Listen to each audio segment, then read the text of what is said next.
सुस्वागतम सुस्वागतम वयं सुस्वागतम। प्रारभामहे। आम् अधुना त्रिनिमिषे द्विवादनं मध्ये द्विवादनम् अधुना लिंक आरब्धवान् अधुना तैः आरब्धवान् लिंक निमिषत्रयम् अस्ति वा? नैव अधुना नास्ति, निमिषत्रयं नास्ति। अधुना प्रवीण सुब्रह्मण्य शर्मणः अस्ति वा? अस्तु। गुरुभ्यो नमः। जाह्नवी कुमारी जाह्नवी अस्ति वा तत्र? Jahnavi इरकाल Jahnavi? I could not see her. Okay. And then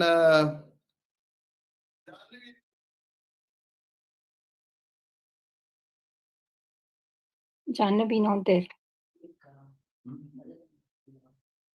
Has Jannavi come?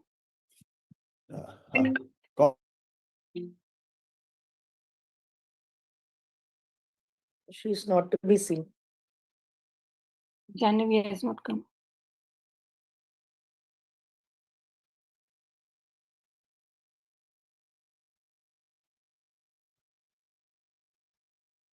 There is somebody by the name of iPhone. Can you please put your name there? iPhone.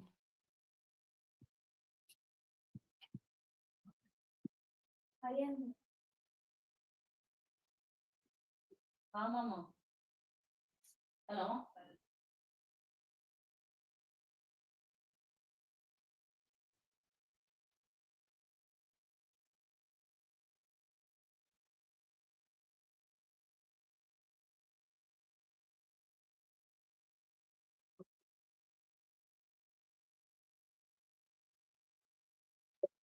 अस्तु सुस्वागतम। नमस्कारम। नमस्कारम वैयार्के महोदय, रामकृष्ण महोदय, नमस्ते। My name is Ramamurthy.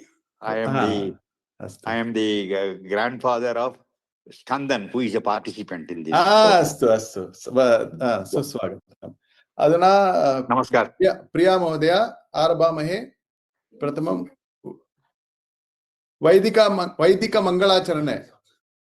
So Shri Gurubhyo Namaha. गुरुभ्यो नमः। हरिः ओम। So Krishnam Mande Jagadgurum. Namaste and a very warm welcome to everyone. As a part of the SRIMAD BHAGAVAD GITA Jayanti celebrations, we are blessed to be observing a meaningful 3-day program. Yesterday we had a vibrant and energizing online quiz event, and tomorrow we'll all be participating in the divine Akhanda Parayanam. Today we gather for a special offering, Jnana Yagya, a sacred journey of learning, reflection and devotion. On behalf of SA槤PRATIŠHTΑNAM, I extend a heartfelt welcome to all the participants, mentors, scholars and devotees joining us. And we also warmly welcome those who are connected with us through live streaming. Without taking much time, let us begin this auspicious program. It is my privilege to invite Shri Praveenji to commence today's session with the Vaidika Mangalacharanam. This will be followed by Laukika Mangalacharanam by Jannavi, chanting Ganesha Guru Saraswati shlokas, followed by Dhyana shlokas by Kumari Ananya, thereafter Koteshwar Rao and Yogananda Chandrasekhara Migada. After these invocations, we will proceed to the synopsis presentation and chapter-wise Gita chanting. Over to you, Praveenji. Namo Namaha. नमो नमः। श्री गुरुभ्यो नमः। हरिः ओम।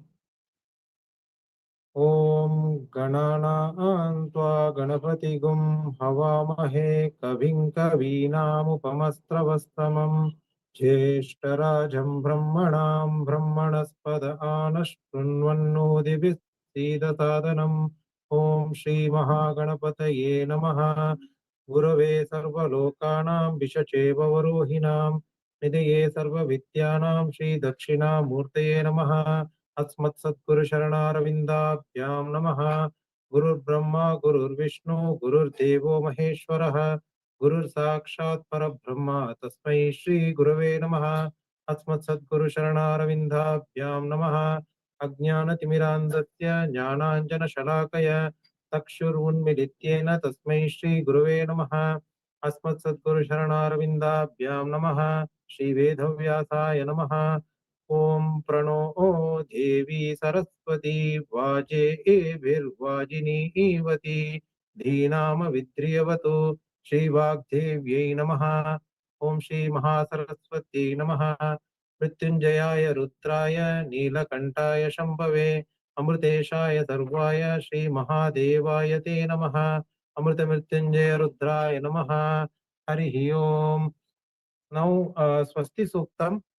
ओम स्वस्ति नो मिमीतामस्विना भगस्वस्ति देव्यदिति नर्वणः स्वस्ति भूषा असुरो ददातु न स्वस्ति द्यावा पृथिवी सुषेतुना स्वस्तये वायुमुपप्रवामहै सोमम् स्वस्ति भुवनस्य यस्पतिः बृहस्पतिं सर्वगणं स्वस्तये स्वस्तय आदित्यासो भवन्तु नः विश्वे देवानो अद्या स्वस्तये वैश्वानरो वसुरग्निस्वस्तये देवा अवन्तु वृभव स्वस्तये स्वस्ति नो रुद्रभात्वम् असः स्वस्ति मित्रावरुणा स्वस्ति पतये रेवती स्वस्ति न इन्द्रः साग्निश्च स्वस्ति नो अदिते कृति स्वस्ति बन्धा मनुचरेम सूर्या चन्द्रमसा आविव पुनर्दधाग्नता जानता संकमे मही स्वस्त्ययनं ताक्ष्यमरिष्टनेमिं महद्भूतं पायसं देवतानाम् असुरग्नमिन्द्रसगं समत्सु बृहत्यसो नावमवीव रुहेम अम्हो मुचमाङ्गिरसं कयं च स्वस्त्या ध्येयं मनसा च साक्ष्यम् प्रियतपाणि This meeting is being recorded. This meeting is being recorded. देष्वभयं नो अस्तु स्वस्ति न इन्द्रो वृत्रश्रवा स्वस्ति न पूषा विश्ववेदाः स्वस्ति न साक्षो अरिष्टनेमिः स्वस्ति नो बृहस्पतिर्ददातु ओम शांति शांति शांतिः हरिः ओम।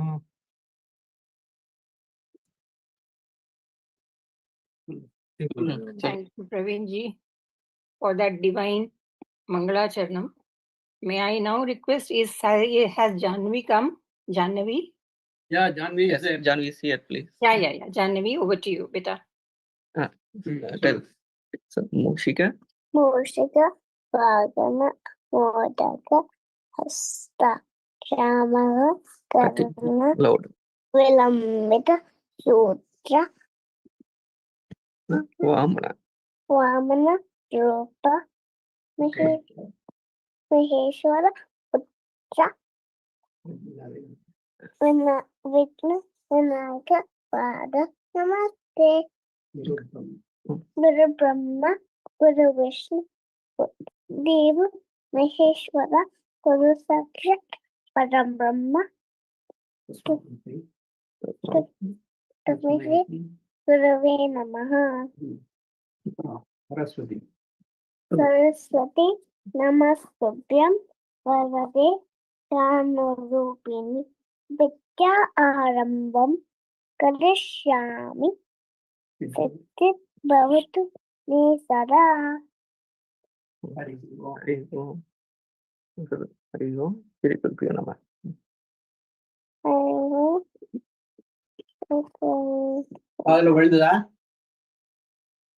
Beautiful chanting, Janvi. Thank you, beta. Very nice. Now, may I request Ananya to start with Dhyana Shloka of Bhagavad Gita. Ananya is there very much. Yes, Ananya is here. Gurur Brahma, Gurur Vishnu, Gurur Devo Maheshwara, Gurur Sakshat Parabrahma, Tasmai Shri Gurave Namaha. Chaturdasashu Vidyasu, Ramateya Saraswati, Sa Devi Kripaya Yukta, Jighva Siddhim Karotu Me. Om Shri Paramatmane Namaha. Om Parthaya Pradibhutitam Bhagavata Narayanena Swayam Vyasena Gratitam Purana Munina Madhye Mahabharatam Advaitamrita Varshani Bhagavatim Ashtadhashaധ്യായിനീം അംബത്വാമനുസന്ധധാമി ഭഗവദ്ഗീതേ ഭവദ്വേഷിണീം നമോസ്തുതേ വ്യാസവിശാലബുദ്ധേ ഫുല്ലാരവിന്ദായതപത്രനേത്ര येन त्वया भारततैलपूर्णः प्रज्वलितो ज्ञानमयः प्रदीपः प्रपन्न पारिजाताय स्तोत्रवैत्रैकपाणये ज्ञानमुद्राय कृष्णाय गीतामृतदुहे नमः। सर्वो उपनिषदो गावो दोग्धा गोपालनन्दनः पार्थो वत्सः सुधीर्भोक्ता दुग्धं गीतामृतमहत्। सर्वो उपनिषदो गावो दोग्धा गोपालनन्दनः पार्थो वत्सः सुधीर्भोक्ता गीतामृत दुग्धं गीतामृतं महत्। वसुदेव सुदं देवं कंसचाणूरमर्दनं देवकी परमानन्दं कृष्णं वन्दे जगद्गुरुम्। Beautiful, Ananya. Thank you so much. Very nice rendition. May I now request Yogananda and Koteshwar Rao to say the balance Dhyana Shloka. भीष्मद्रोणतटा जयद्रथजला गान्धारिनीलोत्पला शल्यग्राहवती कृपेण वहिनी कर्णेन वेलाकुला अश्वत्थामविकर्णघोरमकरा दुर्योधनावर्तिनी सोत्तीर्णा खलु पाण्डवार्णवनदी कैवर्तकः केशवः पाराशर्यवचः सरोजममलम् गीतार्थगन्धोत्कटम् नानाख्यानककेसरं हरिकथा सम्बोधनाबोधितम् लोके सज्जन षट्पदैरहरहः पेपीयमानं मुदा भूयात् भारत पंकजं कलिमल प्रध्वंसनं श्रेयसे मूकं करोति वाचालं पंगुं लंघयते गिरिं यत्कृपातमहं वन्दे परमानन्दमाधवम् यं ब्रह्मवरुणेन्द्ररुद्रमरुतः स्तुन्वन्ति दिव्यैस्तवैः वेदैः साङ्गपदक्रमोपनिषदैः गायन्ति यं सामगाः ध्यानावस्थिततद्गतेन मनसा पश्यन्ति यं योगिनो यस्यान्तं न विदुसुरासुरगणा देवाय तस्मै नमः। Thank you so much. Thank you, Yogananda and Koteshwar Rao. Now we are beginning our Bhagavad Gita chanting with synopsis. So may I call upon for chapter 1, Arjuna Vishada Yoga, Akshara Dhruti. She will be presenting the synopsis, followed by Mr. R. Vijay Shankaran, Akshara Dhruti, and Yogananda and Koteshwar Rao chanting Bhagavad Gita shlokas of chapter 1.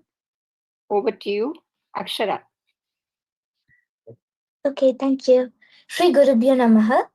Good afternoon. I am Akshara, and today I will be speaking about the great Bhagavad Gita, chapter 1, lines 16 to 30. These lines speak about the sorrow of Arjuna and his feelings on seeing his well-wishers on the opposite side of the Kurukshetra war. What do you think will happen? Now, let's dive deep into the story. Ananta Vijayam Raja Kunti Putro Yudhishthiraha Nakula Sahadevascha Sughosha Mani Pushpakau. This means King Yudhishthira, the son of Kunti, blew the Anantavidya while Nakula and Sahadeva blew their Sughosha Mani Pushpaka. Like that, Drupada, Drishtaketu, Virata, and more blew their conches, which made the Dhritarashtra's son's heart to shatter. Now, Arjuna told Krishna to move the Ratham towards the center so that he could see who he is fighting with. But there, he told, "My hands are trembling, my limbs weaken, my mouth dries up, my hair stands on the end. How will I fight with my own kith and kins?" And that's how the whole Mahabharata started with fear. Now, let me tell you a small story. Imagine there was a big match of football. There were two teams. Both of the teams entered confidently, but one team blowed whistles, cheered loudly, and showed strong team spirit. But one person from the team, Arjun, asked the coach Krishna to bring him to the center so that he could see who he is fighting with. But when Arjun reaches the center, he saw that he is going against his own relations and his close friends. His hands were shaking. He couldn't hold his sports gear properly. And these verses show that even a strong warrior like Arjuna can become really helpless when in a difficult situation. But in this moment, Krishna helps him to go through the right way, dharma, and win. And these lines tell about the great Bhagavad Gita. Thank you.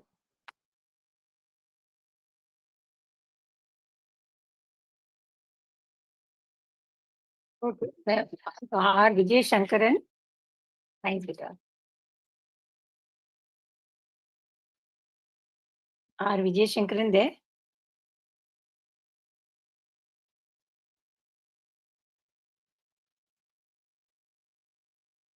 Vijay Shankaran? Akshara, you may want to continue with first chapter, shloka 1 onwards. Actually, I was given chapter Okay. 1, line Can you- 16 to 30. Okay, you can chant chapter 1 of chapter first shloka onwards. Okay. Let me try 1 second, please. Yes, please. We will all help you. You start. Okay. Om Shri Parama Mani Namaha. Atha Pratamodhyayah. Arjuna Vishada Yogaha.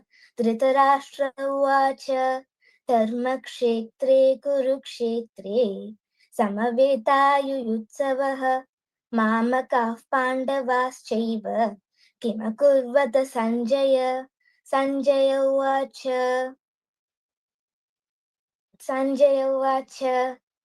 Tvatu Pandavani Panikam Yudham Duryodhanastada Acharyamupasangamya Raja Vachanamapravit Pashyaitan Panduputranam Acharya Mahatim Chamum Vyudham Drupadaputrena Tava Shishyena Dhimata Arthasura Maheshwasaha Bhimajuna Samayudhi Yuyudhano Viratascha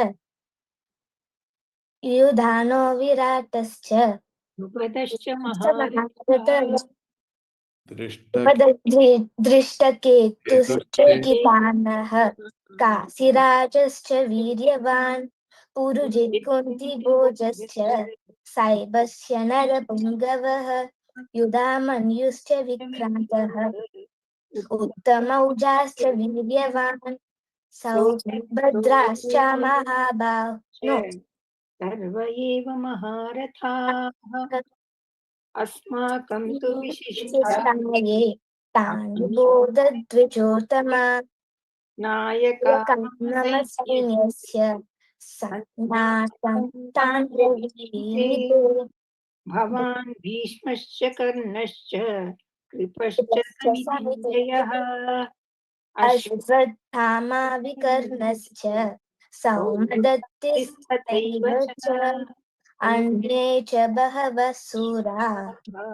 मदर्थेत्यजीविताः नानाशस्त्रप्रहरणाः सर्वे युद्धविशारदाः अपर्याप्तं तदस्माकं फलं भीष्माभिरक्षितं पर्याप्तं त्विदमेतेषां बलं भीमाभिरक्षितम्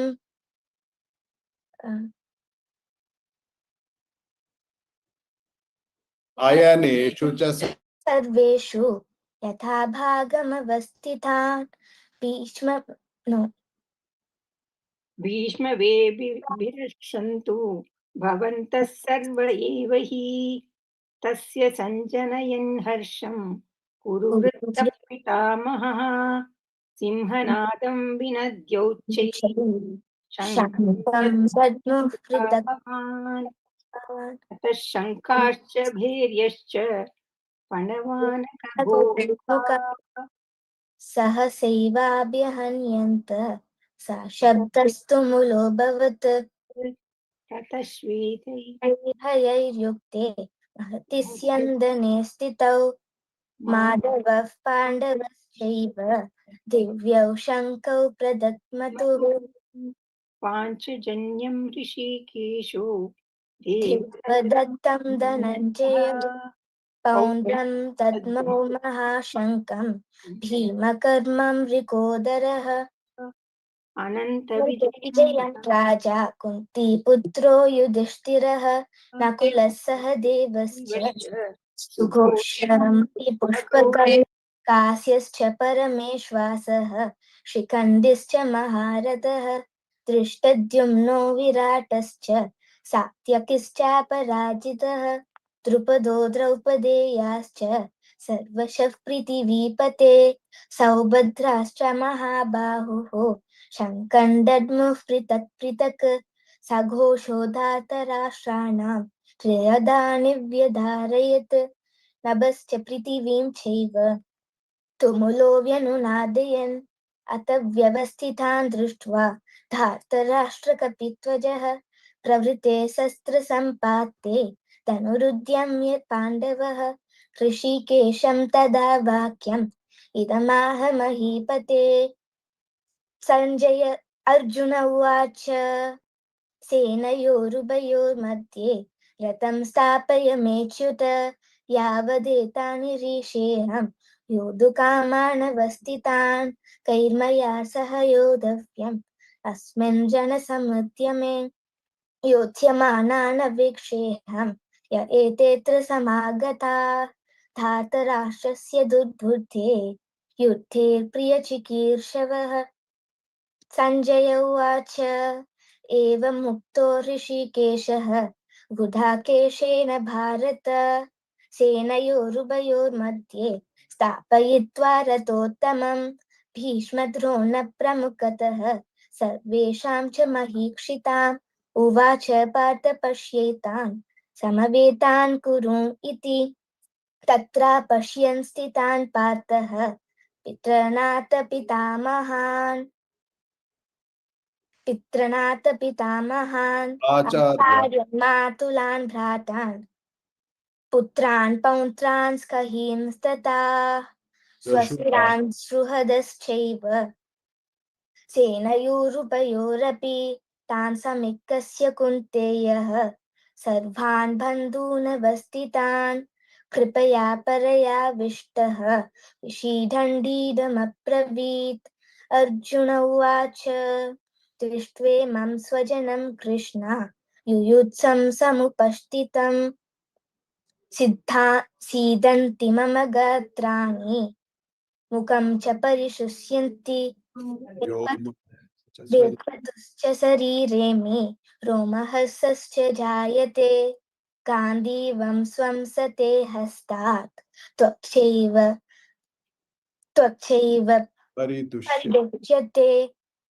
परिदुह्यते न च संकोम्य वस्तन्तुं भ्रामतीव च मे मनः. Okay, thank you. Yogananda Koteshwar Rao. Yes. निमित्तानि च पश्यामि विपरीतानि केशव न च श्रेयोनुपश्यामि हत्वा स्वजनमाहवे न काङ्क्षे विजयं कृष्ण न च राज्यं सुखानि च किन्नो राज्येन गोविन्द किं भोगैर्जीवितेन वा येषामर्थे काङ्क्षितं नो राज्यं भोगाः सुखानि च त इमेव स्थिता युद्धे प्राणास्त्यक्त्वा धनानि च आचार्याः पितरः पुत्रस्तथैव च पितामहाः मातुलः श्वशुरः पौत्राः शालासम्बन्धिनस्तथा एतान्न हन्तुमिच्छामि ज्ञातोऽपि मधुसूदन अपि त्रैलोक्यराज्यस्य हेतो किन्नु महि कृते निहत्य धातराष्ट्रान्नः का प्रीतिः स्या जनार्दनम् पापमेवाश्रयेदस्मान् हत्वैतानततायिनः तस्मान्नहार्य वयं हन्तुं धार्तराष्ट्रान् सबान्धवान् स्वजनं हि कथं हत्वा सुखिनश्चाम माधवम् यद्यप्येते न पश्यन्ति लोभोपहत चेतसः कुलक्षयकृतं दोषं मित्रद्रोहे च पातकम् कथं न ज्ञेयमस्माभिः पापादस्मान् निवर्तितुं कुलक्षयकृतं दोषं प्रपश्यद्भिर्जनार्दनम् कुलक्षये प्रणश्यन्ति कुलधर्माः सनातनाः धर्मे नष्टे कुलं कृत्स्नम् अधर्मोऽभिभवत्युत अधर्मोऽभिभवात् कृष्ण प्रदुष्यन्ति कुलस्त्रियः स्त्रीषु दुष्टाषु वार्ष्णेय जायते वर्णशङ्करः शङ्करो नरकायैव कुलज्ञानां कुलस्य च पतन्ति पितरो येषां लुप्तपिण्डोदक्रियः दोषैरेतैः कुलज्ञानं वर्णशङ्करकारकैः उत्साद्यन्ते जातिधर्माः कुलधर्माश्च शाश्वताः उत्सान्न कुलधर्माणां मनुष्याणां जनार्दन नरके नित्यं वासो भवतीत्यनुशुश्रुमान् अहो बत महत् पापं कर्तुं व्यवसिता वयं यद्राज्यसुखलोभेन हन्तुं स्वजनमुद्यताः यदि मामप्रतीकारम् अशस्त्रशस्त्रपाणयः धार्तराष्ट्रारणे हन्त्युं न मे क्षेमतरं भवेत् संजय उवाच एवमुक्त्वा अर्जुनः सङ्ख्ये रथोपविशत् विसृज्य शशरं चापं शोकसंविघ्नमानसः इति श्रीमद्भगवद्गीतासु उपनिषत्सु ब्रह्मविद्यायां योगशास्त्रे श्रीकृष्णार्जुनसंवादे अर्जुनविषादयोगो नाम प्रथमोऽध्यायः. Okay, we now move to the chapter 2, Sankhya Yoga. May I request Meenakshi, Srimati Meenakshi Premananji to Namaste. Namaste, present synopsis. Namaste. Namaste. Shri Gurubhyo Namo Namaha. Om Namo Bhagavate Vasudevaya. Sri Krishnaya Paramatmane Namaha. மதிப்பிற்கும் மரியாதைக்கும் உரிய எனது குருவாகிய திருமதி ரேவதி அம்மாவிற்கு முதற்கண் எனது கோடான கோடி நமஸ்காரங்களை தெரிவித்துக் கொள்கிறேன். மேலும் நமது தேவ பாஷையான சம்ஸ்கிருதத்தையும் வேத ஞானத்தையும் உயர்ந்த சனாதன தர்மத்தையும் புராண இதிகாசங்களையும் அடுத்த தலைமுறைக்கு எடுத்துச் செல்ல வேண்டும் என்றும் லோகக்ஷேமத்தை மட்டுமே தனது ஒரே குறிக்கோளாக தன்னலம் பாராமல் 58 வருடங்களாக பணிபுரிந்து வரும் இந்த புனித சத்சங்கமான சத்வித்யா பிரதிஷ்டானத்தின் முக்கிய உறுப்பினர்கள் அனைவருக்கும், மேலும் இங்கு கூடியிருக்கும் அனைத்து பெரியோர்களுக்கும் சான்றோர்களுக்கும் எனது நமஸ்காரங்களை தெரிவித்துக் கொள்கிறேன். ஸ்ரீமத் பகவத்கீதா ஜெயந்தி மகோத்சவத்தில் சாங்கிய யோகம் என்ற தலைப்பில் அமைந்த அத்தியாயம் 2 உள்ள ஸ்லோகங்களையும் அதன் விளக்க உரையையும் அதன் சாராம்சத்தையும் அடியேன் அறிந்து தெரிந்து கொண்டவற்றை உங்களுடன் பகிர்ந்து கொள்ள வந்துள்ளேன்.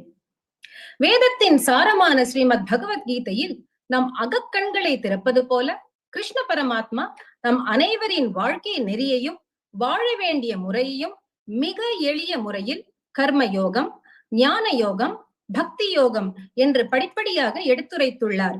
சரி, இப்பொழுது நாம் 2வது அத்தியாயத்தில் கண்ணபிரான் என்ன கூறியிருக்கின்றார் என்பதை சற்றே கவனிப்போமா? 72 ஸ்லோகங்கள் அடங்கிய இந்த அத்தியாயம் எப்படி அமைக்கப்பட்டுள்ளது என்றால், முதல் 10 ஸ்லோகத்தில் முதல் அத்தியாயத்தின் தொடர்ச்சியாக, அதாவது அர்ஜுனனின் மனக்கவலை, சஞ்சலம், குருக்ஷேத்திர போரில் சொந்த பந்தங்களாலும் மாயையாலும் அவனுக்கு ஏற்பட்ட குழப்பத்தினால் தன் அம்புகளையும் வில்லையும் தேர்தட்டில் எரிந்துவிட்டு கண்களில் நீர் மல்க இருந்த அர்ஜுனனுக்கு கிருஷ்ண பரமாத்மா ஆறுதல் கூறுவதாக சஞ்சயன் திருதராஷ்டிரனுக்கு கூறுகின்றார். ஆனால் அர்ஜுனனோ கார்பண்ய தோஷ உபஹத ஸ்வபாவஹ பிருச்சாமி த்வாம் தர்ம சம்மூட சேதாக யத் ஸ்ரேயஸ்யா நிஷ்சிதம் ப்ரூஹி தன்மே சிஷ்யஸ்தேகம் ஷாதிமாம் த்வாம் பிரபன்னம் என்று கண்ணபிரானை பார்த்து, கண்ணா, நான் மிகவும் மனக்குழப்பத்தினாலும் தர்மம் எது அதர்மம் எது என்று புரியாமல் அறிவையே இழந்து நிற்கின்றேன். எனக்கு எது நல்லது என்று எனக்கே தெரியவில்லை. ஆகையால் கண்ணா, எது எனக்கு ஸ்ரேயசோ, எது மிகச் சிறந்த நன்மையை தருமோ அதை நீயே எனக்கு சொல். நான் நீயே கதி என்று சரணாகதி செய்கின்றேன் என்று வருந்தினான்.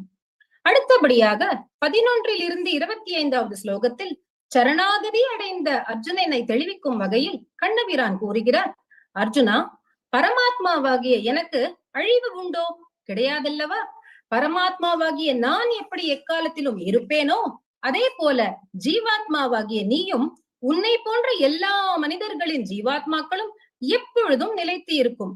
ஜீவாத்மாவுக்கு அழிவு என்பதே கிடையாது.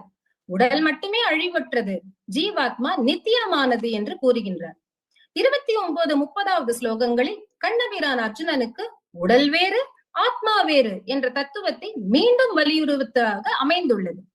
31 - 34 ஸ்லோகங்களில் ஸ்ரீ கிருஷ்ண பரமாத்மா பார்த்தனிடம் ஸ்வதர்மம் அபிச்ச அவேக்ஷ்ய ந விகம்பித்தும் அர்ஹசி தர்மியாத்தி யுத்தா ஸ்ரேயோன்யத் க்ஷத்ரியஸ்ய ந வித்யதே. எப்படி எல்லையில் நிற்கின்ற போர்ப்படை வீரர்கள் தன் நாட்டையும் நாட்டு மக்களையும் காப்பதற்காக கையில் ஆயுதங்கள் எடுத்து சண்டை போட்டு எதிரிகளை கொல்வது தர்மமாகுமோ, அதுபோல குருக்ஷேத்திர போரில் தர்மத்தை காக்க நீ போர் செய்ய வேண்டும். நீ ஒரு க்ஷத்ரியன். க்ஷத்ரிய தர்மத்தின்படி அதர்மத்தை எதிர்த்து போரிடுவதில் எந்த பாவமும் வந்து அடையாது என்று கூறி அவனை கலங்காமல் இருக்கும்படி கூறுகின்றார். 38 - 52 ஸ்லோகங்களில் ஸ்ரீ கிருஷ்ண பரமாத்மா அர்ஜுனனுக்கு பகவத்கீதையின் முக்கியமான சாரமான கர்ம யோகம் என்கின்ற செயல் மார்க்கத்தை உபதேசம் செய்துள்ளார். குறிப்பாக 47வது ஸ்லோகத்தில் கர்மண்யேவ அதிகாரஸ்தே மா பலேஷு கதாச்சன மா கர்ம பல ஹேதுர் பூஹு மாதே சங்கோஸ்துவ கர்மணி. இந்த ஸ்லோகத்தில் கண்ணபிரான் கூறுகிறார், அர்ஜுனா, நீ உன் கடமையை செய், பலனை எதிர்பார்க்காதே. கடமையை செய்வதற்குத்தான் அதிகாரம் உண்டே தவிர பலனை எதிர்பார்க்க அதிகாரம் கிடையாது என்று கூறுகின்றார். அது சரி, இந்த கர்மயோகம் என்றால் தான் என்ன? கர்மயோகம் என்றால் நமக்கு என்று விதித்திருக்கின்ற கடமைகளை பகவானுக்கு செய்யக்கூடிய திரு ஆராதனையாக நினைத்து அதனால் கிடைக்கக்கூடிய பலனில் பற்று வைக்காமல் முக்தி அடைவதை மட்டுமே பலனாக நினைத்து செய்வதுதான் கர்மயோகம். இப்படி செய்து கொண்டே இருக்கின்ற கர்மயோகத்தினால் ஜீவாத்மாவை நம்மால் உணர முடியும் என்று கூறுகின்றார். இதுவே சாங்கிய யோகத்தின் தத்துவமும் ஆகும். இறுதியாக இந்த அத்தியாயத்தின் கடைசி ஸ்லோகமான, அதாவது 72வது ஸ்லோகத்தில் ஏஷா பிராமி ஸ்திதி பார்த்த நைனாம் பிராபிய விமுஹ்யதி ஸ்தித்வாஸ்யாம் அந்த காலேபி பிரம்ம நிர்வாணம் ருச்சதி. சாங்கிய யோகத்தின் சாராம்சமாக முதலில் ஆத்ம தெளிவும் உடல் வேறு ஆத்மா வேறு என்ற தெரிதலையும் அழிவற்றது ஆத்மா அழிவுடையது உடம்பு என்ற புரிதலையும் மேலும் கடமையை செய்து பலனை எதிர்பார்க்காமல் மன தூய்மை அடைந்து ஆத்ம ஞானத்தை அனுபவித்து இறுதியில் பிரம்மனிலேயே இருந்து பிரம்மானந்தத்தை அடையலாம் என்று பார்த்தனுக்கு சாரதியான ஸ்ரீ கிருஷ்ண பரமாத்மா உபதேசம் செய்கின்றார். இப்பொழுது எங்கள் குழுவினை சார்ந்த திருமதி அலமேலு, திருமதி பவித்ரா, திருமதி அனுராதா, திருமதி வித்யா ஆகியோர் முறையே ஸ்லோகங்களை பாராயணம் செய்ய உங்கள் அனைவரின் அனுமதியுடன் அழைக்கின்றேன். முதலில் திருமதி அலமேலு தவிர்க்க முடியாத காரணத்தினால் பங்கு கொள்ள முடியவில்லை. ஆகையால் அவர் ஸ்லோகங்களை அடியேன் பாராயணம் செய்ய உங்கள் அனுமதியை கோருகின்றேன்.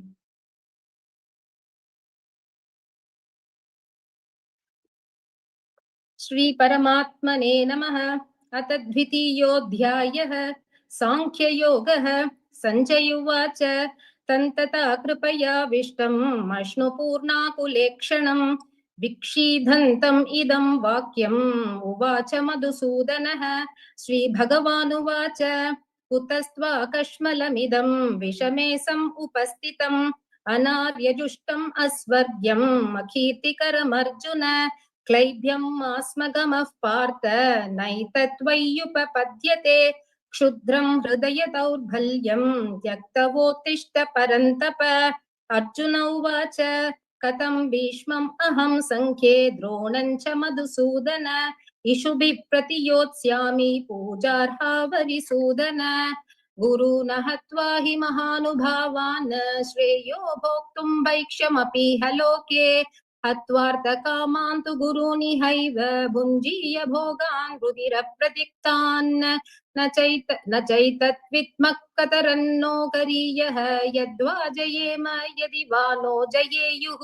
यानेव हत्वा न जिजीविषामः तेव स्थिताः प्रमुखे धार्तराष्ट्राः. कार्पण्यदोष उपहतः स्वभावः पृच्छामि त्वां धर्मसम्मूढचेताः.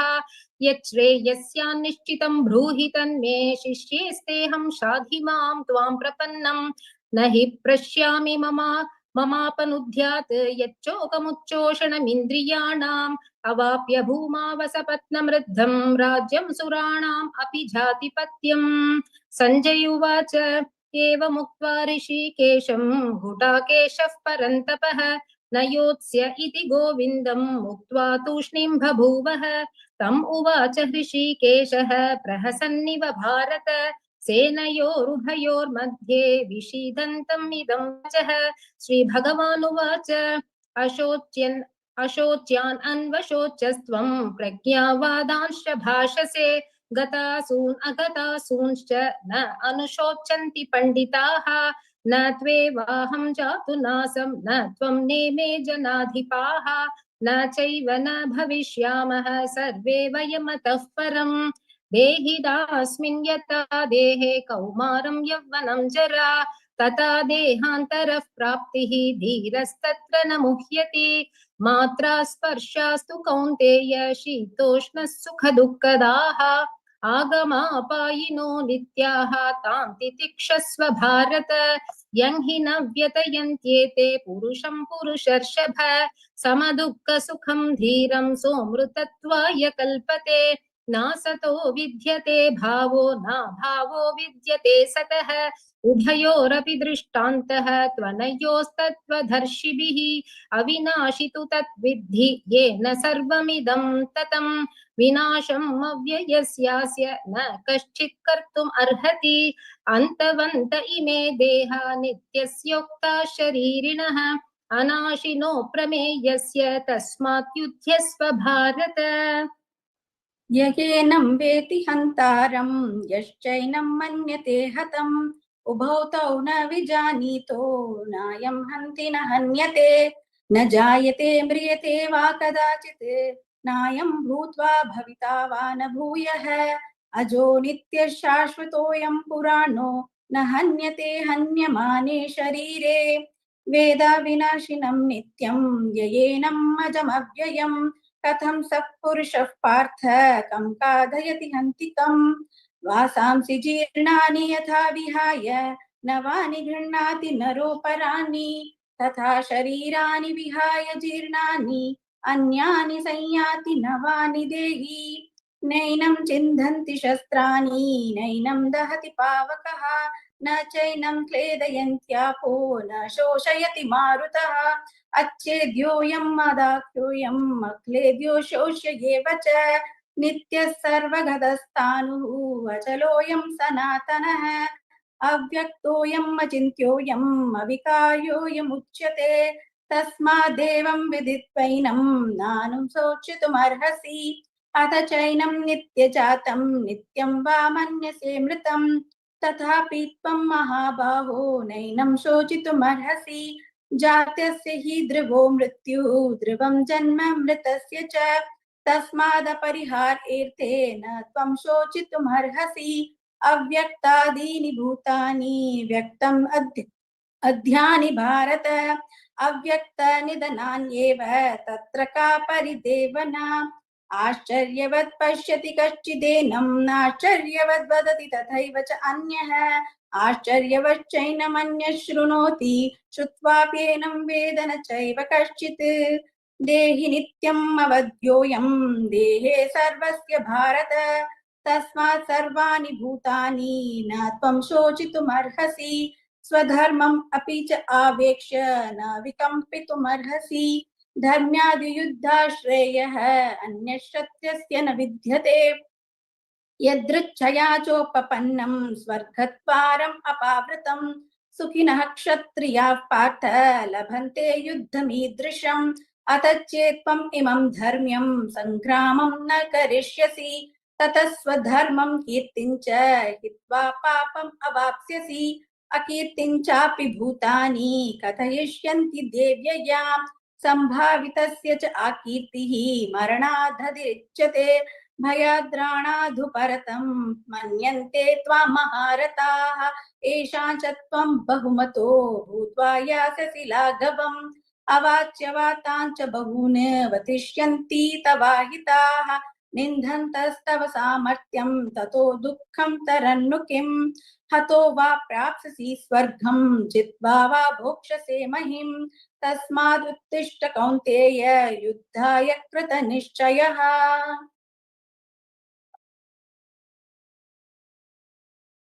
सुखदुःखे समे कृत्वा लाभालाभौ जयाजयौ ततो युद्धाय युज्यस्व नैवं पापमवाप्स्यसि एषा देवी साङ्ख्ये बुद्धिर्योगे द्विमां शृणु बुद्ध्या युक्तो यया पार्थ कर्मबन्धं प्रहास्यसि देहाभिक्रमनाशोऽस्ति प्रत्यवायो न विद्यते स्वल्पमप्यस्य धर्मस्य त्रायते महतो भयात् व्यवसायात्मिका बुद्धिः एकेह गुरुनन्दन बहुशाखाद्यनन्ताश्च बुद्धयो व्यवसायिनां यामिमां पुष्पितां वाचं प्रवद्यन्ते विपश्चितः वेदवादरताः पार्थ नान्यतस्तीति वादिनः कामात्मान स्वर्गपरा जन्म कर्म बलप्रदां क्रिया विशेष बहुलां भोगैश्वर्य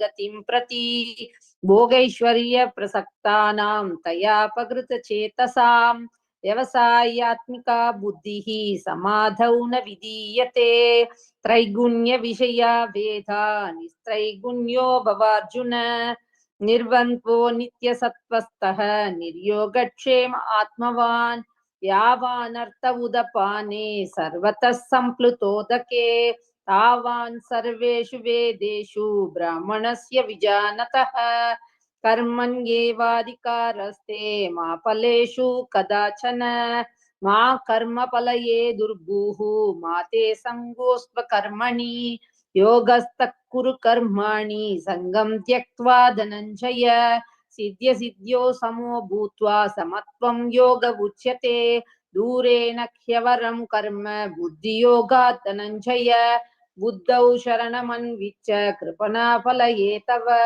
बुद्धियुक्तो जगादीक उभयेषु कृत दुष्कृते तस्माद् योगाय युज्यस्व योगः कर्मसु कौशलम् कर्मजं बुद्धियुक्ता हि फलं त्यक्त्वा मनीषिणः जन्म बंध विनिर्मुक्ताः पदं गच्छन्यनामयम् यदा ते मोहकलिलं बुद्धिर्व्यतितरिष्यति तदा कन्दासि निर्वेदं श्रोतव्यस्य श्रुतस्य च श्रुतिविप्रतिपन्ना ते यदा स्थास्यसि निश्चला समाधावचला बुद्धिः तदा योगमवाप्स्यसि अर्जुन उवाच सिद्धप्रज्ञस्य का भाषा समाधिस्तस्य केशव सिदधि किं प्रभाषेत किमासीद व्रजेत किम् श्रीभगवानुवाच प्रजहाति यदा कामान् सर्वान् पार्थमनोगतान् आत्मन्येवात्मना तुष्टः सिद्धप्रज्ञस्तदोच्यते दुःखेष्वनुविघ्नमनाः सुखेषु विगतस्पृहः वीतरागभयक्रोधः सिद्धधीर्मुनिरुच्यते यः सर्वत्रानपि स्नेहः तत्तत्प्राप्य शुभाशुभम् नाभिनन्दति न द्वेष्टि तस्य प्रज्ञा प्रतिष्ठिता यदा संहरते छायं कूर्मोऽङ्गानीव सर्वशः इन्द्रियाणीन्द्रियार्थेभ्यः तस्य प्रज्ञा प्रतिष्ठिता विषया विनिवर्तन्ते निराहारस्य देहिनः रसवर्जं रसोऽप्यस्य परं दृष्ट्वा निवर्तते यततो ह्यपि कौन्तेय पुरुषस्य विपश्चितः इन्द्रियाणि प्रमादीनि हरन्ति प्रसभं मनः तानि सर्वाणि संयम्य युक्त आसीत मत्परः वशे हि यस्येन्द्रियाणि तस्य प्रज्ञा प्रतिष्ठिता ध्यायतो विषयान् पुंसः सङ्गस्तेषूपजायते सङ्गात् संज्ञायते कामः कामात् क्रोधोऽपि जायते क्रोधात् भवति सम्मोहः सम्मोहात् स्मृतिविभ्रमः स्मृतिभ्रंशात् बुद्धिनाशः बुद्धिनाशात् प्रणश्यति रागद्वेषवियुक्तैस्तु विषयानिन्द्रियैश्चरन् आत्मवश्यैर्विधेयात्मा प्रसादमधिगच्छति प्रसादे सर्वदुःखानां हानिरस्योपजायते प्रसन्नचेतसो ह्याशु बुद्धिः पर्यवतिष्ठते नास्ति बुद्धिरयुक्तस्य न चायुक्तस्य भावना न चाभावयतः शान्तिः अशान्तस्य कुतः सुखम् इन्द्रियाणां हि चरतां यन्मनोनुविधीयते ततस्य हरति प्रज्ञां वायुर्नावमिमांपसि तस्मात् यस्य महाबाहो निगृहीतानि सर्वशः इन्द्रियाणीन्द्रियार्थेभ्यः तस्य प्रज्ञा प्रतिष्ठिता या निशा सर्वभूतानां तस्यां जागर्ति संयमी यस्यां जागृति भूतानि सा निशा पश्यतो मुनेः आपूर्यमानम् अचलप्रतिष्ठं समुद्रमापः प्रविशन्ति यद्वत् तद्वत् कामायं प्रविशन्ति सर्वे स शान्तिमाप्नोति न कामकामी विहाय कामान् यः सर्वान् पुमां शरति निःस्पृहः निर्ममो निरहङ्कारः स शान्तिमधिगच्छति येषा भ्रामी स्थितिः पार्थ नैनां प्राप्य विमुह्यति स्थित्वा स्यामन्तकालेऽपि ब्रह्मनिर्वाणं रुच्यति ॐ तत्सत् इति श्रीमद्भगवद्गीतासु उपनिषत्सु ब्रह्मविद्यायां योगशास्त्रे श्रीकृष्णार्जुनसंवादे सांख्ययोगो नाम द्वितीयोऽध्यायः श्रीकृष्णार्पणमस्तु श्रीहरये नमः श्रीहरये नमः श्रीहरये नमः धन्यवादः. We now move to the next chapter, chapter 3, Karma Yoga. And we have Srimati Chitra Suresh presenting the synopsis, followed by Chitraji to chant, and followed by Srimati Vijaya Chakrapani to chant the balance slokas of the chapter 3. Okay, 1 minute. Over to Chitra Sureshji. Hari Om. Yeah. I will start with the synopsis of Karma Yoga first. Karma Yoga, explained by Lord Krishna in Bhagavad Gita, is the path of selfless and disciplined action. It teaches us how to live in this world. fulfill the duties, and yet remain peaceful and spiritually uplifted. Krishna begins by reminding Arjuna that action is unavoidable. Even for maintaining the body requires constant effort. Therefore, instead of avoiding action, one must learn the right attitude behind action. This attitude is Karma Yoga. The first and the most important principle is acting without attachment to results. Krishna's iconic message captures this very beautifully. Karmanyevadhikaraste ma phaleshu kadachana. In chapter 2, 47 shloka. You have the right to perform your duties, but never to the fruits of your actions. This shifts our focus from anxiety about the outcome of the outcomes to the sincerity in efforts. When we release attachment, the mind becomes calm. The second principle is acting as an offering to the divine without ego or selfishness. Krishna says, Yajñarthat karmanon yatra lokoyam karma bandhanah. This is in Karma Yoga, 9th shlok. Actions done as a sacred offering free us. Self-centered actions bind us. Every action, small or big, becomes meaningful when done with the spirit of service. The third principle of Karma Yoga is equanimity, that is staying balanced in success and failure.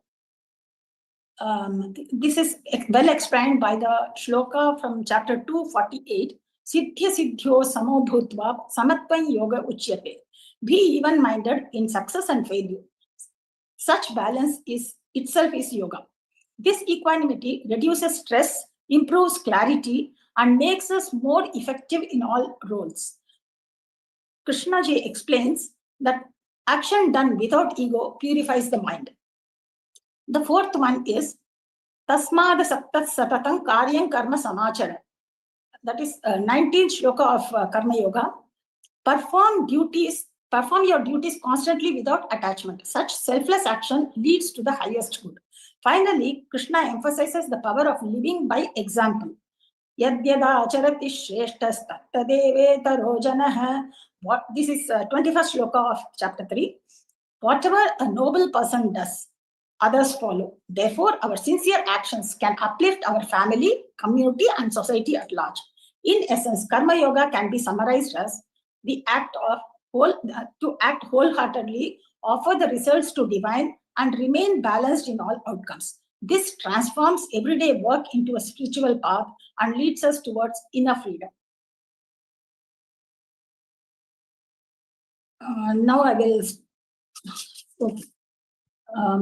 Atha Tritiyodhyayah Arjuna Uvacha Jyayasi Chet Karmanaste Mata Buddhir Janardana Tat King Karmani Ghore Man Niyojayasi Keshava Vyamishrene Bhavakyena Buddhim Mohayasiva Me Tadekam Vadanishchetya Yena Shreyo Hamapniyam. Shri Bhagavan Uvacha Lokesmin Dvividha Nishtha Pura Prokta Mayanakha Jnana Yogena Sankhyanam Karma Yogena Yoginam Na Karmana Manarambha Naishkarmyam Purushoshmute Na Chasanyasana Deva Siddhim Samadhigacchati Nahi Kaschit Kshanamapi Jatu Tishthatya Karmakrit Karyate Havashah Karma Sarva Prakriti Jair Gunaihi Karmendriyani Sanyam Yasta Manase Yaaste Manasa Smaran Indriyarthan Vimudhatma Mithyacharasa Uchyate Yastvindriyani Manasa Niyam Yarabhaterjuna Karmendriyai Karma Yoga Masakta Savishyate Niyatam Pur Karma Tvam Karma Jyayo Hya Karmanah Sharira Yatra Pichate Naprasiddhyedha Karmanah Yajñarthat karmano yatra lokoyam karma bandhanah tadartham karma kaunteya mukta समाचर स यज्ञाः प्रजा सृष्ट्वा पुरोवाच प्रजापतिः अनेन प्रसविष्यध्वं एष वोस्त्विष्टकामधुक् देवान् भावयतानेन ते देवा भावयन्तु वः परस्परं भावयन्तः श्रेयः परमवाप्स्यथ इष्टान् भोगान् हि वो देवा दास्यन्ते यज्ञभाविताः तैर्दत्तानप्रदायैभ्यो यो भुङ्क्तेस्तेन एव सः यज्ञशिष्टाशिनः सन्तो मुच्यन्ते सर्वकिल्बिषैः भुञ्जते ते त्वघं पापा ये पचन्त्यात्मकारणात् अन्नाद्भवन्ति भूतानि पर्जन्यादन्न सम्भवः यज्ञाद्भवति पर्जन्यो यज्ञः कर्म समुद्भवः कर्म ब्रह्मोद्भवं विद्धि ब्रह्माक्षर समुद्भवं तस्मात् सर्वगतं ब्रह्म नित्यं यज्ञे प्रतिष्ठितम् एवं प्रवर्तितं चक्रन्नानुवर्तयति ह्ययः अघायुरिन्द्रिया रामो मोघं पार्थ स जीवति यस्त्वात्मरतिरेव स्यादात्मतृप्तश्च मानवः आत्मन्येव च सन्तुष्टस्तस्य कार्यं न विद्यते नैव तस्य कृतेनार्थो नाकृते नेह कश्चन न चास्य सर्वभूतेषु कश्चिदर्थव्यपाश्रयः तस्मादसक्तः सततं कार्यं कर्म समाचर असक्तो याचरन् कर्म परमाप्नोति पूरुषः कर्मणैव हि संसिद्धिमास्थिता जनकादयः लोकसङ्ग्रहमेवापि सम्पश्यन् कर्तुमर्हसि यद्यदाचरति श्रेष्ठस्तत्तदेवेतरो जनः स यत्प्रमाणं कुरुते लोकस्तदनुवर्तते न मे पार्थास्ति कर्तव्यं त्रिषु लोकेषु किञ्चन नानवाप्तमवाप्तव्यं वर्त एव च कर्मणि तदह्यहं न वर्तेयं जातु कर्मण्यतन्त्रितः समवत्मानुवर्तन्ते मनुष्या पार्थ सर्वशः उत्सीदेयुरिमे लोका न कुर्यान् कर्म चेदहं शङ्करस्य च कर्ता साम् उपहन्यामि मा प्रजाः सक्ता कर्मण्य विद्वांसो यथा कुर्वन्ति भारत कुर्याद्विद्वांस्तथा सक्तस्तिकीर्षुर्लोकसङ्ग्रहम् न बुद्धिभेदं जनयेदज्ञानां कर्मसङ्गिनां जोषयेत् सर्वकर्माणि विद्यान् युक्तः समाचरन् प्रकृते क्रियमाणानि गुणैः कर्माणि सर्वशः अहंकार विमूढात्मा कर्ताहमिति मन्यते तत्त्ववित्तु महाबाहो गुणकर्म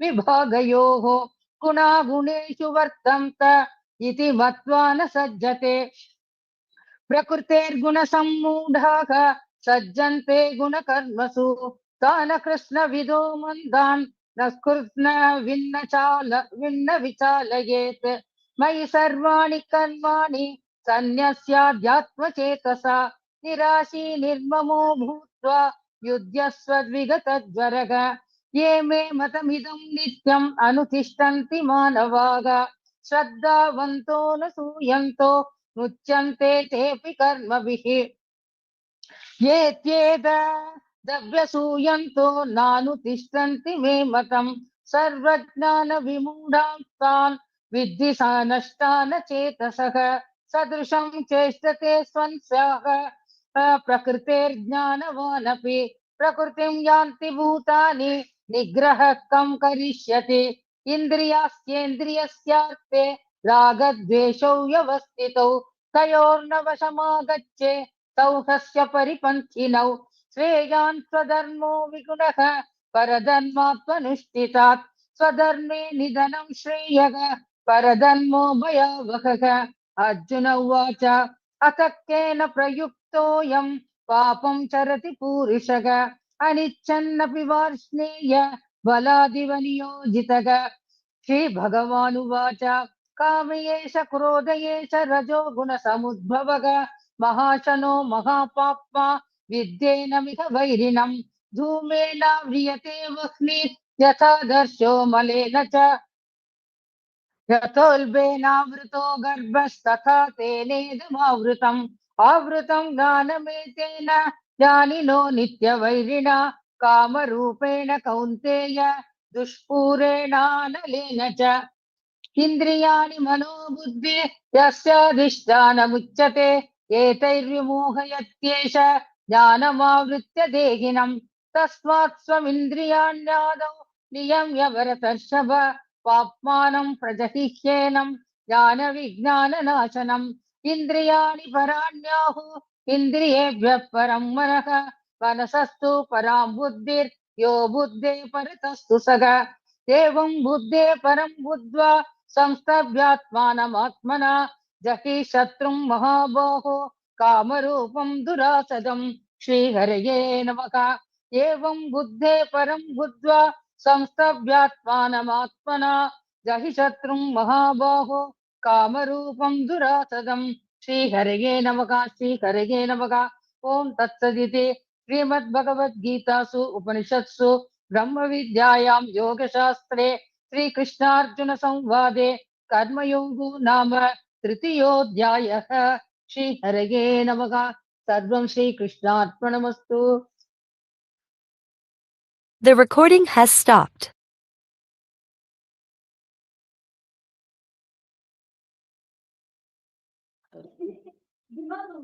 Okay, we now move to the next This chapter. meeting is being recorded. Chapter 4, Jnana Karma Sannyasa Yoga, and we have Sri Hariharanji presenting the synopsis, followed by Srimati Malati Shekhar chanting the shlokas. Can you on my video? My video is off. You can switch it on, Hariharanji. It is.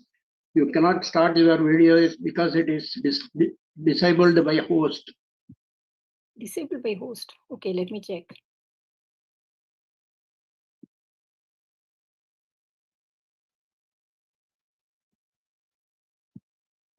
Now, can you do it? Yes. Shri Guru Pyo Namaha. I am making synopsis for chapter 4, Jnana Karma Sannyasa Yoga.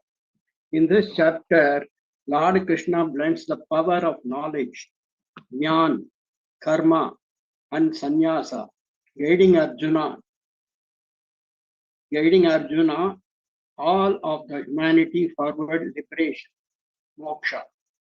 So in this chapter, I am taking the 34th sloka.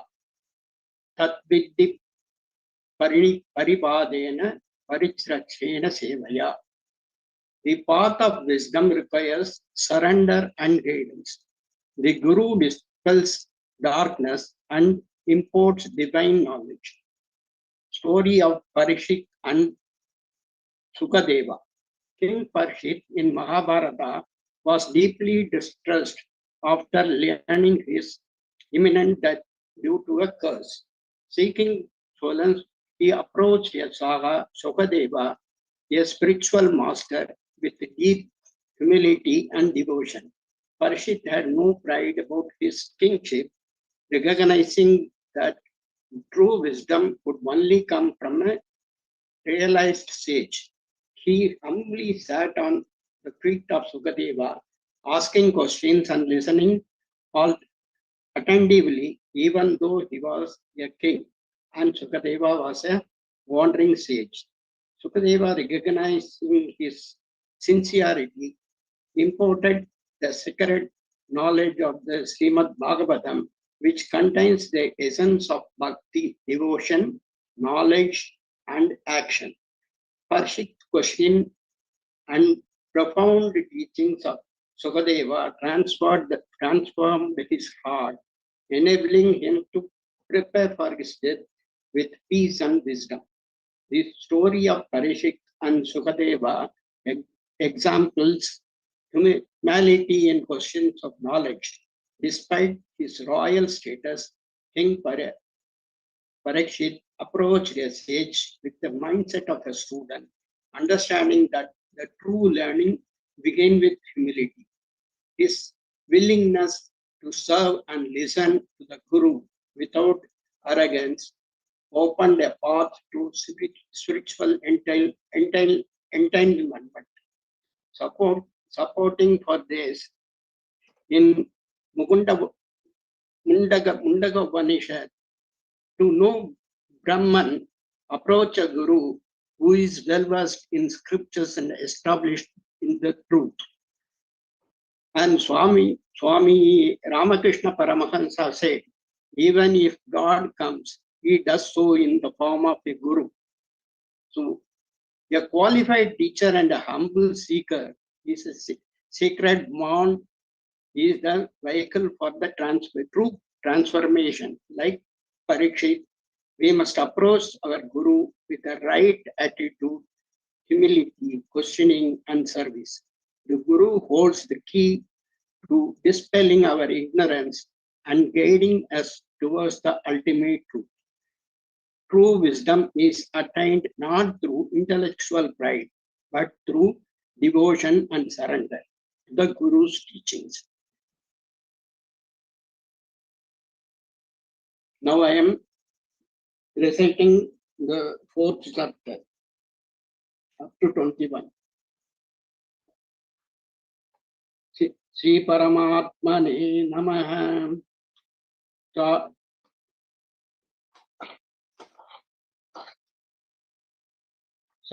Sadurdodhyaya Jnana Karma Sannyasa Yoga. Sri Bhagavan Uvacha Imam Vishwadeyogam Prottavanukam Avyayam Vishwasmanmanade Praga Madhurikshare Pradi Evam Parampara Praptam Evam Brajarshaye Viduhu Sakale Naga Magatai Sakale Naga Magata Yogana Parandava Savayevayam Mayadetya Yoga Prokta Pradanaha Bhaktu Simeka Bhaktu Simeka Seti Nagasyam Jeda Duttamam Arjuna Vasa Abaram Bhavado Janna Param Janna Vishwata Kadame Natvidaniyam Vamatau Proktanavani Sri Bhagavan Uvacha Bhagani me Vivadidani Janmani Tavada Arjuna Sanya Samveda Sarvani Natvam Veda Parandava Ajobi Sanyavya Jatma Bhugani Vishwaro Visan Pragurutim Samavaditaya Sambhavatmaya Mayaya Yada Yada Hi Dharmasya Glanittir Bhavati Bharata Abhyuttana Dharmasya Atatmanam Siddhanmaya Svajamyaham Paritranaya Sadhunam Vinasaya Sadaskridam Dharma Samsthapanarthaya Sambhavami Yuge Yuge Janma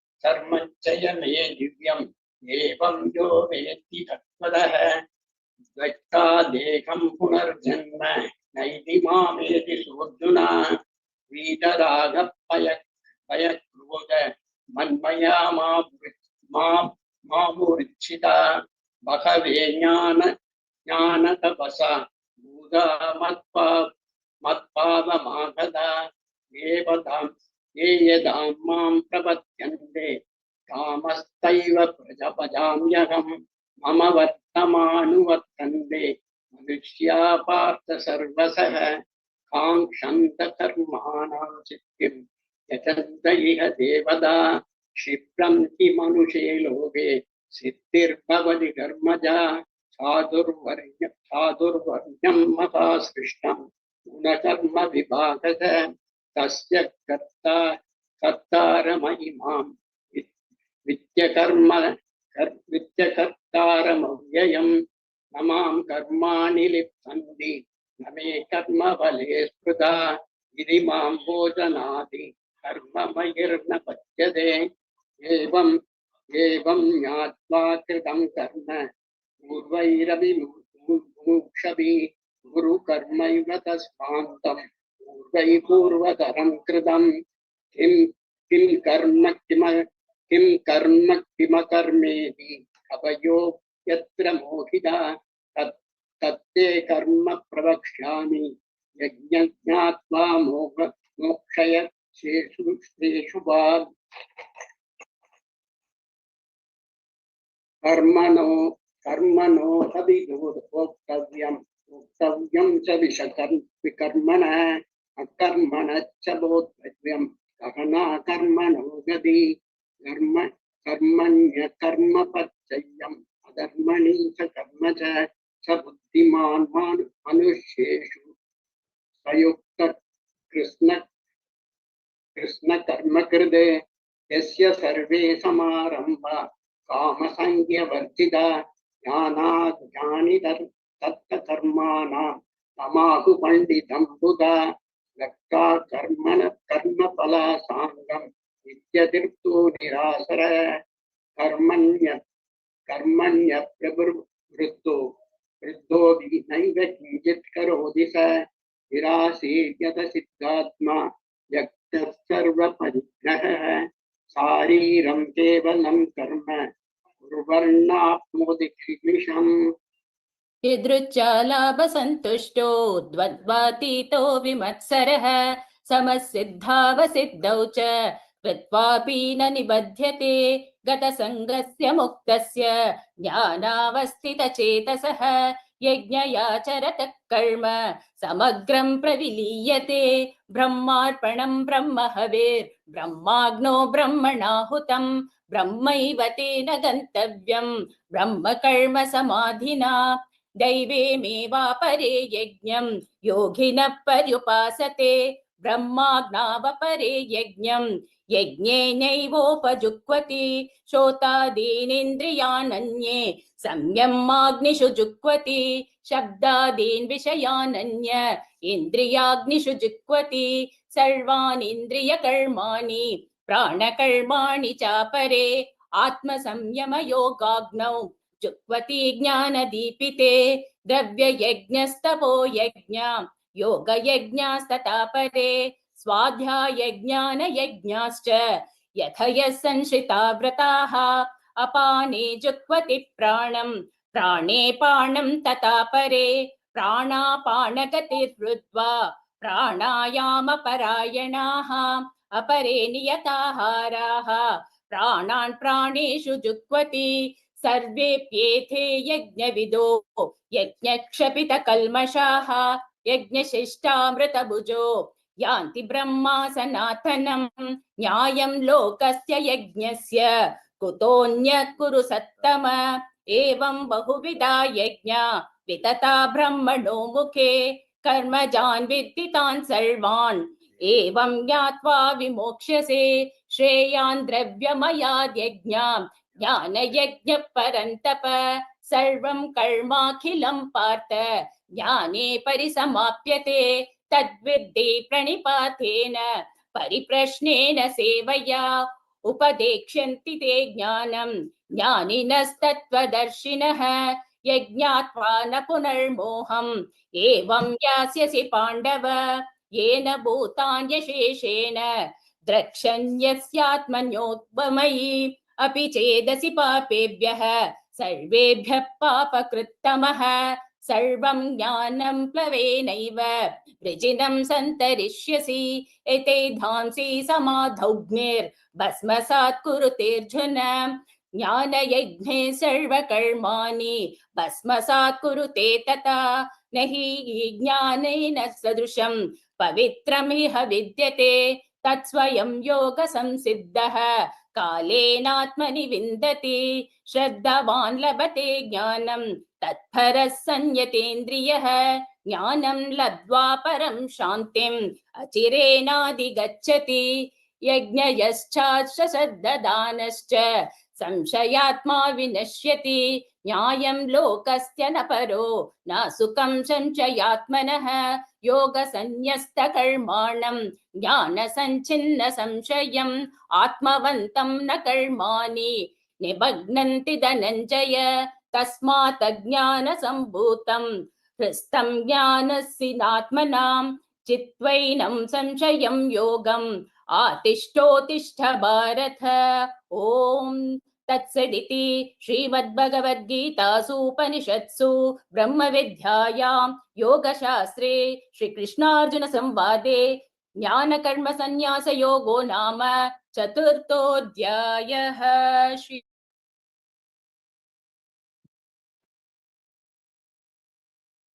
The recording has stopped.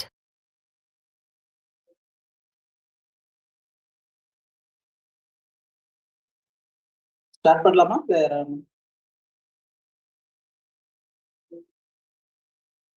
Yeah, we can go to the next chapter now. Chapter 5, Karma Sannyasa Yoga. We have Sri Swaminathan ji presenting the synopsis, followed by reciting by Anandavalli Swaminathan chanting the shlokas also. Yeah, please carry on. நமஸ்காரம், பெரிவாச்சரணம், எல்லாருக்கும் நமஸ்காரம். என்னுடைய முதற்கண் நமஸ்காரம் ஸ்ரீமதி ரேவதி ராஜாராம், என்னுடைய குருமான். This meeting is being recorded. மற்றும் Shrimati Priya Shankar of Vyasa Vidya Mandiram Trichy. என்னுடைய special namaskarams to Thiru R Ramachandran, என்னுடைய மென்டர். இப்போ நாம 5வது அத்தியாயமான கர்ம சந்நியாச யோகத்தை பத்தி பேச போறோம். இதுல மனத்தையும் செயலையும் இணைத்தல், ஒரு நல்ல லட்சியத்தை நோக்கி முழு உணர்வோடு தூய சிந்தனையோடு செய்யும் செயல் கர்மயோகம் என்று கொள்ளலாம். கர்ம சந்நியாச யோகம் என்பது பற்றற்ற நான் செய்கிறேன் என்ற எண்ணம் இல்லாமலும் பலனை எதிர்பார்க்காமல் இறைவனுக்கு பலனை சமர்ப்பணம் செய்வது. இதுவே கர்ம சந்நியாச யோகம். இவை இரண்டையுமே பகவான் ஸ்ரீ கிருஷ்ணன் அர்ஜுனனுக்கு உபதேசிக்கும் பொழுது சொல்கிறார். இதை இந்த ஸ்லோகத்தில் 7வது ஸ்லோகத்தில் சொல்கிறார். யோகயுக்தோ விசுத்தாத்மா விஜிதாத்மா ஜிதேந்திரிய சர்வபூதாத்ம பூதாத்மா சத்குருவன்னபி ந லிப்யதே. இதில் கர்மயோக நிஷ்டன், மனந்தெளிந்தவன், உடலை வென்றவன், இந்திரியங்களை ஜெயித்தவன், எல்லா ஜீவர்களின் ஆத்மாவை தன் ஆன்மாவாக காண்பவன், கர்மம் செய்தாலும் அந்த கர்மா அவனிடம் ஒட்டுவதில்லை. இவ்வாறு யோகம், தபஸ் இவைகளை அனுபவிப்பதும் உலக அனைத்துக்கும் பகவான் தான் என்ற உணர்வோடு உள்ள கர்ம சந்நியாசி சாந்தி அடைகிறான். இந்த ஸ்லோகத்தை இப்படியும் சொல்லலாம். அதுக்கு சில எக்ஸாம்பிள்ஸ் இருக்கு. விசுத்தாத்மாவான ராஜா ஜனகர், இவர் ஆன்மீக அறிவில் திளைத்திருந்தாலும் ஒரு அரசனாக, கணவனாக, தந்தை போன்ற தனது இல்லற கடமைகளை திறம்பட செய்தார்.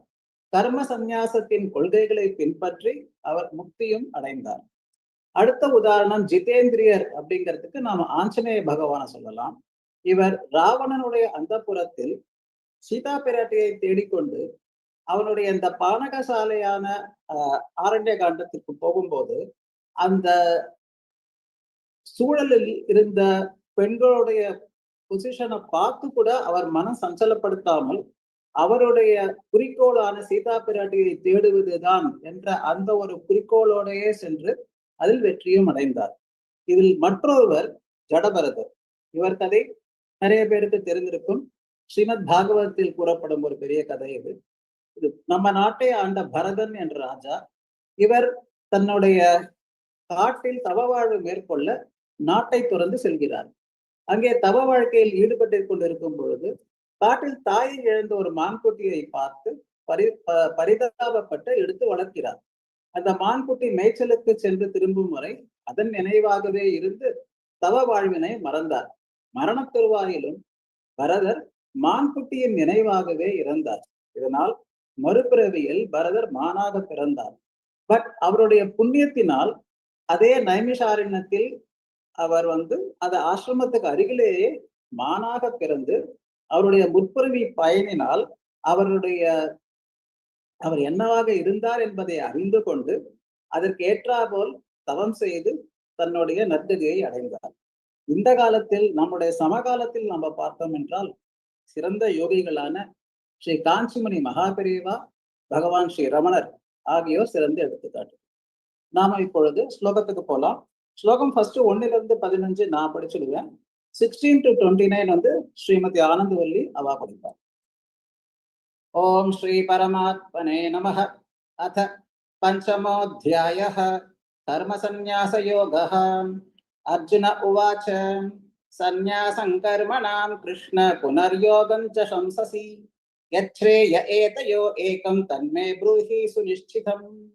अर्जुन उवाच सन्न्यासं कर्मणां कृष्ण पुनर्योगं च शंससि यच्छ्रेय एतयो एकं तन्मे ब्रूहि सुनिश्चितम्।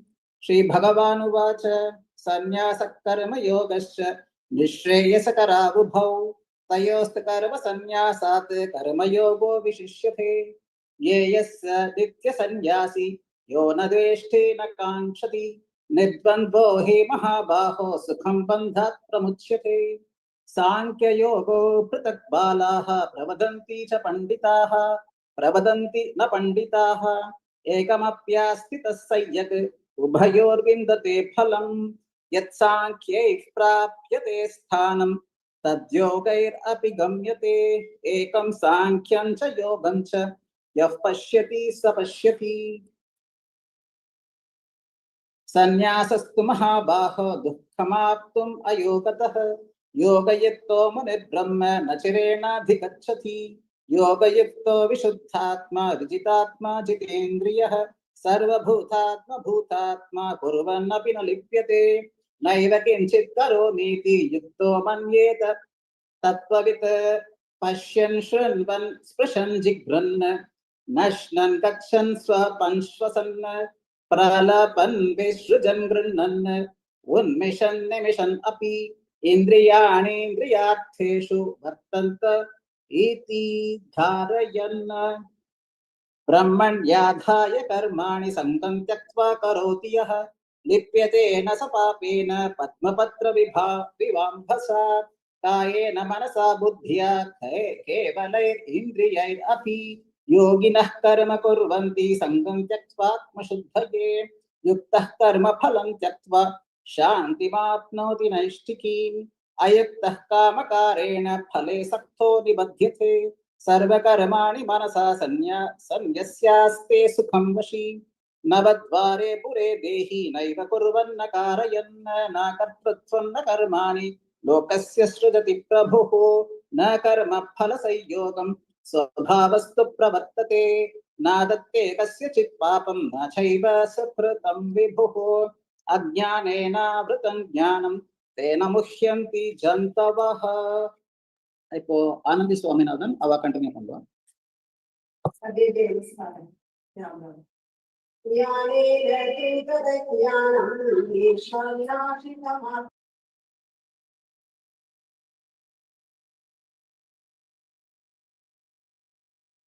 நீங்க மியூட்ல இருக்கீங்களா ஆனந்திஜி? सर्वेभ्यः नमस्कारः। राम राम। ज्ञानेन तु ततज्ञानं येषां नाशितमात्मनः तेषामादित्तवज्ञानं प्रकाशयति तत्परं तद्बुद्धयस्तदात्मानस्तन्निष्ठास्तत्परायणाः गच्छन्त्य पुनरावृत्तिं ज्ञाननिर्धूतकल्मषाः। विद्या विनय संपन्ने ब्राह्मणे गविहस्तिनि शुनि चैव स्वपाके च पंडिताः समदर्शिनः। इहैव तैर्जति सर्गः येषां साम्ये स्थितं मनः। निर्दोषं हि समं ब्रह्म तस्मात् ब्रह्मणि ते स्थिताः। न प्रहृष्येत् प्रियं प्राप्य न उद्विजेत् प्राप्य च प्रियं। स्थिरबुद्धिरसम्मूढो ब्रह्मविद् ब्रह्मणि स्थितः। बाह्यस्पर्शे स्वसक्तात्मा विनद्यत्यात्मनि यत्सुखं स ब्रह्मयोगयुक्तात्मा सुखम् अक्षयम् अश्नुते। ये हि संस्पर्शजा भोगाः दुःखयोनय एव ते आद्यन्तवन्तः कौन्तेय न तेषु रमते बुधः। शक्नोति हैव यः सोढुं प्राक्शरीर विमोक्षणात् कामक्रोधोद्भवं वेगं स युक्तः स सुखी नरः। योऽन्तः सुखोऽन्तररामः तदान्तर्ज्योतिर्येव यः स योगी ब्रह्म निर्वाणं ब्रह्मभूतोऽति गच्छति लभन्ते ब्रह्म निर्वाणम् ऋषयः क्षीणकल्मषाः छिन्नद्वैधायतात्मानः सर्वभूतहिते रताः कामक्रोधवियुक्तानां यतीनां यतचेतसाम् अभितो ब्रह्म निर्वाणं वर्तते विदितात्मनां स्पर्शान् कृत्वा बहिर्बाह्यान् चक्षुश्चैवान्तरे भ्रुवोः प्राणापानौ समौ कृत्वा नासाभ्यन्तरचारिणौ यदेन्द्रियं मनो बुद्धिर्मुनिर्मोक्षपरायणः विगते च भयक्रोधो यः सदा मुक्त एव सः भोक्तारं यज्ञतपसां सर्वलोकमहेश्वरं सुहृदं सर्वभूतानां ज्ञात्वा मां शान्तिमृच्छति भोक्तारं यज्ञतपसां सर्वलोकमहेश्वरं सुहृतं सर्वभूतानां ज्ञात्वा मां शान्तिमृच्छति। ओम तत्सत् इति श्रीमद्भगवद्गीतासु उपनिषत्सु ब्रह्मविद्यायां योगशास्त्रे श्रीकृष्ण अर्जुन संवादे संन्यासयोगो नाम पंचमोऽध्यायः। श्रीहरे नमः, श्रीहरे नमः, श्रीहरे नमः। The recording has stopped. Okay. Now we move on to the next. This chapter. meeting is being recorded. Chapter 6, Atma Samyama Yogaha. And we have Sanvi Karthik and Shri Himanshu Patwa presenting the synopsis, followed by Sanvi and Lakshanya chanting the shlokas. Over to Sanvi. Shri Gurubhyo Namaha. So what is this chapter all about? This chapter, which is known as the Atma Samyama Yoga or the Dhyana Yoga, tells us that a true yogi is the one who surrenders himself completely to the Supreme Lord and does his duties without any attachment. It also emphasizes on the importance of self-discipline, moderation in food, sleep, and day-to-day activities. बन्धुरात्मात्मनस्त्स्य येनाद्मैवात्मनाजितः अनाद्मनस्तु शत्रुत्वे वर्तेताद्मैव शत्रुवत्. This shloka tells us that a conquered mind is a friend. That is, when the mind is controlled, it helps us in growth and improvement, leads to inner peace, and helps us focus on certain situations and analyze them more clearly. Whereas when the same mind is uncontrolled or unconquered, it is driven by hatred, greed, and illusion and leads to self-destruction. Let's say, for example, you have been working really hard on a school project, but you end up getting a bad grade on it and miss the chance of getting a really prestigious award. So with a controlled mind, you'll feel sad for a brief period of time and then think about improving. You would talk with your teachers and peers and be open to feedback. So this helps you to learn and grow, and you'll also try harder the next time. Whereas having an uncontrolled mind leads to anger, blaming others, and giving up. This hurts you and prevents improvement. So what can you do to have a controlled mind? Embrace mindfulness. That is, perform everyday tasks with full awareness.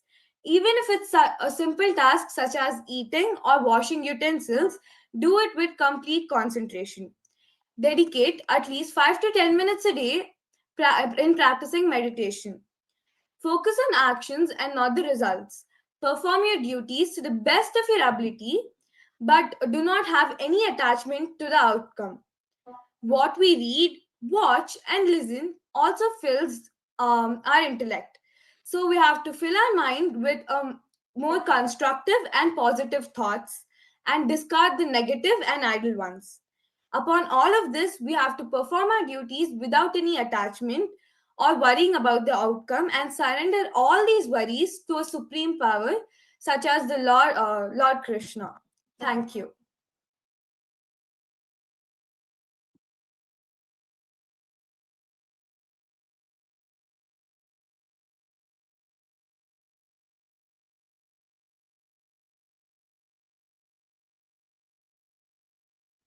Yes, continue with the chanting.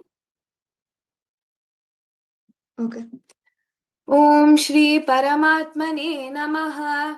अथ षष्ठोऽध्यायः आत्मसंयमयोगः। श्रीभगवानुवाच अनाश्रितः कर्मफलं कार्यं कर्म करोति यः स सन्न्यासी च योगी च न निरग्निर्न चाक्रियः। यं सन्न्यासमिति प्राहुः योगं तं विद्धि पाण्डव न ह्यसन्न्यस्तसङ्कल्पो योगी भवति कश्चन।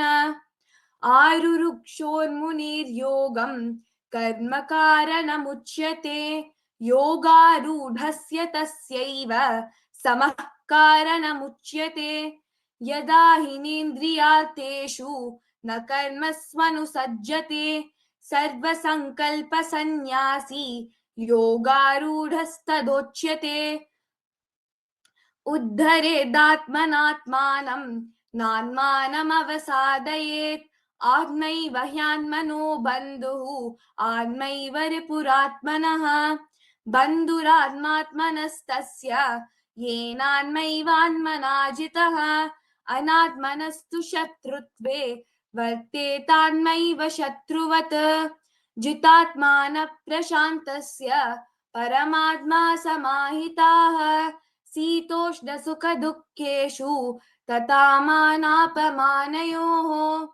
ज्ञानविज्ञानतृप्तात्मा कूटस्थो विजितेन्द्रियः युक्त इत्युच्यते योगी समलोष्टाश्मकाञ्चनः। सुहृन्मित्रायुदासीन मध्यस्थाद्वेष्य बन्धुषु साधुष्वपि च पापेषु समबुद्धिर्विशिष्यते। योगी युञ्जीत सततम् आत्मानं रहसि स्थितः एकाकीयत चित्तात्मा निराशीरपरिग्रहः। शुचौ देशे प्रतिष्ठाप्य स्थिरमासनमात्मनः नात्युच्छ्रितं नातिनीचं चैलाजिनकुशोत्तरम् तत्रैकाग्रं मनः कृत्वा यतचित्तेन्द्रियक्रियाः उपविश्यासने युञ्जाद् योगमात्मा विशुद्धयेत्। समं कायशिरो ग्रीवं धारयन्मचलं स्थिरः सम्प्रेक्ष्य नासिकाग्रं स्वं दिशश्चानवलोकयन्। प्रशान्तात्मा विगतभिर्ब्रह्मचारी व्रते स्थितः मनः संयममच्चित्तो युक्त आसीत मत्परः। युञ्जन्नेवं सदात्मानं योगी नियतमानसः शान्तिं निर्वाणपरमां मत्संस्थामधिगच्छति। नात्यश्नतोऽस्तु योगोऽस्ति न चैकान्तमनश्नतः न चाति स्वप्नशीलस्य जाग्रतो नैव चार्जुन। युक्ताहारविहारस्य युक्तचेष्टस्य कर्मसु युक्तस्वप्नावबोधस्य योगो भवति दुःखः। यदा विनियतं चित्तम् आत्मन्येवावशिष्ठते निःस्पृहः सर्वकामेभ्यो युक्त इत्युच्यते तदा। यथा दीपो निवातस्थो नेङ्गतेषोपमा स्मृता योगिनो यतचित्तस्य युञ्जतो योगमात्मनः। यत्रो परमते चित्तं निरुद्धं योगसेवया यत्र चैवात्मनात्मानं पश्यन्नात्मनि तुष्यति।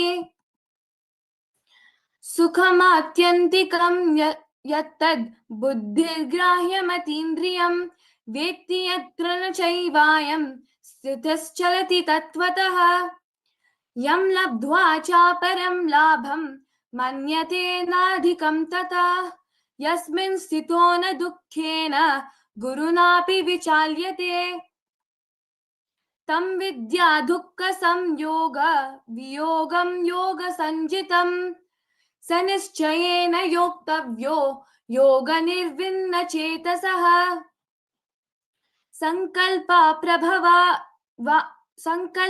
प्रभवान् कामां त्यक्त्वा सर्वान् शेषतः मनसैवेन्द्रियग्रामं विनियम्य समानतः शनैश्शनैरुपरमेत् बुद्ध्या धृतिगृहीतया आत्मसंस्थं कृत्वा न किंचिदपि चिन्तयेत् यतो यतो निश्चरति मनश्चञ्चलमस्थिरं Lakshanya, 1 second. May I now We'll end the chapter and then do the synopsis. Yes. यतो यतो निश्चरति मनश्चञ्चलमस्थिरं ततस्ततो नियमेतद् आत्मन्येव वशं न्ययेत् प्रशान्तमनसं ख्येनं योगिनं सुखमुत्तमम् उपैति शान्तरजसं ब्रह्मभूतमकल्मषं युञ्जन्यैवं सदात्मानं योगी विगतकल्मषः सुखेन ब्रह्म संस्पर्शम् अत्यन्तं सुखमश्नुते सर्वभूतास्तमात्मानं सर्वभूतानि चात्मनि ईक्षते योगयुक्तात्मा सर्वत्र समदर्शनः यो मां पश्यति सर्वत्र सर्वं च मयि पश्यति तस्याहं न प्रणश्यामि स च मे न प्रणश्यति सर्वभूतस्थितं यो मां भजन्त्येकात्मवस्थितः सर्वथा वर्धमानोऽपि स योगी मयि वर्तते आत्मौपम्येन सर्वत्र समं पश्यति योऽर्जुन सुखं वा यदि वा दुःखं स योगी परमो मतः अर्जुन उवाच योऽयं योगस्त्वया प्रोक्तः साम्येन मधुसूदन एतस्याहं न पश्यामि चञ्चलत्वा स्थितं स्थिराम् चञ्चलं हि मनः कृष्ण प्रमाति बलवदृढं तस्याहं निग्रहं मन्ये वायोरिव सुदुष्करम् श्रीभगवानुवाच असंशयं महाबाहो मनो दुर्निग्रहं चलम् अभ्यासेन तु कौन्तेय वैराग्येन च गृह्यते असंयतात्मना योगो दुष्प्राप इति मे मतिः वश्यात्मना तु यतता शक्यो वाप्तुमुपायतः अर्जुन उवाच अयति श्रद्धयोपेतो योगाच्चलितमानसः अप्राप्य योगसंसिद्धिं कां गतिं कृष्ण गच्छति कच्छिन्नो वयविभ्रष्टः छिन्नाभ्रमिव नश्यति अप्रतिष्ठो महाबाहो विमूढो ब्रह्मणः पथि एतन्मे संशयं कृष्ण छेत्तुमर्हस्य शेषतः त्वदन्य संशयास्यास्य छेत्तता नख्युपपद्यते श्रीभगवानुवाच पार्थ नैवेह नामुत्र विनाशस्तस्य विद्यते न हि कल्याणकृत् कश्चित् दुर्गतिं तात गच्छति प्राप्य पुण्यकृतां लोकान् उषित्वा शाश्वती समाः शुचीनां श्रीमतां गेहे योगभ्रष्टोऽभिजायते अथवा योगिनामेव कुले भवति धीमताम् एतद्धि दुर्लभतरं लोके जन्म यदीदृशं तत्र तं बुद्धिसंयोगं लभते पौर्वदेहिकं यतते च ततो भूयः संसिद्धौ कुरु नन्दन पूर्वाभ्यासेन तेनेव क्रियते ह्यवशोऽपि सः जिज्ञासुरपयोगस्य शब्दब्रह्माति वर्तते प्रयत्नाध्यतमानस्तु योगी संशुद्ध किल्बिषः अनेकजन्म संसिद्धस्ततो याति परां गतिम् तपस्वभ्योऽधिको योगी ज्ञानिभ्योऽपि मतोऽधिकः कर्मिभ्यश्चाधिको योगी तस्माद् योगी भवार्जुन योगिनामपि सर्वेषां मद्गतेन्तात्मरान्तरा श्रद्धावान् भजते यो मां समे युक्ततमो मतः। ॐ तत्सदिति श्रीमद्भगवद्गीतासु उपनिषत्सु ब्रह्मयोगायां योगशास्त्रे श्रीकृष्णार्जुनसंवादे आत्मसंयमयोगो नाम षष्ठोऽध्यायः। Okay. Shri Himanshu Patwaji, please present your synopsis.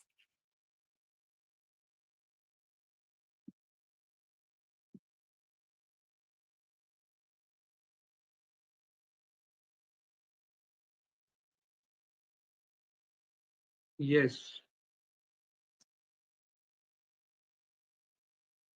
Are you able to hear me? Yes, please. Yes. Namaskar. This is the Atma Sanyam Yoga. I'll give my interpretation or my understanding of chapter 6. I bow to Lord Krishna and request him to forgive any mistakes that I may make in my own interpretations, and request he guide me in better understanding. In this chapter, according to me, Lord Krishna has already laid foundation via the earlier chapters, that is Sankhya Yoga, Karma Yoga, Gyan Karma Sannyas Yoga और Sannyas Yoga. Yes, in sub chapter में आगे he has already laid foundation for Arjun to lead us his soul in its journey towards moksha. Up to 5th adhyaya, all the principles and fundamentals that he has explained basically lead a soul to moksha, but they themselves do not, up to chapter 5, they do not lead a soul to moksha. This is the first chapter where via Atma Sanyam Yoga, Lord Krishna gives him the direction that from this chapter onwards, if you follow these principles, then a soul is definite. I mean, the moksha is definite. So, yeah, यहाँ पर in this particular chapter, initially he guides the Arjuna that unless you qualify to be a sannyasi or a yogi, you cannot attain moksha. Lord Krishna in clear terms defines who is a sannyasi. He says sannyasi is one who performs his karma without any intent or claim on the fruits of his actions. Thus, one who renounces the fruits of his actions is a sannyasi. Lord Krishna also defines who is a yogi. He says one who renounces all sankalpa is a true yogi. He defines who is an eligible seeker. Basically, he says only a true sannyasi or a yogi are eligible seekers for moksha.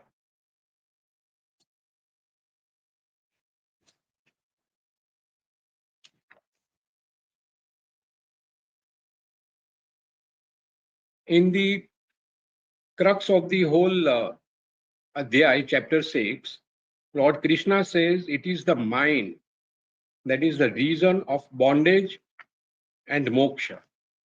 If you are able to control your mind, you can attain moksha. But if you cannot, if the mind controls you, then you are bound to be on the downfall.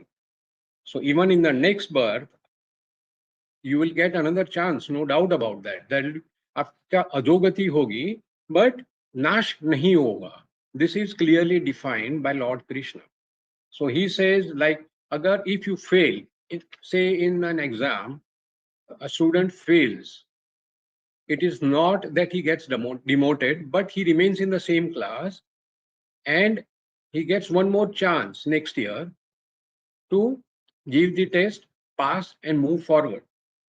This is exactly the way he has explained that आपको next जन्म में और एक opportunity मिलेगी, and if you play along well, then you will succeed. और मोक्ष की ओर आप अग्रसर हो सकते हो.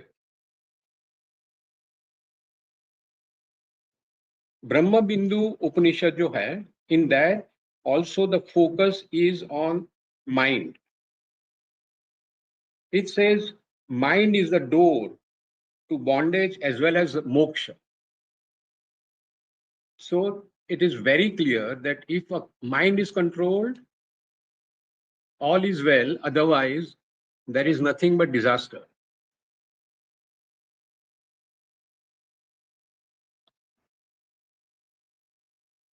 He explains, Lord Krishna explains, that through proper practice of the principles which have been explained in previous adhyayas, one can master his mind. And by mastering his mind, that person can become a true sannyasi or a yogi. Only after that, he can make an attempt to move forward by following the principles laid down in chapter 6 and onwards, depending on the attributes that he has inherited from his previous births. The particular soul can achieve his moksha, because that is the ultimate goal of any soul, and that is what the God himself wants. The Lord says further that one who has already controlled his mind, then what is required of him is that he should, with all his focus, only focus on me. And he says, in the last shloka, he says that सभी योगी में जो श्रद्धावान योगी अपनी अंतरात्मा में मुझे लगाए हुए निरंतर मेरा स्मरण करता है, वह योगी मेरे लिए श्रेष्ठ योगी है. और यहीं पर माइंड जो है, because mind is like a monkey, that has been already explained by Lord Krishna. It's like it's very difficult to control, but through perseverance, patience, and constant practice, it is possible to control the mind. There have been various examples in our scriptures that even if, say, yogi like Sri Vishwamitra ji, even he was tempted by Indra by sending an apsara, और उसका तप का भंग किया गया था. Similarly, there is an instance in our own scriptures कि Lord Shiva का तप भंग करने के लिए भी इंद्र ने कोशिश की थी रंभा को बेचकर, but Lord Shiva destroyed her. So the examples are available in our own scriptures that mind is most difficult. Even if you assume that you have achieved control, it doesn't mean that you can relax. You have to be always be aware and under constant vigilance that your mind doesn't get strayed. This, according to me, is the whole basis of this chapter. Shri Krishna Sharanam Mama.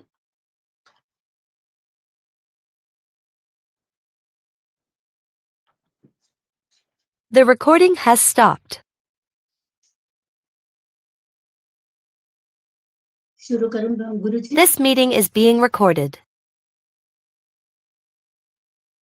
Yeah, now we move to the next chapter, chapter 7, Jnana Vijnana Yoga. And we have with us Srimati Sheela Sundar and Shri Kriti to present the synopsis one after the other, followed by Srimati Sheela Sundar and Tripura Joshi to chant the shlokas. We'll keep the same process. First the synopsis, then the chanting. Thank you. धन्यवाद. श्री गुरुभ्यो नमः. ओम नमो नारायण. आज मैं भगवत गीता के 7वें अध्याय ज्ञान विज्ञान योग के अंतर्गत मेरे ज्ञान के आधार पर जो बात कह सकती हूँ उसे आपके सामने रखती हूँ. इस अध्याय के बारे में मुझे अधिक जानकारी नहीं है. गुरुजी डॉक्टर रंजित बेहरा जी ने बेहरा जी के विनम्र मोटिवेशन, सहायता और मार्गदर्शन से ही कुछ विषय बना पाई हूँ। इसके लिए गुरुजी के प्रति मैं बहुत बहुत आभारी हूँ। धन्यवाद गुरुजी। श्री कृष्ण अर्जुन से कहते हैं कि जब मनुष्य बुद्धि और हृदय पूर्ण रूप से ईश्वर में स्थिर हो जाते हैं, तब मनुष्य सच्चे ज्ञान और अनुभूति को प्राप्त करता है। वे कहते हैं कि यह पूरा संसार जो प्रकट होता है और जो अदृश्य है, सब उन्हीं से उत्पन्न है और उन्हीं में स्थित है। प्रकृति के पंचभूत जैसे जल, वायु, अग्नि, आकाश और भूमि और मनुष्य के अंदर बने मन, बुद्धि और अहंकार उनकी भौतिक शक्तियां हैं और जीवात्मा उनकी दिव्य प्रकृति का अंश है। माया मनुष्य को भ्रम में रखती है, इसलिए वह ईश्वर को पहचान नहीं पाता, पर जो श्रद्धा से उनकी शरण में आता है वह अंत में परम सत्य को जान ही लेता है। भगवान के भक्त 4 प्रकार के होते हैं, जिन्हें चतुर्विध भजन्ते माम कहते हैं। जिसे निम्न श्लोक में बताया गया है। चतुर्विधा भजन्ते माम जनाः सुकृतिनोऽर्जुन, आर्तो जिज्ञासुरर्थार्थे ज्ञानी च भरतर्षभ। अर्थात आर्त भक्त, अर्थार्थी भक्त, जिज्ञासु भक्त और ज्ञानी भक्त, जिनमें ज्ञानी श्रेष्ठ है क्योंकि वह ईश्वर को एकत्व से पहचान लेता है। इसी बात पर एक छोटी सी कहानी इस प्रकार है। एक गांव में एक जिज्ञासु युवक था जो भगवान के प्रति बहुत भक्ति रखता था और प्रेम रखता था, और उसने एक बार भगवद गीता के 7वें अध्याय में कृष्ण जी के वचन को सुना कि उसमें कृष्ण जी बताते हैं कि मेरे शरण में जो श्रद्धा पूर्वक आ जाता है उसे मैं मोक्ष के मार्गदर्शन करता हूं। तो वह युवक पूर्ण भक्ति से और प्रेम से भगवान को पूजन करने लगा, पर उसके भक्ति में अनेक बाधाएं आई और उसका मन विचलित होने लगा और वह अपने मार्ग से भटक गया। तब एक बार एक गुरु के दर्शन के कारण वह गुरु जो है उनके संकट को पहचाना और उनसे कहा कि ये भक्ति और प्रेम जो है सिर्फ भावना नहीं है, इसे तुम अपने आचरण में रखो। तो उसके बाद वह पूर्ण रूप से भगवान के शरण में गया और उसके मन को शांति प्राप्ति हुई। इसी बात को कृष्ण जी कहते हैं कि जन्मों की साधना के बाद अत्यंत दुर्लभ आत्मा ही यह समझ पाती है कि यह संपूर्ण सृष्टि ईश्वर की ही लीला है। यही ज्ञान और भक्ति मनुष्य को मोक्ष मार्ग पर अग्रसर करता है। धन्यवाद।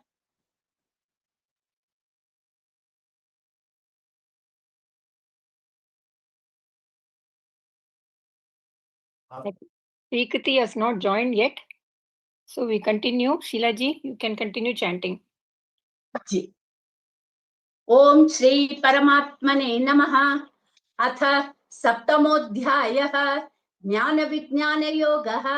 श्री भगवानुवाच मय्या शक्तमनः पार्थ योगं युञ्जन्मदाश्रयः असंशयं समग्रं मां यथा ज्ञास्यसि तत् शृणु। ज्ञानं तेहं सविज्ञानम् इदं वक्ष्याम्य शेषतः यज्ञात्वा नेह भूयोऽन्यत् ज्ञातव्यमवशिष्यते। मनुष्याणां सहस्रेषु कश्चिद् यतति सिद्धये यततामपि सिद्धानां कश्चिन्मां वेति तत्त्वतः। भूमिरापो नलो वायुः कं मनो बुद्धिरेव च अहंकार इति यं मे भिन्ना प्रकृतिरष्टधा। अपरेयमितस्त्वन्यां प्रकृतिं विद्धि मे परां। जीवभूतां महाबाहो ययेदं धार्यते जगत् एतत् योनीनि भूतानि सर्वाणीत्युपधारय। अहं कृष्णस्य जगतः प्रभवः प्रलयस्तथा मत्तः परतरं नान्यत् किञ्चिदस्ति धनञ्जय। मयि सर्वमिदं प्रोतं सूत्रे मणिगणा इव। रसोऽहमप्सु कौन्तेय प्रभास्मि शशिसूर्ययोः। प्रणवः सर्ववेदेषु शब्दखे पौरुषं नृषु पुण्यो गन्धः पृथिव्याञ्च तेजश्चास्मि विभावसौ जीवनं सर्वभूतेषु तपश्चास्मि तपस्विषु बीजं मां सर्वभूतानां विद्धि पार्थ सनातनं बुद्धिर्बुद्धिमतामस्मि तेजस्तेजस्विनामहं बलं बलवताञ्चाहं कामरागविवर्जितं धर्माविरुद्धो भूतेषु कामोऽस्मि भरतर्षभ ये चैव सात्विका भावा राजसास्तामसाश्च ये मत्त एवेति तन्विद्धि न त्वहं तेषु ते मयि त्रिभिर्गुणमयैर्भावै येभिः सर्वमिदं जगत् मोहितं नाभिजानाति मामेभ्य परमव्ययम् दैवी ह्येषा गुणमयी मम माया दुरत्यया मामेव ये प्रपद्यन्ते मायमेतां तरन्ति ते न मां दुष्कृतिनो मूढाः प्रपद्यन्ते नराधमां मायया प्रहृतज्ञाना आसुरं भावमाश्रिताः चतुर्विधा भजन्ते मां जनाः सुकृतिनोऽर्जुन आर्तो जिज्ञासुरर्थार्थी ज्ञानी च भरतर्षभ तेषां ज्ञानी नित्ययुक्तः एकभक्तिर्विशिष्यते प्रियो हि ज्ञानिनोत्यर्थम् अहं स च मम प्रियः उदाराः सर्व एवैते ज्ञानित्वात्मैव मे मतम् आस्थितः स हि युक्तात्मा मामेवानुत्तमां गतिम् बहूनां जन्मनामन्ते ज्ञानवान् मां प्रपद्यते वासुदेवः सर्वमिति समहात्मा सुदुर्लभः कामैस्तैस्तैहृतज्ञानाः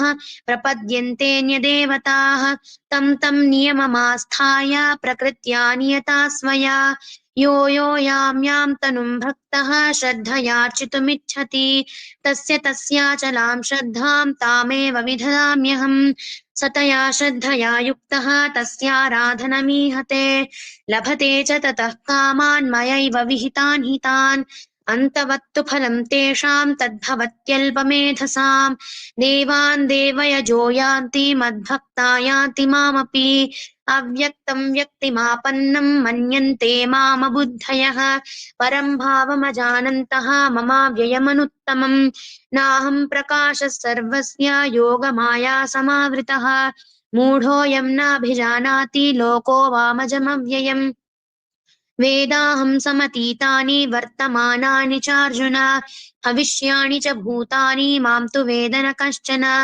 इच्छाद्वेषसमुत्थेन द्वन्द्वमोहेन भारत सर्वभूतानि सम्मोहं सर्गे यान्ति परन्तप येषां त्वन्तगतं पापं जनानां पुण्यकर्मणां ते द्वन्द्वमोहनिर्मुक्ताः भजन्ते मां दृढव्रताः जरामरणमोक्षाय मामाश्रित्य यतन्ति ये ते ब्रह्म तत्विदुः कृत्स्नम् अध्यात्मं कर्म चाखिलम् साधिभूतादिदैवं मां साधियज्ञं च ये विदुः प्रयाणकालेऽपि च मां ते विदुर्युक्तचेतसः ॐ तत्सदिति श्रीमद्भगवद्गीतासु उपनिषत्सु ब्रह्मविद्यायां योगशास्त्रे श्रीकृष्णार्जुनसंवादे ज्ञानविज्ञानयोगो नाम सप्तमोऽध्यायः. Thank you. Okay, now we have Shrikriti with us. Shrikriti, may I request you to present your synopsis? अस्तु मातः।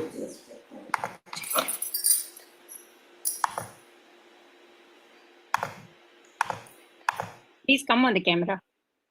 आम्, नमस्कारः सर्वेभ्यः। एकनिमिषम्।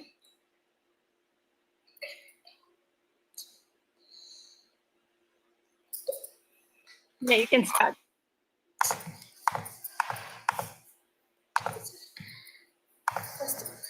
Can I share my presentation? Yes, yes, yes. I'm giving you the slides.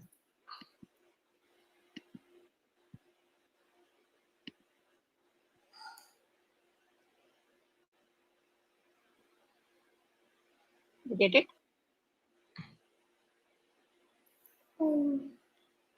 Okay, yes.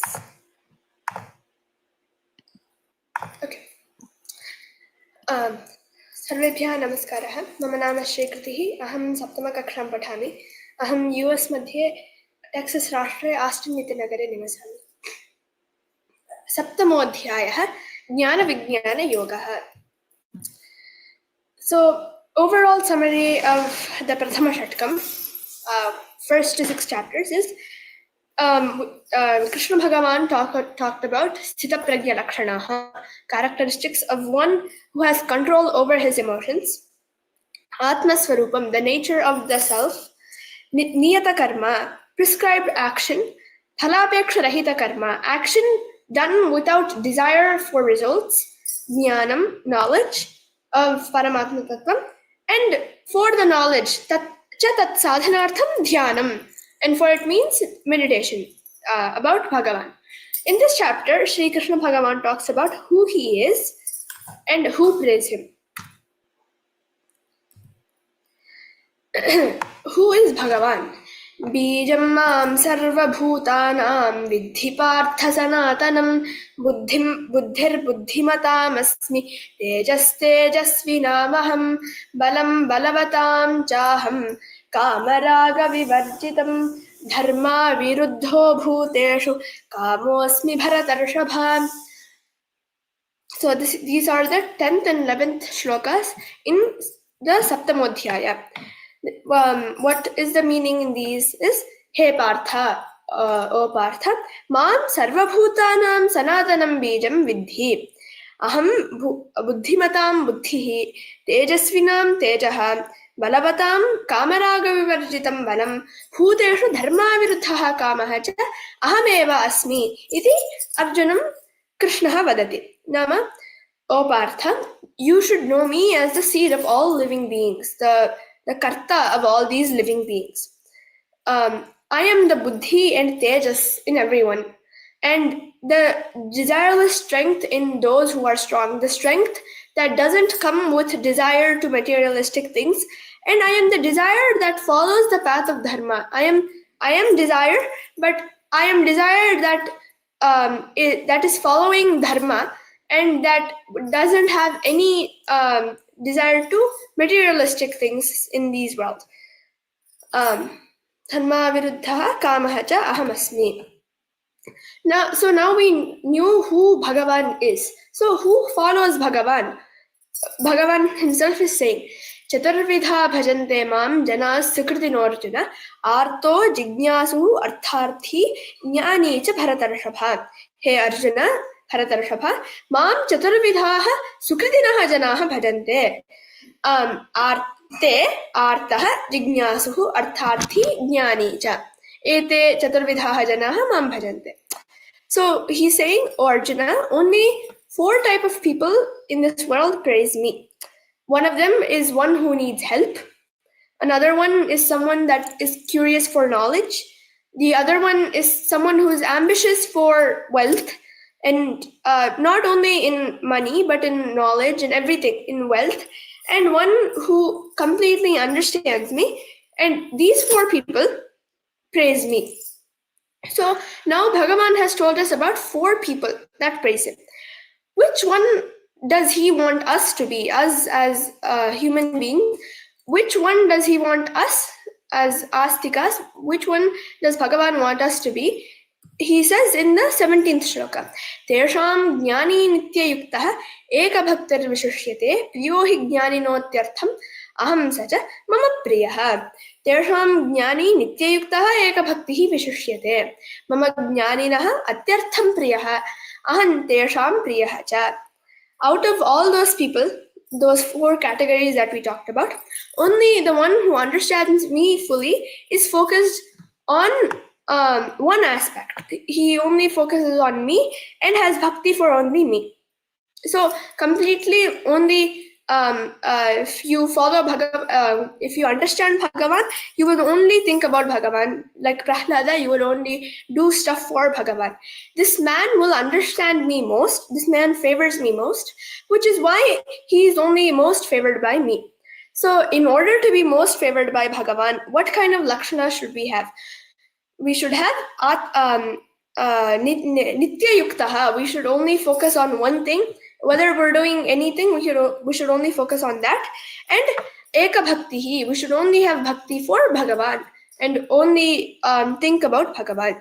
If we achieve these two things, then we will be bhaktas and jnanis and most favored by Bhagavan. I will end it here. Dhanyavada.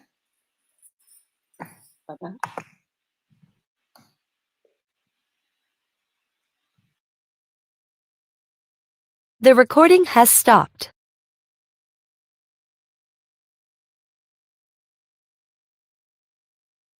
This meeting is being recorded. Now we move on to chapter 8, Akshara Brahma Yoga, and we have with us Srimati Nagalakshmi Viswanathan presenting the synopsis, followed by a Pratishhthanam member chanting and Srimati Dharmambal chanting the balance shlokas of chapter 8.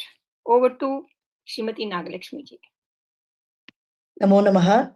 My humble pranams to all the dignitaries of SA槤Pratishhthan, Shekhar ji, Priya ji, and my mentor Revati ji. Today I am here to speak on chapter 8, Akshara Brahma Yoga. Arjuna asked Krishna about the supreme, the soul, karma, and what happens after death. Krishna explains that the supreme reality is eternal, the soul is immortal, and the body and world are temporary. Krishna says he is the divine power inside every being. The central teaching is about the final moment of life.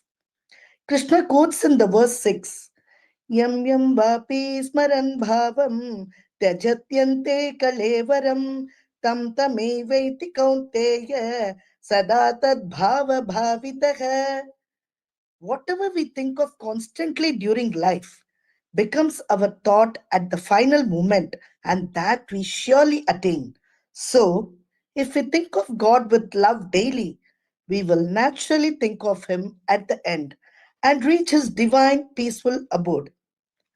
Let us understand this shloka with the help of Jatapartha's story from SRIMAD BHAGAVATAM. King Bharata, a great devotee and the ruler after whom India, that is Bharata, is named, left his kingdom to meditate in the forest. One day, he found an orphaned baby deer and took care of it. Slowly, his mind became attached to the deer. Even during prayer, he thought of the deer more than God. At the moment of death, his last thought was the deer. So he was reborn as a deer. As a deer, he remembered his previous life and stayed near sage Pulakash ashrama, avoiding all attachments. When the deer's life ended, it took the name of Lord Narayana and was born again as a human in a Brahmana family. In this birth, he lived as Jatabharata, acting dull, silent, and uninterested in worldly matters, so no one would disturb his spiritual focus. But inside, he was a realized soul. So, my dear friends, whatever our heart is filled with every day becomes our destination. If the mind is filled with love for God, his name, his form, his kindness, then at the final moment, the mind will automatically run to him and we will reach his eternal abode. Krishna also explains two paths after death, the one leading to revelation, that is no return, and the other to rebirth, that is return. So Krishna's message is very simple. Live with devotion. Practice remembering me daily. Then you need not fear anything. I will definitely come to you at the final. Namo Namaha. May I now invite Srimati Meenakshi Premanand to chant the shlokas. नमस्कार श्री परमात्मने नमः अथ अष्टमोऽध्यायः अक्षर ब्रह्म योगः अर्जुन उवाच किं तद् ब्रह्म किमध्यात्मं किं कर्म पुरुषोत्तम अधिभूतं च किं प्रोक्तम् अधिदैवं किमुच्यते अतियज्ञः कथं कोत्र देहेऽस्मिन् मधुसूदन प्रयाणकाले च कथं ज्ञेयोऽसि नियतात्मभिः। श्रीभगवानुवाच अक्षरं ब्रह्म परमं स्वभावोऽत्यात्मम् उच्यते भूतभावोद्भवकरो विसर्गः कर्म सञ्चितः अधिभूतं क्षरो भावः पुरुषश्च अधिदैवतम् अधियज्ञोऽहं येवात्र देहे देहभृताम्बर अन्तकाले च मामेव स्मरन् मुक्त्वा कलेवरम् यः प्रयाति समद्भावं याति नास्त्यत्र संशयः यं यं वापि स्मरन् भावं त्यजत्यन्ते कलेवरम् तं ये वैति कौन्तेय सदा तद्भावभावितः तस्मात् सर्वेषु कालेषु मामनुस्मर युध्य च मय्यर्पितमनो बुद्धिः मामे वैश्यस्य संशयः अभ्यासयोगयुक्तेन चेतसा न अन्यगामिना परमं पुरुषं दिव्यं याति पार्थानुचिन्तयत् कविं पुराणम् अनुशासितारं मनोरणीयं सम् अनुस्मरेद्यः सर्वस्य धातारम् अचिन्त्यरूपम् आदित्यवर्णं तमसः परस्तात् प्रयाणकाले मनसाचलेन भक्त्या युक्तो योगबलेन चैव भ्रुवोर्मध्ये प्राणम् आवेश्य संयक् स तं परं पुरुषम् उपैति दिव्यम् यदक्षरं वेदविधो वदन्ति विशन्ति यत्यतयो वीतरागाः यत्तिच्छन्तो ब्रह्मचर्यं चरन्ति तत्ते पदं संग्रहेण प्रवक्ष्ये सर्वद्वाराणि संयम्य मनोहृदि निरुध्य च मूर्ध्नि आदाय आत्मनः प्राणम् आस्थितो योगधारणाम् ॐ इति एकाक्षरं ब्रह्म व्याहरन् मामनुस्मरन् यः प्रयाति त्यजन्तेऽहं य याति परमां गतिम्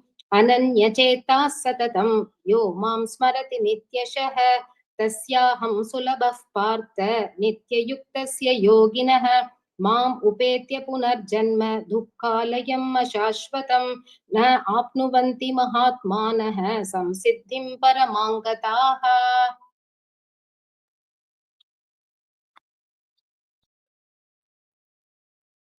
श्रीमती धर्माम्बाल जी।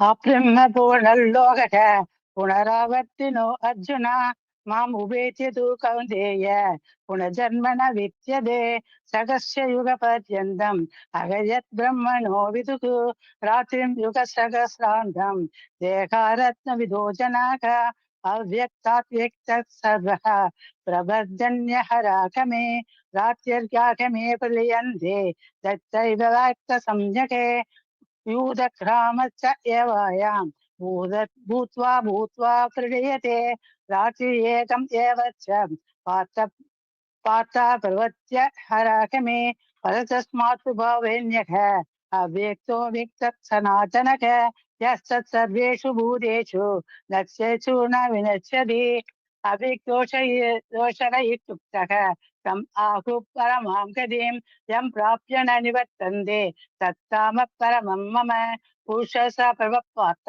भक्त्यलभ्यः तवनन्यः यस्यान्तः सप्तानि भूतानि येन सर्वम् इदं तदं यत्र काले तवावित्तिम् आवृत्तिं सैव योगिनः प्रियदायादितं कालं पश्यामि पदर्शव अग्निज्योतिरगशुक्लक्ष्णः षण्मास उत्तरायणं तत्र प्रादकच्छन्ति ब्रह्मविदो जनाः सूमो रात्रिकृष्णः षण्मास दक्षिणायनं तत्र सान्त्रमसंज्योतिः योगी प्राप्य निवर्तते शुक्लकृष्ण कजिष्येद जगद शाश्वते मदे एकया यत्विद्यम् अनन्या वर्तते पुनः नैते सूर्यपार्थ जनान्ये योगी भुक्यति कच्छन तस्मात् सर्वेषु कालेषु योगयुक्तो भवार्जुन वेदेषु यज्ञेषु तवत्सैव दानेषु यत् पुण्यफलं प्रतिष्ठम् अत्येति तत्सर्वमिदं विदित्वा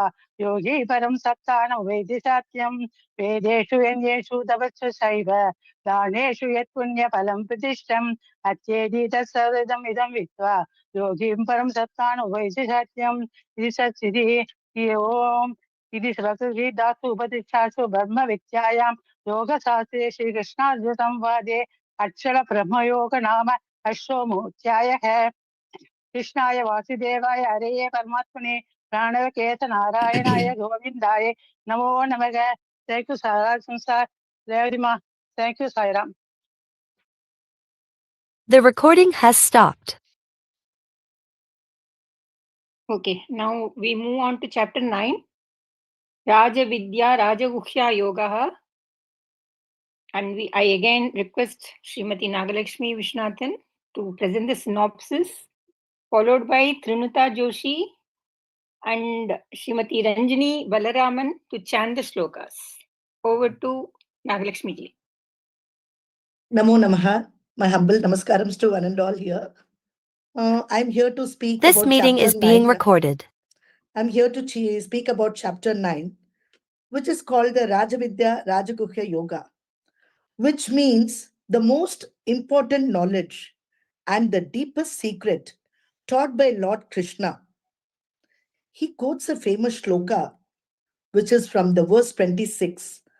Patram pushpam phalam toyam yo me bhaktya prayachati tadaham bhaktubhakritam ashnami prayatatmanagha. If someone offers me a leaf, a flower, a fruit, or water with love, I accept it. Again, I would like to explain this through a small story so that we can understand this deeper. There was once a small boy named Gopal who lived in a village. Every day after school, he would go to a tiny Krishna temple near his house. He knew only one thing. He did not know big mantras or big rituals, but he loved Krishna with all his heart. One day, Gopal saw many devotees coming to the temple with huge garlands, with basket full of flowers, with fruits, and so many expensive sweets to Krishna. Gopal felt very sad. He thought, Krishna, I do not have anything to offer you. Maybe you will not accept anything from me because I don't have any money to offer. So, with a heavy heart, Gopal came to the temple again with a small leaf, a tiny flower, and a little fruit from a nearby garden. And he offered it to Lord Krishna. And he said very softly to Lord Krishna, Krishna, I don't have much, but whatever I have, I offer to you with all my love. At that very moment, something magical happened. The temple priest saw that Krishna's idol seemed to be smiling. The lamp near the idol flickered brightly. The priest felt a warm breeze in the room. He understood something divine had happened. Krishna had accepted the little Gopal's offering with joy, not because it was big, but it came from a pure and loving heart. This simple story captures the beautiful teachings of the Bhagavad Gita, chapter 9. In this chapter, Krishna tells Arjuna, God is everywhere and sees everything. He sees our love, our efforts, and our sincerity. Pure devotion is the highest devotion. Just like Krishna accepted Gopal's tiny leaf and flower, he accepts anything offered with love. Everyone is equal to God, rich or poor, young or old. Everyone can reach God through devotion. Always remember God in all actions. So the simple remembrance of Gopal in all his action made him very dear to Lord Krishna. So to summarize the teachings of chapter 9, God is always with us. He loves simple, pure devotion. Anyone can connect to him. And love is more important than any big gifts. So the way Krishna accepted little Gopal's offerings is exactly how he accepts every small act of love from us. Thank you. Namo Namaha. ॐ श्री परमात्मने नमः। अथ नवमोऽध्यायः राजविद्या राजगुह्य योगः। श्रीभगवानुवाच इदं तु ते गुह्यतमं प्रवक्ष्याम्यनसूयवे ज्ञानं विज्ञानसहितं यज्ञात्वा मोक्षशेषुभात् राजविद्या राजगुह्यं पवित्रमिदमुत्तमं प्रत्यक्षावगमं धर्म्यं सुसुखं कर्तुमव्ययम् अश्रद्धधानाः पुरुषाः धर्मस्यास्य परन्तप अप्राप्य मां निवर्तन्ते मृत्युसंसारवर्त्मनि मया ततमिदं सर्वं जगदव्यक्तमूर्तिना मत्स्थानि सर्वभूतानि न चाहं तेष्वस्थितः न च मत्स्थानि भूतानि पश्य मे योगमैश्वरम् भूतभृन्न च भूतस्थः ममात्मा भूतभावनः यथाकाशस्थितो नित्यं वायुः सर्वत्र गोमहान् तथा सर्वाणि भूतानि मत्स्थानीत्युपधारय सर्वभूतानि कौन्तेय प्रकृतिं याति मामिकाम् कल्पक्षये पुनस्तानि कल्पादौ विसृजाम्यहम् स्वामधिष्ठाय विसृजामि पुनः प्रकृतिं स्वामधिष्ठभ्य विसृजामि पुनः पुनः भूतग्राममिमं कृत्स्नम् अवशं प्रकृतेर्वशात् न च मां तानि कर्माणि निबध्नन्ति धनञ्जय उदासीनवदासीनम् असक्तं तेषु कर्मसु मयाध्यक्षेण प्रकृतिः सूयते सचराचरं हेतुनानेन कौन्तेय जगद्विपरिवर्तते अवजानन्ति मां मूढाः मानुषीं तनुमाश्रितं परं भावमजानन्तः मम भूतमहेश्वरं मोघाशामोघकर्माणः मोघज्ञानाविचेतसः राक्षसीमासुरीं चैव प्रकृतिं मोहिनीं श्रिताः महात्मानस्तु मां पार्थ दैवीं प्रकृतिमाश्रिताः भजन्त्यनन्यमनसः ज्ञात्वा भूतादिमव्ययं सततं कीर्तयन्तो मां यतन्तश्च दृढव्रताः नमस्यन्तश्च मां भक्त्या नित्ययुक्ता उपासते ज्ञानयज्ञेन चाप्यन्ये यजन्तो मामुपासते एकत्वेन पृथक्त्वेन बहुधा विश्वतो मुखम् धन्यवादः। अहं क्रतुर् अहं यज्ञः स्वदाहम् अहमौषधम् मन्त्रोऽहम् अहमेव वाद्यम् अहम् अग्निर् अहं हुतम् पिताहमस्य जगतो माता धाता पितामहः वेद्यं पवित्रमोङ्कार ऋक्सामयजुरेव च गतिर्भर्ता प्रभुः साक्षी निवास शरणं सुकृते प्रभवः प्रलयस्थानं निदानं बीजमव्ययम् तमाम्यहम् अहं वर्षं निगृह्णामि उसृजामि च अमृतं चैव मृत्युश्च सदश्च चाहम् अर्जुन त्रैविद्या मां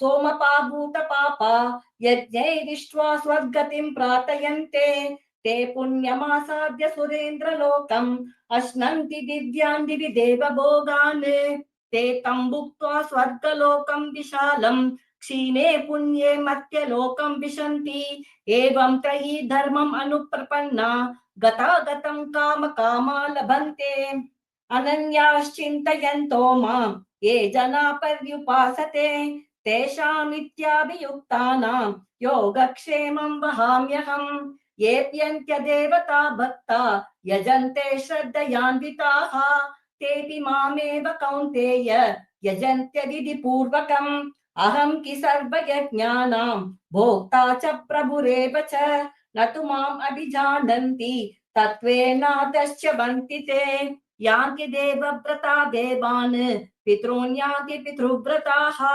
भूतानि यान्ति भूतेज्य यान्ति मध्याजिनोऽपि मां पत्रं पुष्पं फलं तोयं यो मे भक्त्या प्रयच्छति तदहं भक्ति उपहृतम् अश्नामि प्रियतात्मनः यत्करोषि यदश्नासि यज्जुहोषि तदासि यत् यत्तपस्यसि कौन्तेय तत्कुरुष्व मदर्पणम् शुभाशुभफलैरेवं मोक्षसे कर्मबन्धनैः संन्यासयोगयुक्तात्मा विमुक्तो मामुपैष्यसि समोऽहं सर्वभूतेषु न मे द्वेष्योऽस्ति न प्रियः ये भजन्ति तु मां भक्त्या मयि ते तेषु च अव्यहम् अपि चेत् सुदुराचारः भजते माम् अनन्यभाक् साधुरेव समन्तव्यः संयज्ञवसितो हि सः क्षिप्रं भवति धर्मात्मा सश्वश्चान्तिं निगच्छति कौन्तेय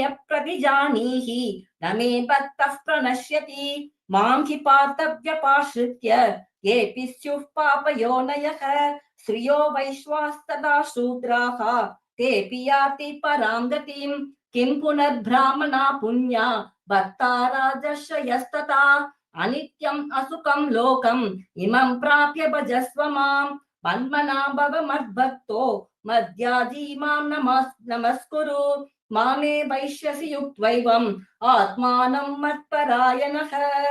ओम तत्सत् इति श्री भगवद्गीतासु उपनिषत्सु ब्रह्मविद्यायां योगशास्त्रे श्री कृष्ण अर्जुन संवादे राजविद्या राजगुह्य योगो नाम नवमोऽध्यायः। श्री हरे नमः, श्री हरे नमः, श्री हरे नमः। The recording has stopped.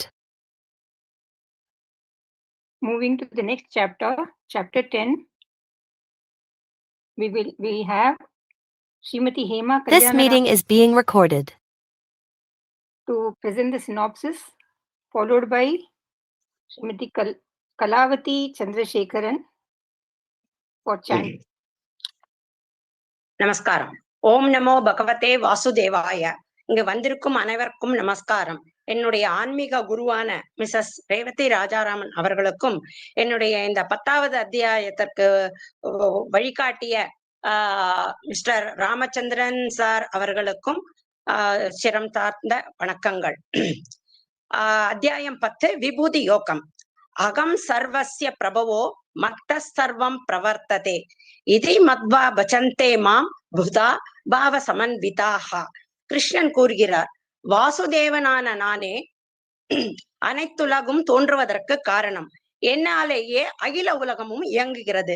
விபூதி என்றால் பகவானின் பெருமையும் மகிமையும் ஆகும். பகவான் தன்னுடைய பெருமை மகிமைகளை பற்றி அர்ஜுனனுக்கு கூறுகிறார். கிருஷ்ணரே அனைத்து உயிரினங்களின் ஆன்மாகவும் மூலமாகவும் படைப்பு, இருப்பு, அழிவு ஆகியவற்றிற்கும் காரணம். எல்லையில்லா மகிமை. கிருஷ்ணர் தனது தெய்வீக வெளிப்பாடுகளின் சில உதாரணங்களை விளக்குகிறார். பசுக்களில் காமதேனு, பறவைகளில் கருடன், எழுத்துக்களில் ஆ என்னும் முதன் எழுத்து, மாதங்களில் மார்கழி, படைப்பு முழுவதிலும் உள்ள சிறந்த விஷயங்கள் அனைத்தும் தன்னில் இருந்து உருவானவை என்று கூறுகிறார். பகவான் கிருஷ்ணரின் சில விபூதிகள். ISRO ஒரு குழுவாக பல நாட்கள் உழைப்பின் பயனாக சந்திராயன் விண்கலம் அனுப்பினார்கள். இது மானுஷிக விபூதி. கிருஷ்ணர் குழந்தை பருவத்தில் தனது அம்மாவிடம் மாமரத்திற்கு இடையே சந்திரனை பார்த்து என்ன என்று கேட்டபோது அதற்கு யசோதை அது மாம்பழம் என்று சொல்ல, கிருஷ்ணர் வேண்டும் என்று கேட்க நீயே பறித்துக்கொள் என்று தாய் சொல்ல, கிருஷ்ணர் கையை நீட்டி சந்திரனை கையில் வரவைத்தார். இது தெய்வீக விபூதி. யசோதையிடம் கண்ணன் மண் தின்னவில்லை என்று பொய் சொன்னதை நிரூபிக்க கண்ணன் தாய் யசோதைக்கு வாயை திறந்து அண்ட சராசரங்களை காட்டினான். மண் தின்ற வாயில் மகிதலம் காட்டியது தெய்வ விபூதி. இவ்வளவு மகிமையும் அழகும் வலிமையும் என்னுடைய அவதாரத்தின் சிறிய பங்கு என்று கிருஷ்ணர் கூறுகிறார். யத்யத் விபூதி மத்சத்வம் ஸ்ரீமதூர் ஜிதமேவவா தத்த தேவாவ கச்சத்வம் மம தேஜோம் ச சம்பவம். எது எது சிறப்புடையதோ ஒளியுடையதோ சக்தி படைத்ததோ அந்தந்த பொருள் எல்லாம் என்னுடைய ஒளியின் ஒரு பகுதியின் வெளிப்பாடே என்று நீ அறிந்து கொள் என்று கிருஷ்ணர் அர்ஜுனனுக்கு உபதேசிக்கிறார்.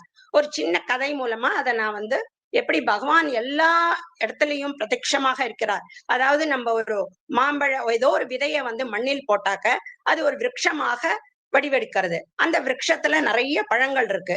அந்த பழத்தை நீங்க பறிக்கும் பொழுது அந்த நம்ம பூமியில போட்ட அதே விதை அந்த பழத்துக்குள்ள இருக்கும்.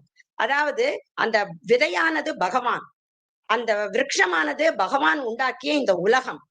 அதுல வர பழங்கள் நம்மள மாதிரி எல்லா உயிரினங்களும், உலகத்துல இருக்கிற அத்தனை உயிரினங்களும் அந்த பழங்கள். அந்த பழங்களோட ஒன்னொன்னுத்திலையும் இருக்கிறது அதே பகவான். அதாவது பகவான் ஒவ்வொரு படைப்பிலும் இருப்பது பகவானே. சர்வம் ஸ்ரீ கிருஷ்ணார்ப்பணமஸ்து. இந்த விபூதி யோக ஸ்லோகத்தை நானும் என்னுடைய சக தோழியான கலாவதி சந்திரசேகர் பகிர்ந்து வாசிக்கிறோம்.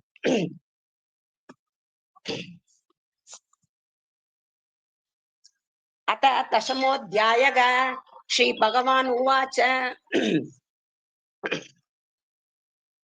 ஸ்ரீ भूय एव महाभागो शृणु मे परमं वचः यत्तेऽहं प्रीयमाणाय वक्ष्यामि हितकाम्यया न मे विदुः सुरगणाः प्रभवं न मकर्षयः अगमादिर्हि देवानां मकर्षीणां च सर्वशः यो माम् अजम् अनादिं च वेति लोकमहेश्वरम् असम्मूढस्य मर्त्येषु सर्वपापैः प्रमुच्यते बुद्धिर्ज्ञानम् असम्मोहः क्षमा सत्यं तमः शमः सुखं दुःखं भवो भावो भयं च अभयम् एव च अहिंसा समता तुष्टिः तपोदानं यशो यशः भवन्ति भावा भूतानां मत्त एव पृथक्विताः मकर्षयः सप्त पूर्वे सत्वरो मनवस्तथा मद्भावा मनसा जाता येषां लोक इमाः प्रजाः एतां विभूतिं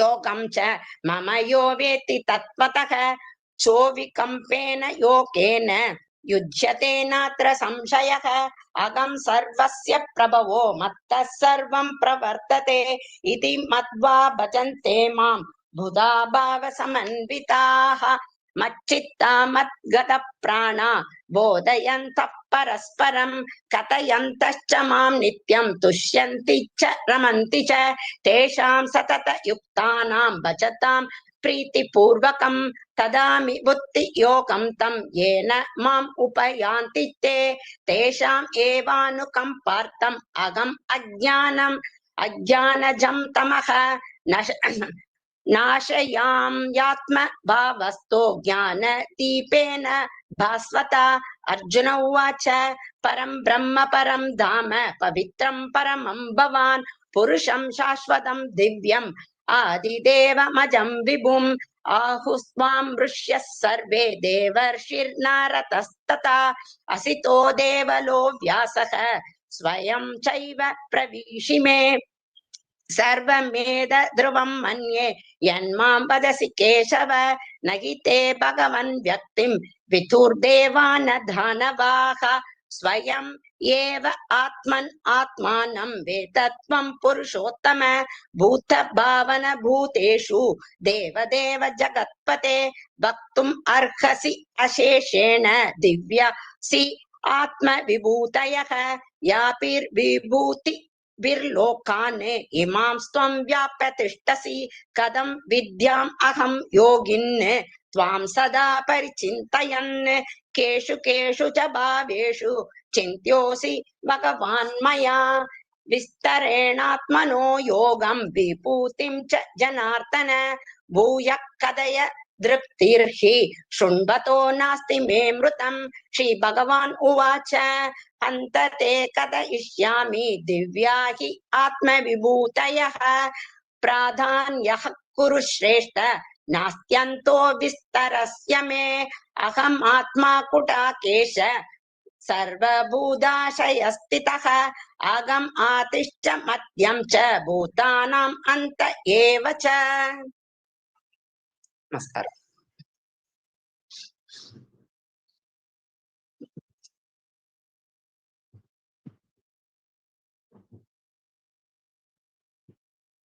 வரவேற்கிறேன்.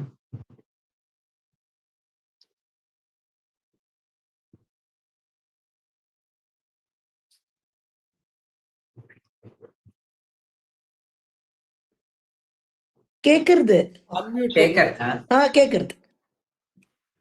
ஆதித்யாநாமகம் விஷ்ணுகு ஜோதிஷாம் ரவிரம்சுமான் மரீச்சிர்மருதாமஸ்மி நட்சத்திராணாமகம் சசி வேதானாம் சாமவேதோஸ்மி தேவானாமஸ்மி வாசவः இந்திரியாணாம் மனச்சாஸ்மி பூதானாமஸ்மி சேதனா रुद्राणां शङ्करश्चास्मि वित्तेशो यक्षरक्षसां वसूनां पावकश्चास्मि मेरुः शिखरनामहं पुरोदसां च मुख्यं मां विद्धि पार्थ बृहस्पतिं सेनानीनामहं स्कन्दः सरसामस्मि सागरः मगर्षीणां भृगुरहं गिरामस्मि एकमक्षरं यज्ञानां जपयज्ञोऽस्मि स्थावराणां हिमालयः अश्वत्थः सर्ववृक्षाणां देवर्षीणां च नारदः गन्धर्वाणां चित्ररथः सिद्धानां कपिलो मुनिः उच्चैश्रवसम् अश्वं विद्धिमाम् अमृतोद्भवम् ऐरावतं गजेन्द्राणां नराणां च नराधिपम् आयुधानामहं वज्रं धेनूनामस्मि कामधुक् प्रजनश्चास्मि गन्धर्वः सर्पाणामस्मि वासुकिः अनन्तश्चास्मि नागानां वरुणो याधसामहं पितॄणाम् अर्यमा चास्मि यमस्ययं मतामहं प्रह्लादश्चास्मि दैत्यानां कालः कलयतामहं मृगाणां च मृगेन्द्रोऽहं वैनतेयश्च पक्षिणां पवनः पवताम् अस्मि रामः शस्त्रभृतामहं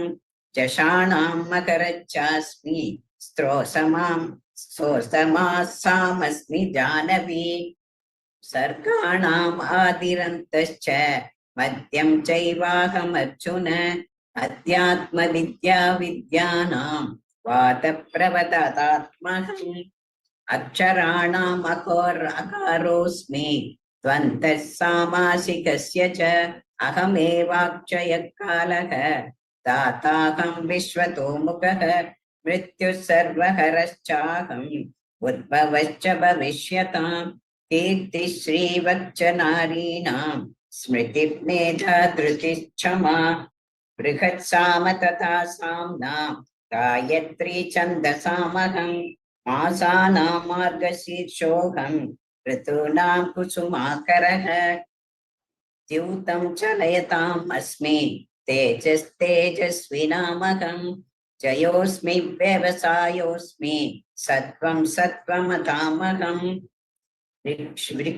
वृष्णीनां वासुदेवोऽस्मि पाण्डवानां धनञ्जयः मुनीनामप्यहं व्यासः कवीनाम् उशना कविः दण्डो दमयतामस्मि नीतिरस्मि जिगीषतां मौनं चैवास्मि गृह्याणां ज्ञानं ज्ञानवतामहं यश्चापि सर्वभूतानां बीजं ददहमर्जुन न तदस्ति विना यस्यान् मया भूतं चराचरं न अन्तोऽस्मि मम दिव्यानां विभूतीनां परन्तप एष तद्बुद्धेशतः प्रोक्तः विभूतेर्विस्तरो मया यद्यद् विभूतिमस्तत्त्वं श्रीमद्पूजितमेव वा तत्तदेवावगच्छत्वं मम तेजोषं सम्भवम् अथवा बहुनैतेन किं ज्ञातेन तवार्जुन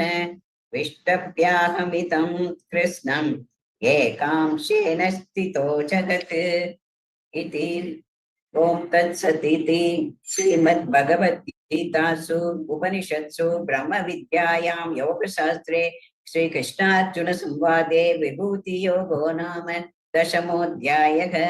श्रीहरये नमः, श्रीहरये नमः, श्रीहरये नमः। The recording has stopped.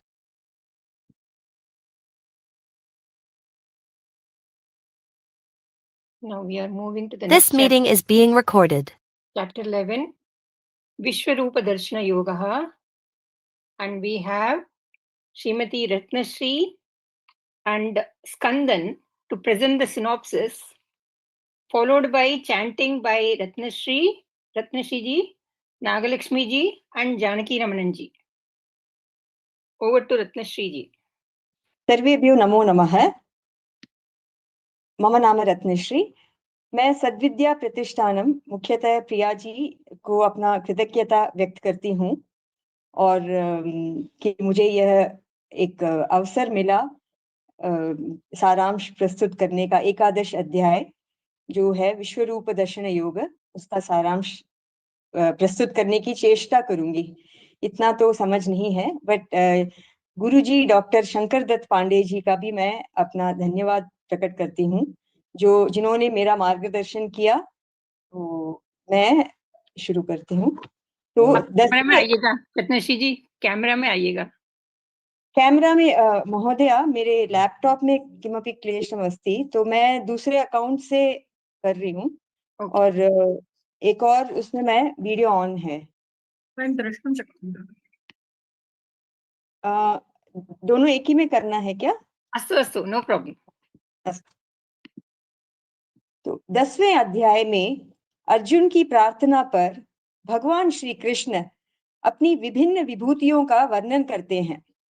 अंत में यह भी कहते हैं कि समस्त ब्रह्मांड को अपने एक अंश में धारण करके स्थित हैं, परंतु अर्जुन की जिज्ञासा शांत नहीं होती है। वे कहते हैं, द्रष्टुमिच्छामि ते रूपम ऐश्वरम पुरुषोत्तम। उनको यह देखने की लालसा है कि ऐसा विराट स्वरूप कैसा दिखता होगा, जिसके एक अंश में संपूर्ण ब्रह्मांड है और जो इतनी सारी विभूतियों से संपन्न है। 11वें अध्याय में भगवान श्री कृष्ण अपने विश्व रूप का दर्शन देते हैं, परंतु इसका दर्शन सामान्य नेत्रों से नहीं हो सकता। तो भगवान श्री कृष्ण कहते हैं, दिव्यम ददामि ते चक्षुः पश्य मे योगम ऐश्वरम। 8वें श्लोक में कहते हैं, अर्थात इसको देखने के लिए वे अर्जुन को दिव्य दृष्टि यानी अलौकिक चक्षु प्रदान करते हैं।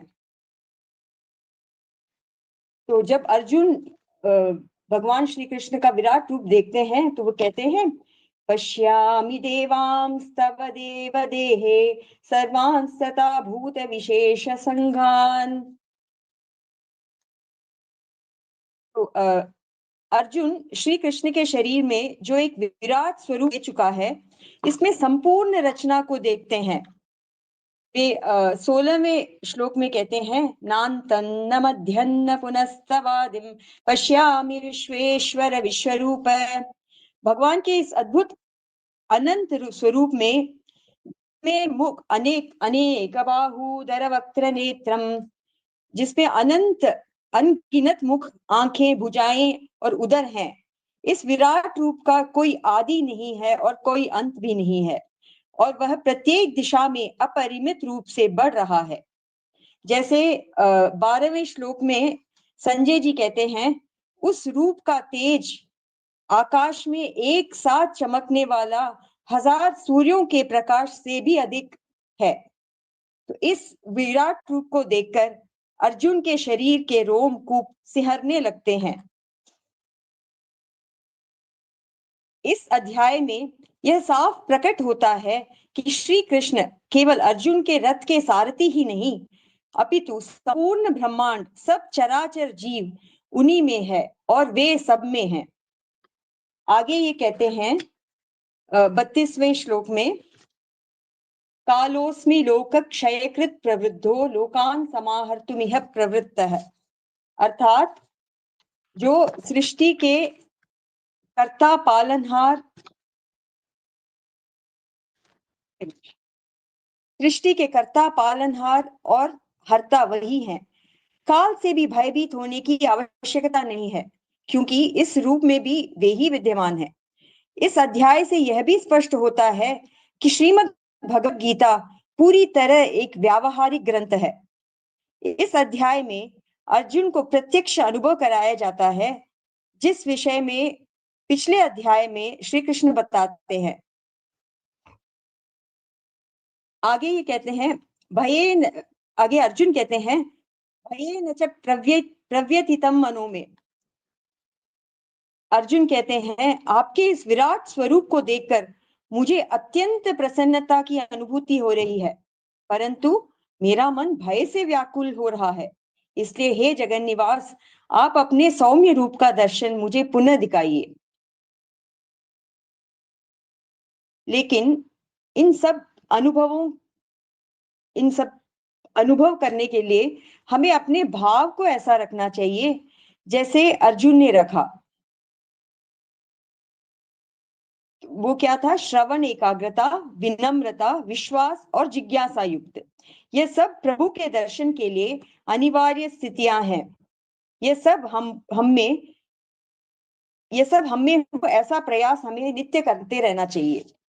भगवान साधन साध्य नहीं परंतु कृपा साध्य हैं, ऐसा मानकर हमें साधना करना चाहिए, लेकिन साधन का अहंकार नहीं करना चाहिए। दृष्टि कृपा पर रखें, मन को खुला, प्रसन्न और खाली रखें ताकि अनन्य भक्ति की स्थिति सहज संभव हो सके।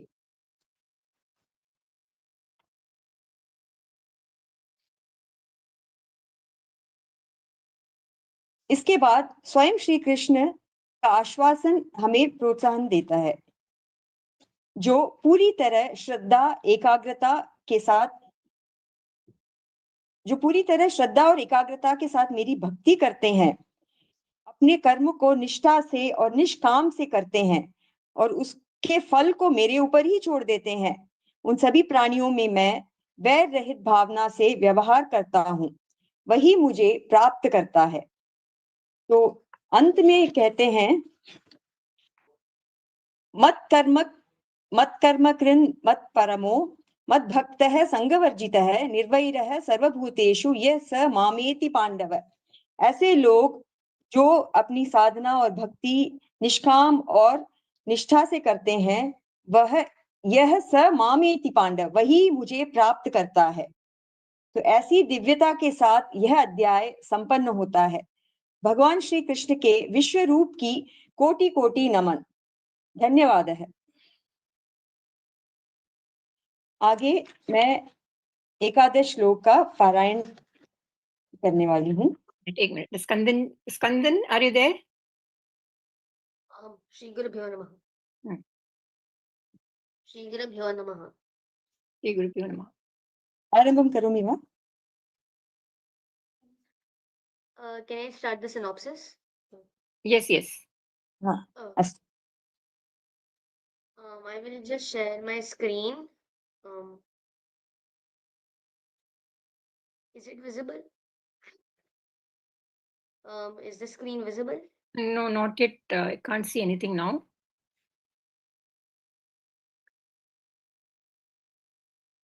Now, right now, can you see? No, it has not come yet. Yeah, now it is. Yes, please carry on. Okay. So, Namo Namaha. My name is Kandan Suresh. I'm in 8th grade. And to start off with this, I am grateful to Sri Chandrasekhar Guruji and Sri Venkat Indrakanti Guruji for mentioning me for this presentation. And today I'm going to be talking about Kalaha, time, as defined from the Bhagavad Gita, Paramatma and his divine form. Chapter 11, Bhagavad Gita, a summary. Chapter 11 of the Bhagavad Gita, Vishwarupa Darshana Yoga, is a synopsis of the revelation of Krishna's universal form to Arjuna. Arjuna requests to see his divine cosmic form, and Krishna grants him divine eyes to behold it. Arjuna witnesses the entire universe within Krishna's body, which leads to his fear and confusion. Lord Krishna then explains that he is time itself, the destroyer of worlds, and encourages Arjuna to fight, as the outcomes are already decided. Frightened, Arjuna asks Krishna to reveal his human form again, which he does. And then Arjuna offers a prayer of praise and awe. This is the relevance of time in verses 16 to 30. In Bhagavad Gita, chapter 11, verses 16 to 30, primarily describe Arjuna's vision of the universal form Vishwarupa and its terrifying all-devouring nature, which is a powerful manifestation of time, Kala, as the ultimate unstoppable destroyer of all worlds and beings. This is Shloka 19. Anadimadhyantamanantaviryam manantabahum shashi-suryanetram pashyami tvam deeptahutashavakram swatejasa vishwamidam tapantam. This is the translation of the shloka. You are without beginning, middle or end. Your power has no limits. Your arms are infinite. The sun and moon are like your eyes, and the fire is like your mouth. I see you, warming the entire creation by your radiance. Kalatitaha. Bhagavan is beyond the limits of time, so the past, present, and future are visible within him in the present. All moments which have happened in the past get buried in time for us. The present is the moment which we are currently experiencing, and the future is what Bhagavan has already decided, and we're just watching it unfold. Bhagavan has already decided everything. The past, present, and future are all visible within our Krishna Paramatma. So this was the point of that slide. This is Shloka 32. Shri Bhagavanuvacha Kalosmi Lokakshayakrit Pravriddho Lokan Samahartumeha Pravrittaha Ritepi Tvana Bhaveshyanti Sarve Yeva Sthita Pratyadikeshu Yodhaha. The Supreme Lord said, I am mighty time, the source of destruction that comes forth to annihilate the worlds. Even without your participation, the warriors arrayed in the opposing army shall cease to exist. This is a conclusive encapsulation of Shloka 32. In response to Arjuna's question regarding who he is, Sri Krishna reveals his nature as all-powerful time, the destroyer of the universe. The word Kala is derived from Kaleti, which is synonymous with Ganeti, meaning to take count of. All events in nature get buried in time, like I said earlier. Time counts and controls the lifespan of all things. It will determine when great personalities like Bhishma, Dronacharya, and Karna will meet their end. It will destroy the enemy army arrayed in the battlefield, even without Arjuna participating in the war. Because the Lord wants it to happen as a part of his grand scheme for the world. And this means that like time counts and controls everything. For example, Lord Krishna Paramatma, he's already decided the past, present, and future, and we're just watching it unfold. The past for us is buried, but for him, the past, present, and future are all accessible. We are all in a bubble of time, which Lord Paramatma has made for us. And the Lord wants everything to happen as a scheme for his world. And this is what I understood from Bhagavad Gita chapter 11. धन्यवाद.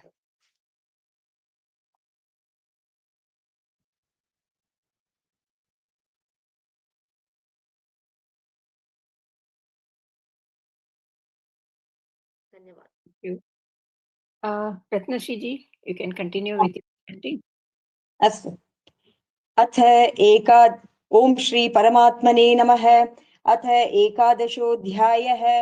अर्जुन उवाच मदनुग्रहाय परमं गुह्यमध्यात्मसंज्ञितं यत्त्वयोक्तं वचस्तेन मोहोऽयं विगतो मम भवाप्यौ हि भूतानां श्रुतौ विस्तरशो मया त्वत्तः कलमपत्राक्ष माहात्म्यमपि चाव्ययम् एवमेतद्यतः त्वम् आत्मानं परमेश्वर द्रष्टुमिच्छामि ते रूपम् ऐश्वरं पुरुषोत्तम मन्यसे यदि तच्छक्यं मया द्रष्टुमिति प्रभो योगेश्वर ततो मे त्वं दर्शयात्मानमव्ययम्. श्रीभगवानुवाच पश्य मे पार्थरूपाणि शतशोथसहस्रशः नानाविधानि दिव्यानि नानावर्णाकृतीनि च पश्यादित्यान् वसून् रुद्रान् अश्विनौ मरुतस्तथा बहून्यदृष्टपूर्वाणि पश्याश्चर्याणि भारत इहैकस्थं जगत्कृत्स्नं पश्याद्य सचराचरम् मम देहे गुडाकेश यच्चान्यद्द्रष्टुमिच्छसि न तु मां शक्यसे द्रष्टुम् अनेनैव स्वचक्षुषा दिव्यं ददामि मे चक्षुः पश्य मे योगमैश्वरम्. संजय उवाच एवमुक्त्वा ततो राजन् महायोगेश्वरो हरिः दर्शयामास पार्थाय परमं रूपमैश्वरम् अनेकवक्त्रनयनम् अनेकाद्भुतदर्शनम् अनेकदिव्याभरणं दिव्यानेकोद्यतायुधम् दिव्यमाल्याम्बरधरं दिव्यगन्धानुलेपनं सर्वाश्चर्यमयं देवम् अनन्तं विश्वतोमुखम् दिवि सूर्यसहस्रस्य भवेद्युगपदुत्थिता यदि भासदृशी सा स्यात् भासस्तस्य महात्मनः तत्रैकस्थं जगत्कृत्स्नं तमनेकधा अपश्यद्देवदेवस्य शरीरे पाण्डवस्तदा ततः स विस्मयाविष्टो हृष्टरोमा धनञ्जयः प्रणम्य शिरसा देवं कृताञ्जलिरभाषत अर्जुन उवाच पश्यामि देवांस्तव देवदेहे सर्वांस्तथा भूतविशेषसङ्घान् ब्रह्माणमीशं कमलासनस्थं ऋषींश्च सर्वान् उरगांश्च दिव्यान् अनेकबाहूदरवक्त्रनेत्रं पश्यामि त्वां सर्वतोऽनन्तरूपम् नान्तन्न मध्यन्न पुनस्तवादिं पश्यामि विश्वेश्वर विश्वरूप किरीटिनं गदिनं चक्रिणं च तेजो राशिं सर्वतो दीप्तिमन्तं पश्यामि त्वां दुर्निरीक्ष्यं समन्तात् दीप्तानलर्कद्युतिमप्रमेयम् त्वमक्षरं परमं वेदितव्यं त्वमस्य विश्वस्य परं निधानम् त्वमव्ययः शाश्वत धर्मगोप्ता सनातनस्त्वं पुरुषो मतो मे। धन्यवादः। अनादिमध्यान्तमनन्तवीर्यम् अनन्तबाहुं शशिसूर्यनेत्रम् पश्यामि त्वां दीप्तहुताशवक्त्रं स्वतेजसा विश्वमिदं तपन्तम् द्यावात् पृथिव्योरिदमन्तरं हि व्याप्तं त्वयैकेन दिशश्च सर्वाः दृष्ट्वाद्भुतं रूपमुग्रं तवेदं लोकत्रयं प्रव्यथितं महात्मन् अमीहि त्वां सुरसङ्घा विशन्ति केचिद्भीताः प्राञ्जलयो गृह्णन्ति स्वस्तीत्युक्त्वा महर्षि सिद्धसङ्घाः स्तुवन्ति त्वां स्तुतिभिः पुष्कलाभिः रुद्रादित्या वसवो ये च साध्याः विश्वेक्ष्विनो मरुतश्चोष्मपाश्च गन्धर्वयक्षासुरसिद्धसङ्घाः वीक्षन्ते त्वां विस्मिताश्चैव सर्वे रूपं महत्ते बहुवक्त्र नेत्रं महाबाहो बहुबाहूरूपपादं बहूदरं बहुदंष्ट्राकराळं दृष्ट्वा लोकाः प्रव्यथितास्तथाहं नभस्पृशं दीप्तमनेकवर्णं व्यात्ताननं दीप्तविशालनेत्रं दृष्ट्वा हि त्वां प्रव्यथितान्तरात्मा धृतिं न विन्दामि शमं च विष्णो दंष्ट्राकराळानि च ते मुखानि दृष्ट्वैव कालानलसन्निभानि दिशो न जाने न लभे च शर्म प्रसीद देवेश जगन्निवास अमी च त्वां धृतराष्ट्रस्य पुत्राः सर्वे सहैवावनिपालसङ्घैः भीष्मो द्रोणः सूतपुत्रस्तथासौ साहास्मदीयैरपि योधमुख्यैः वक्त्राणि ते त्वरमाणा विशन्ति दंष्ट्राकरालानि भयानकानि केचित् विलग्ना दशनान्तरेषु सन्दृश्यन्ते चूर्णितैरुत्तमाङ्गैः यथा नदीनां बहवोऽम्बुवेगाः समुद्रमेवाभिमुखा द्रवन्ति तथा तवामी नरलोकवीराः विशन्ति वक्त्राण्यभिविज्वलन्ति यथा प्रदीप्तं ज्वलनं पतङ्गाः विशन्ति नाशाय समुद्रवेगाः तथैव नाशाय विशन्ति लोकाः तवापि वक्त्राणि समृद्धवेगाः लेखिह्यसेग्रसमानः समन्तात् लोकान् समग्रान् वदने ज्वलद्भिः तेजोभिरापूर्य जगत्समग्रं भासस्तवोग्रः प्रतपन्ति विष्णो आख्याहि मे को भवानुग्ररूपग नमोऽस्तु ते देववर प्रसीद विज्ञातुमिच्छामि भवन्तमाद्यं न हि प्रजानामि तव प्रवृत्तिं श्रीभगवानुवाच कालोऽस्मि लोकक्षयकृत् प्रवृद्धो लोकान् समाहर्तुमिह प्रवृत्तः ऋतेऽपि त्वां न भविष्यन्ति सर्वे येव स्थिताः प्रत्यनीकेषु योद्धाः तस्मात् त्वमुत्तिष्ठ यशो लभस्व जित्वा शत्रुन् भुङ्क्ष्व राज्यं समृद्धं मयैवैते निहताः पूर्वमेव निमित्तमात्रं भव सव्यसाचिन् द्रोणं च भीष्मं च जयद्रथं च कर्णं तथान्यानपि योधवीरान् मया हतांस्त्वं जहिमां व्यतिष्ठागा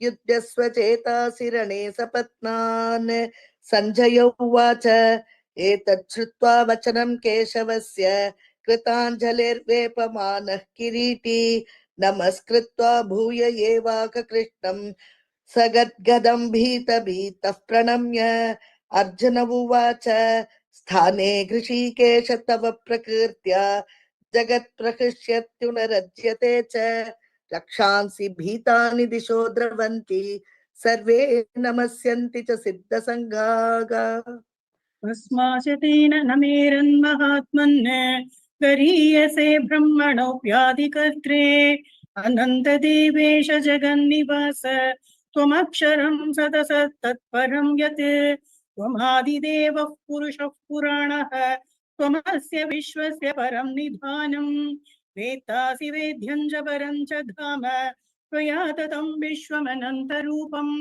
वायुर्यमोऽग्निर्वरुणः शशाङ्कः प्रजापतिस्त्वं प्रपितामहश्च नमो नमस्ते सुसहस्रकृत्यः पुनश्च भूयोऽपि नमो नमस्ते नमः पुरस्तादतः पृष्ठतस्ते नमोऽस्तु ते सर्वत एव सर्व अनन्तवीर्यामितविक्रमस्त्वं सर्वं समाप्नोषि ततोऽसि सर्वः सखेति मत्वा प्रसभं यदुक्तं हे कृष्ण हे यादव हे सखेति अजानता महिमानं तवेदं मया प्रमादात् प्रणयेन वापि यच्चावः सातमसत्कृतोऽसि विहारशय्यासनौ भोजनेषु एको तवाप्यच्युत तत्समक्षं तक्षामये त्वामहमप्रमेयम् पितासि लोकस्य चराचरस्य त्वमस्य पूज्यश्च गुरुर्गरीयान् न त्वत्समोऽस्त्यप्यधिकः कुतोऽन्यो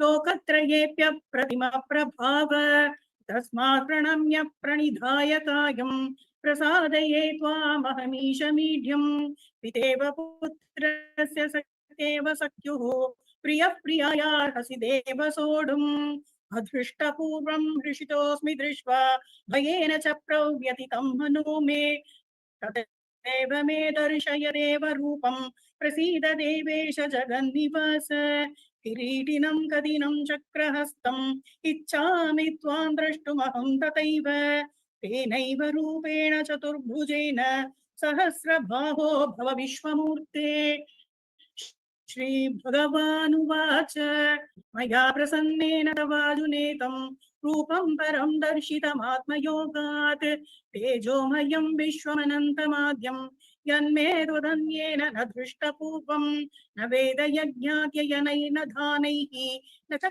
क्रियाभिर्न तपोभिरुग्रैः एवं रूपः शक्य अहं नृलोके द्रष्टुं त्वदन्येन कुरु प्रवीर मा ते व्यथा मा विमूढभावो मा ते व्यथा मा च विमूढभावो दृष्ट्वा रूपं घोरमितृङ्गमेतं यतेभिः प्रीतमनः पुनस्त्वं तदेव मे रूपमितं प्रपश्य सञ्जय उवाच इत्यर्जुनं वासुदेवस्ततोक्त्वा स्वकं रूपं दर्शयामास भूयः आश्वासयामास च भीतमेनं भूत्वा पुनः सौम्य वपुर्महात्मा अर्जुन उवाच दृष्ट्वेदं मानुषं रूपं तव सौम्यं जनार्दन इदानीमस्मि संवृत्तः सचेतः प्रकृतिं गतः श्रीभगवानुवाच सुदुर्दर्शमिदं रूपं दृष्टवानसि यन्मम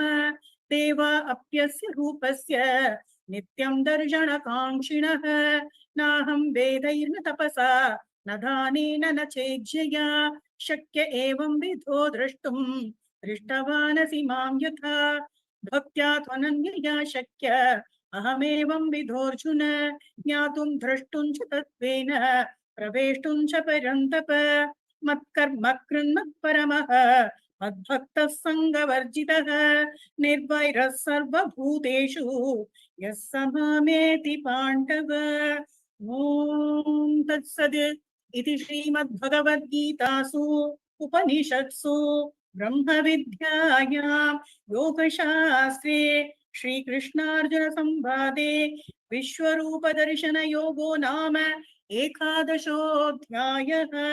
श्रीहरये नमः। श्रीहरये नमः। श्रीहरये नमः। The recording has stopped. We now move to the next chapter. This meeting is being recorded. Chapter 12, Bhakti Yoga. We have with us Srimati Jyoti K. Ravi. She will be presenting the synopsis as well as chanting the slokas. Shri Paramatmane Namaha. Bhakti Yoga is complete surrender to God by becoming a karma phala tyagi and ultimately attaining moksha. Te bhaktaha ativa me priyaha. Those devotees are dear to me, says Lord Krishna, who possess some remarkable qualities as showcased by sage Atri and his wife Anasuya. Sage Atri is one of the Manasa Putras of Brahma, who originated from his tongue, it is said, which underscores his mastery over Vedic knowledge and Atma Jnanam. Atri was a great sage whose hymns in Rig Veda are one of the oldest texts known. Atri means one who is a gunatita, free from the three gunas, and Anasuya means one who is free from envy and malice. True to her name, she was a pious woman, led a modest and austere life with her husband Atri. Sage Atri and Anasuya were great tapasvis who never felt the need of a house too, except maybe for a shelter for the Agnihotram of the Yajnas and maybe a Patnishala. Pleased by their devotion and penance, Brahma, Shiva, and Vishnu appeared as their sons, Chandra, Durvasa, and Dattatreya. As mentioned in Srimad Bhagavatam 2nd Canto 7th Adhyaya, Lord Sri Vishnu himself tells sage Atri, Datto Maya Aham, I have given myself to you. The divine couple had all the qualities of a bhakta dear to Lord if imbibed, but the youngsters of our present times will help them handle stress, anxiety, and depression better, which is mostly self-created. So let us see which qualities of the Lord which qualities the Lord appreciates in an individual and can help youngsters become better versions of themselves. Lord Krishna says, have no hatred towards anyone, hold no grudges towards anyone. Remain cool in all circumstances. Forgive those who might have hurt you intentionally or unintentionally. Be patient and friendly with all. Do whatever you decide to do with full determination to the best of your ability and be fearless in pursuing what is right. Lord Krishna says, be satisfied with what you get, surrendering all your actions to the Saguna Rupa of Lord by which your heart becomes pure. You then are neutral to the outcomes of all your actions. You develop compassion and at the same time are detached. You take praise and reproach alike. You can further gradually progress towards renouncing the fruits of your action, becoming karma phala tyagi, who according to Lord Krishna is a Shrestha Bhakta who can strive to understand the Nirakara Parabrahma Tattva of the Lord, which takes a lot of strain and effort for a Dehabhimani, which most of us are, though God himself says both the paths lead to him. So let us surrender ourselves to the Lord. Let us ourselves and our youngsters attempt to imbibe these wonderful qualities which sage Atri and Anasuya portrayed, setting an example for us to follow to attain peace and calm in our lives, which eludes us in today's times. Shri Krishna Arpanamastu. Thank you. Can I start chanting now? Yes, please. Yes. Om Shri Paramatmane Namaha. Srimad Bhagavad Gita Athattvadashodhyayaha. Arjuna Uvacha Evam Satata Yukta Ye Bhaktas Paryupasate Ye Chapyaksharam Avyaktan Teshang Ke Yoga Vittamaha. Shri Bhagavan Uvacha Maya Vesha Mano Ye Man नित्ययुक्ता उपासते श्रद्धया परयोपेतास् ते मे युक्ततमा मताः ये त्वक्षरमनिर्देश्यम् अव्यक्तं पर्युपासते सर्वत्र गमचिन्त्यं च कूटस्थमचलं ध्रुवम् सन्नियम्येन्द्रियग्रामं सर्वत्र समबुद्धयः ते प्राप्नुवन्ति मामेव सर्वभूतहिते रताः क्लेशोऽधिकतरस्तेषाम् अव्यक्तासक्तचेतसाम् अव्यक्ता हि गतिर्दुःखं देहवद्भिरवाप्यते ये तु सर्वाणि कर्माणि मयि सन्न्यस्य मत्पराः अनन्येनैव योगेन मां ध्यायन्त उपासते तेषामहं समुद्धर्ता मृत्युसंसारसागरात् भवामि न चिरात् पार्थ मय्यावेशितचेतसाम् मय्येव मन आधत्स्व मयि बुद्धिं निवेशय निवसिष्यसि मय्येव अत ऊर्ध्वन्न संशयः अथ चित्तं समाधातुं न शक्नोषि मयि स्थिरम् अभ्यासयोगेन ततो मामिच्छाप्तुं Dhananjaya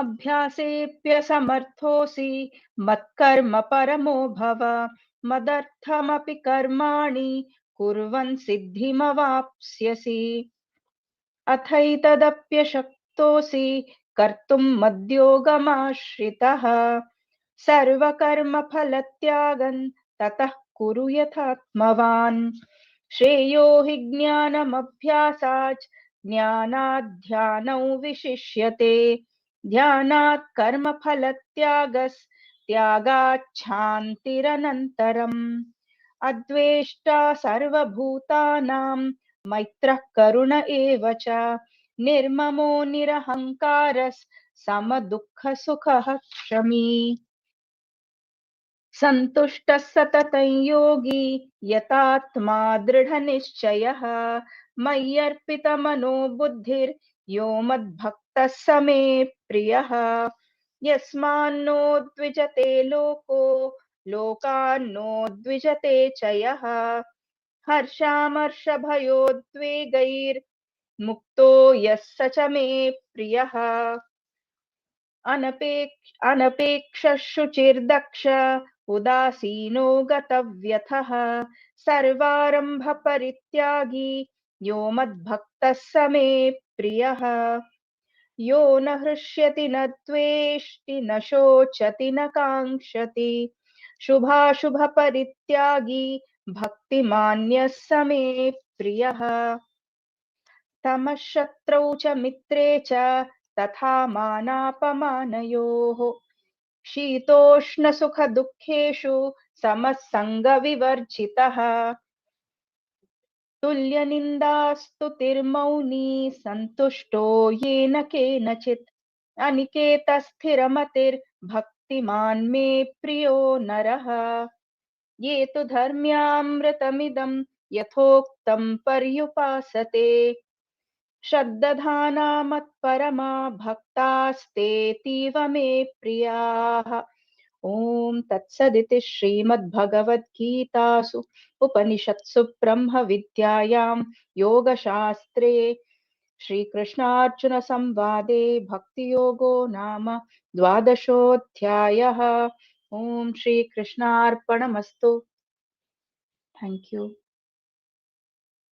The recording has stopped. Thank you. Let's move to the next chapter. Chapter 13. Kshetra Kshetrajna Vibhaga Yogaha. The synopsis presenter is Bharat Mahesh, followed by Miss Rajalakshmi Ramesh and Shrimati Meenakshi Premanand chanting the shlokas. Over to Bharat. Namo Namaha Sarvebhyah. Is my voice audible? Yes. Yeah, thank you. Mama Nama Bharatah. अद्य अहं त्रयोदश अध्यायस्य सारांशं वदामि। क्षेत्रक्षेत्रज्ञविभागयोगः इत्यस्ति अस्य अध्यायस्य नाम। त्रयोदश अध्यायस्य प्रारम्भः अर्जुनस्य प्रश्नत्रयेन वर्तते। क्षेत्रक्षेत्रज्ञयोः प्रकृतिपुरुषयोः ज्ञानज्ञेययोः च विषये अवगन्तुं स इच्छति। तदा भगवता कृष्णेन उच्यते यदस्माकं शरीरमेव क्षेत्रम्, अस्य वेत्ता तु क्षेत्रज्ञः। अहं सर्वेषु क्षेत्रेषु क्षेत्रज्ञः अस्मि। पंचमहाभूतानि अहंकारः, बुद्धिः, मनस्सहितं 10 इन्द्रियाणि, तेषां विषयाः इच्छा, द्वेषः, सुखं, दुःखं, संघातः, चेतना, धृतिः इत्यादयः क्षेत्रस्य स्वरूपं निर्मान्ति। अर्थात् शुद्ध सत्व चैतन्यं विहाय सर्वमपि क्षेत्रस्य भागः। अस्य वेत्ता क्षेत्रज्ञः। तदनन्तरं कृष्णः ज्ञानज्ञेययोः विषये वदति यत् विनम्रता, अनहंकारः, अहिंसा, वैराग्यम्, अध्यात्मज्ञानम् इत्यादीनि एव ज्ञानं। लघुतया क्षेत्रक्षेत्रज्ञयोः ज्ञानमेव परं ज्ञानम्। ज्ञेयस्य विषये कृष्णः वदति यत् ज्ञेयम् एव परमात्मा, परं ब्रह्म, यत् सूक्ष्मम्, अन्तिके स्थितं, निर्गुणं, गुणभोक्तृ च, तत्तु संसारे व्याप्तः। एवं ज्ञात्वा भगवद्भक्ताः भगवत्पदं प्राप्नुवन्ति। अनन्तरं श्री भगवान् प्रकृतिपुरुषयोः विषये विस्तारेण अवगमयति। उभौ अपि अनादि। प्रकृतिः भौतिकान् गुणान् जनयति, सत्त्वरजस्तमो गुणान् इत्येव त्रिगुणाः। प्रकृतिः कार्यकारणानां हेतुः, पुरुषः तु भोक्ता, सुखदुःखानां भोक्ता। स पुरुषः तु देहे साक्षी रूप महेश्वरः। ज्ञानी सर्वभूतेषु समत्वेन तं पुरुषं पश्यति। प्रकृत्या कर्माणि क्रियमाणानि सन्ति इत्यस्य बोधः, अपि च शरीरेण पुरुषः न लिप्तः इति ज्ञात्वा ज्ञानी परां गतिं प्राप्नोति। अयमेव संक्षिप्तरूपेण त्रयोदश अध्यायस्य सारांशः। धन्यवादः। नमो नमः।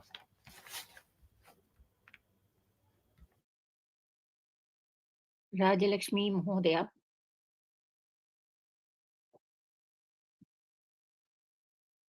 त्रयोदशोऽध्यायः। श्रीभगवानुवाच इदं शरीरं कौन्तेय क्षेत्रमित्यभिधीयते। एतद् यो वेत्ति तं प्राहुः क्षेत्रज्ञ इति तद्विदः। क्षेत्रज्ञं चापि मां विद्धि सर्वक्षेत्रेषु भारत। क्षेत्रक्षेत्रज्ञयो ज्ञानं यत् ज्ञानं मतं मम। तत्क्षेत्रं यच्च यादृक्श्च यद्विकारि यदश्च यत् स च यो यत्प्रभावश्च तत्समासेन मे शृणु।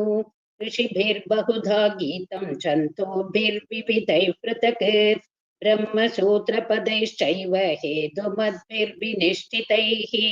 महाभूतान्यहङ्कारः बुद्धिरव्यक्तमेव च। इन्द्रियाणि दशैकं च पञ्चचेन्द्रियगोचराः। इच्छा, द्वेषः, सुखं, दुःखं, सङ्घातश्चेदना, धृतिः। एतत् क्षेत्रं समासेन सविकारमुदाहृतम्। अमानित्वमदम्भित्वम्, अहिंसा, क्षान्तिरार्जवम्, आचार्योपासनं, शौचं, स्थैर्यमात्मविनिग्रहः। इन्द्रियार्थेषु वैराग्यम्, अनहङ्कार एव च। जन्म मृत्यु जरा व्याधि दुःखदोषानुदर्शनम्। असक्तिनरभिष्वङ्गः पुत्रदार गृहादिषु। नित्यं च समचित्तत्वम्, इष्टानिष्टोपपत्तिषु।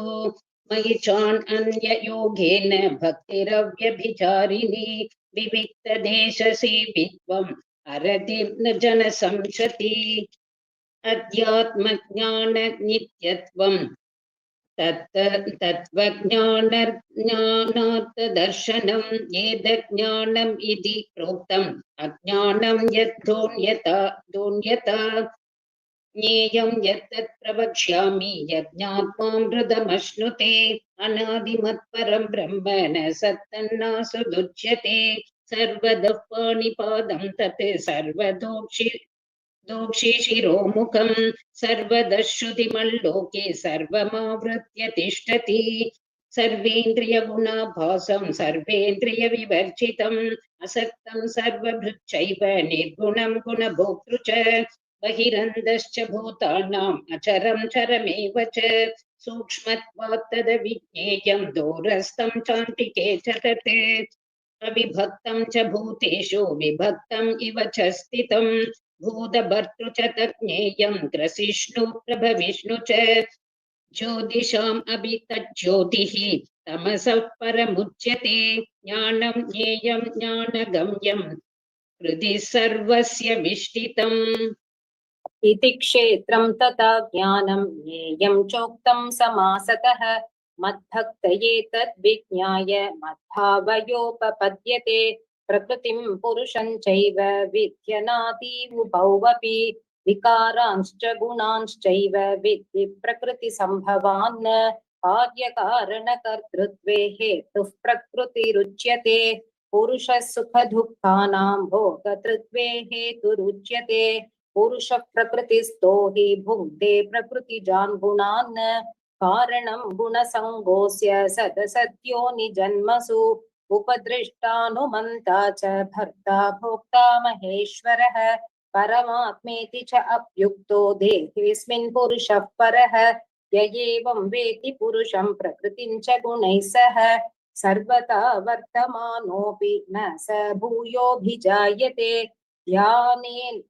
ध्यानेन आत्मनि पश्यन्ति केचित् आत्मानम् आत्मना अन्ये साङ्ख्येन योगेन कर्मयोगेन च आपरे अन्ये त्वेवम् अजानन्तः श्रुत्वान्येभ्य उपासते तेऽपि च अतितरन्त्येव मृत्युं श्रुतिपरायणाः यावत् सञ्जायते किञ्चित् सत्त्वं स्थावरजङ्गमम् क्षेत्रक्षेत्रज्ञसंयोगात् तद्विद्धि भरतर्षभ समं सर्वेषु भूतेषु तिष्ठन्तं परमेश्वरं विनश्यत्सु अविनश्यन्तं यः पश्यति स पश्यति समं पश्यन् हि सर्वत्र समवस्थितम् ईश्वरं न हीनस्त्यात्मनात्मानं ततो याति परां गतिम् प्रकृत्यैव च कर्माणि क्रियमाणानि सर्वशः यः पश्यति तदात्मानम् अकर्तारं स पश्यति यथा भूतपृथक्भावम् एकस्तम् अनुपश्यति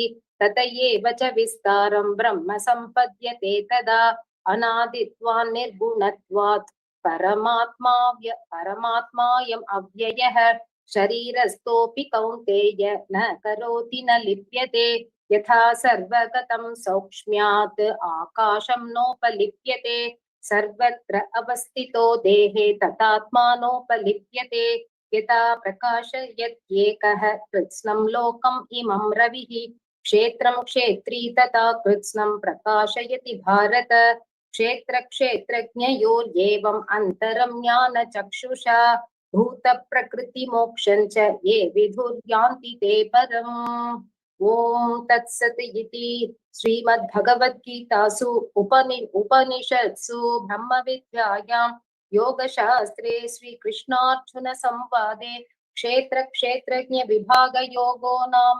त्रयोदशोऽध्यायः। श्रीहरये नमः। ओं नमो भगवते वासुदेवाय।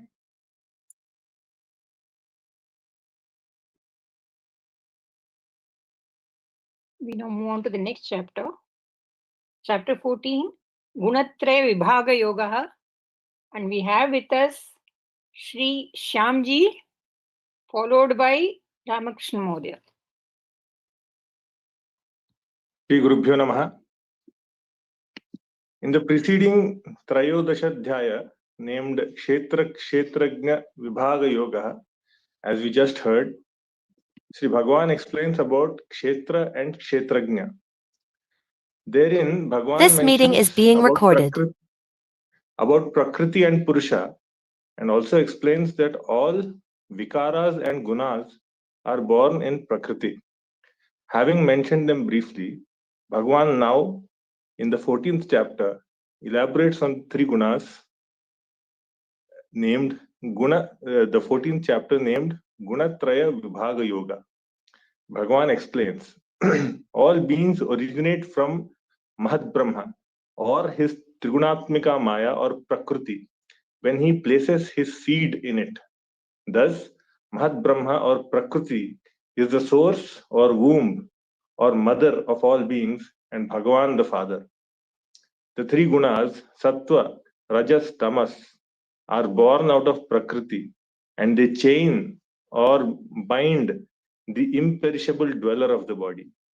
Bhagavan describes the qualities of each of these three gunas and how they bind in this chapter.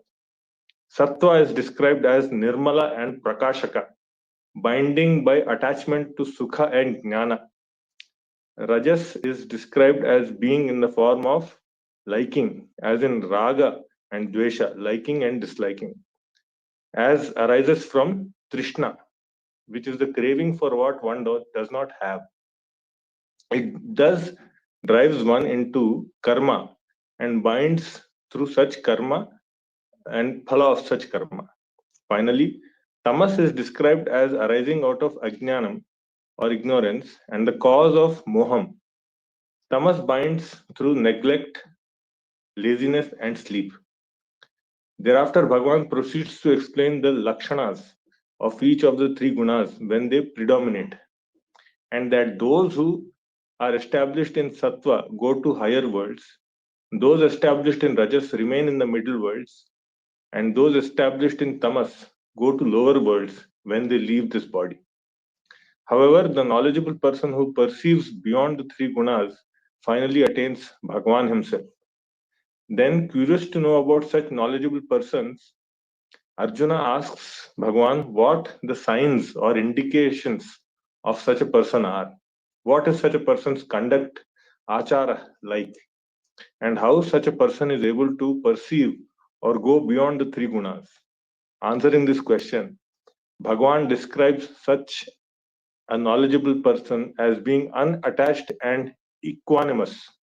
Such a person, seeing everything as the play of the three gunas and firmly fixed in devotion to Bhagavan, is able to cross the three gunas. This description is very similar to the detailed description of a dhiraha, munihi, the one who sees, etc., in chapter 2.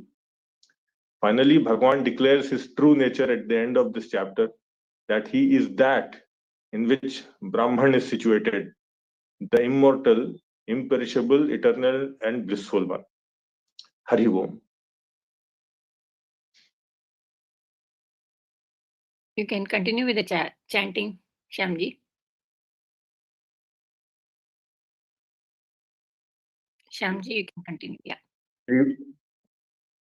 अथ चतुर्दशोऽध्यायः श्रीभगवानुवाच परं भूयः प्रवक्ष्यामि ज्ञानानां ज्ञानमुत्तमम् यज्ञात्वा मुनयः सर्वे परां सिद्धिमितो गताः इदं ज्ञानमुपाश्रित्य मम साधर्म्यमागताः सर्गेऽपि नोपजायन्ते प्रलये न व्यथन्ति च मम यो निर्महद् ब्रह्म तस्मिन् गर्भं दधाम्यहम् सम्भवः सर्वभूतानां ततो भवति भारत सर्वयोनिषु कौन्तेय मूर्तयः सम्भवन्ति याः तासां ब्रह्म महद्योनिर् अहं बीजप्रदः पिता सत्त्वं रजस्तम इति गुणाः प्रकृतिसम्भवाः निबध्नन्ति महाबाहो देहे देहिनमव्ययम् तत्र सत्त्वं निर्मलत्वात्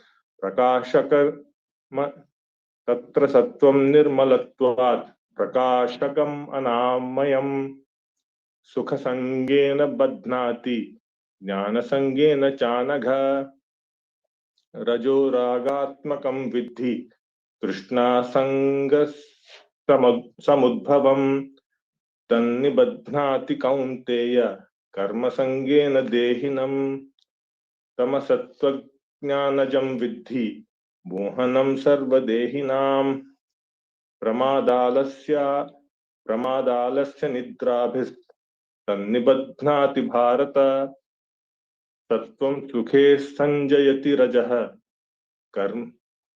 सत्त्वं सुखे संजयति रजः कर्मणि भारत ज्ञानमावृत्य तु तमः प्रमादे संजयत्युत रजस्तमश्चाभिभूय सत्त्वं भवति भारत रजः सत्त्वं तमश्चैव तमः सत्त्वं रजस्तथा सर्वद्वारेषु देहेऽस्मिन् प्रकाश उपजायते ज्ञानं यदा तदा विद्यात् विवृद्धं सत्त्वमित्युत लोभः प्रवृत्तिरारम्भः कर्मणामशमः स्पृहा रजस्येतानि जायन्ते विवृधे भरतर्षभ अप्रकाशो प्रवृत्तिश्च प्रमादो मोह एव च तमस्येतानि जायन्ते विवृद्धे कुरु नन्दन यदा सत्त्वे प्रवृद्धे तु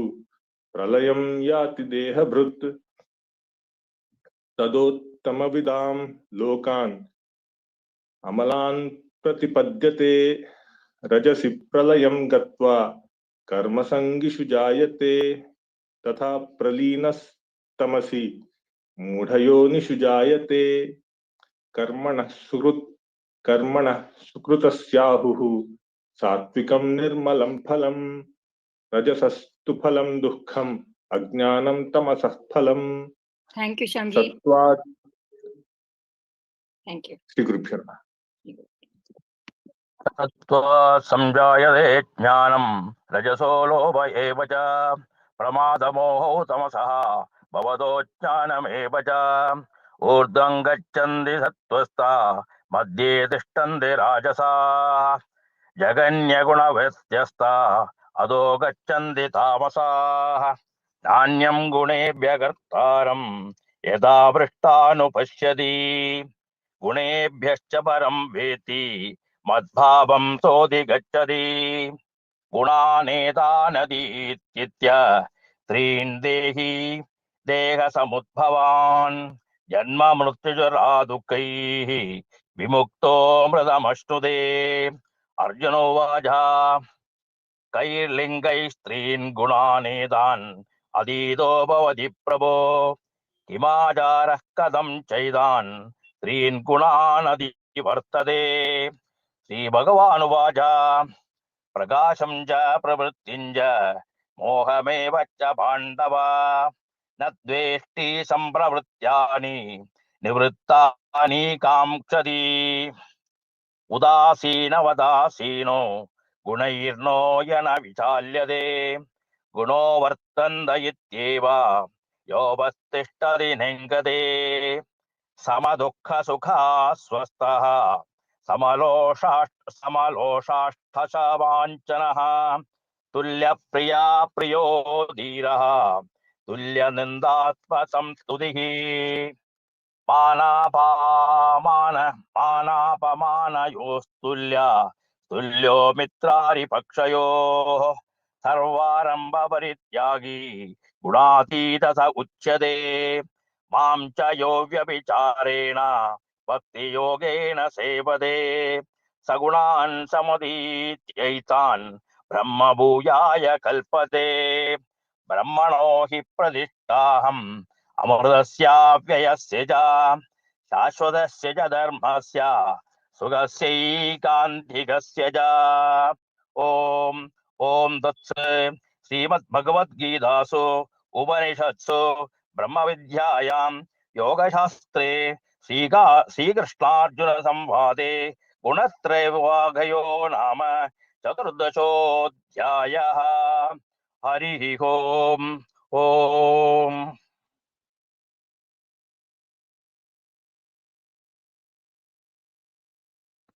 The recording has stopped. We now move to the next shloka. That is, This meeting is being recorded. Daivasura Sampat Vibhaga Yogaha. And we have with us Srimati Manjula Narayanan, both presenting synopsis as well as chanting shlokas. Over to Manjula ji.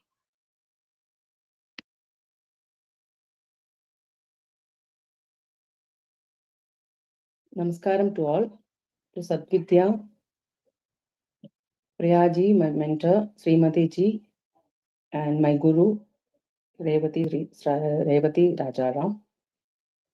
In chapter Purushottama Yoga, chapter 15, Purushottama Yoga, the yoga of the Supreme Person, Sri Krishna presents a complete, clear picture of the material, the soul, material world, the soul, and the supreme reality. Krishna begins with a striking metaphor that captures the nature of our existence, the upside-down Ashwatha tree. Krishna describes the entire material world as an inverted banyan tree whose roots are above and in the divine and whose branches spread downward, representing the changing forms of the universe. The leaves of this tree are the Vedic teachings, while its secondary roots are desires, attachments, and karmic impulses, which bind us tightly to the cycle of birth and death. This tree is endless and ever-growing, symbolizing how material life entangles us in illusion. Krishna tells us that we cannot find the beginning or end of this tree through ordinary means. Instead, he urges to cut it down with the mighty weapon of detachment, asanga shastrena, not detachment from action, but from the desire for its fruits. Only by freeing ourselves from these deep-rooted attachments can one begin the journey towards the supreme abode, a realm beyond the reach of the sun, moon, and fire, a divine place from which once reached, no one ever returns to earthly suffering. Krishna then explains the true nature of the individual soul, the jiva. Mamai vamsho jiva loke. He says that each soul is an eternal fragment of himself, yet becomes bound when it associates with the mind and senses. Just as the wind carries the fragrance of flowers, the soul carries impressions and desires from one body to another. Only those with purified understanding can perceive how the soul enters the body, lives within it, and departs at death. The chapter culminates in a profound revelation of the three Purushas, the three levels of divine reality. The Kshara Purusha represents all perishable beings in the material world. The Akshara Purusha represents the imperishable, unchanging spiritual essence. But beyond both, Krishna declares that is the Purushottama, the Supreme Person. He alone sustains the three worlds, shines as the light of the sun, the moon, digests our food as the fire within, and resides in every heart as a source of memory, knowledge, and wisdom. Krishna concludes by saying that one who understands him as the Purushottama becomes truly wise and naturally offers devotion to him with a steady heart. This, he says, is the highest, is the most secret knowledge that frees us from confusion and leads to ultimate liberation. In chapter 15 teaches us that the world is ever-changing, the soul is eternal, and Krishna is the supreme reality. Sarvam Sri Krishna Arpanastu Hari Om.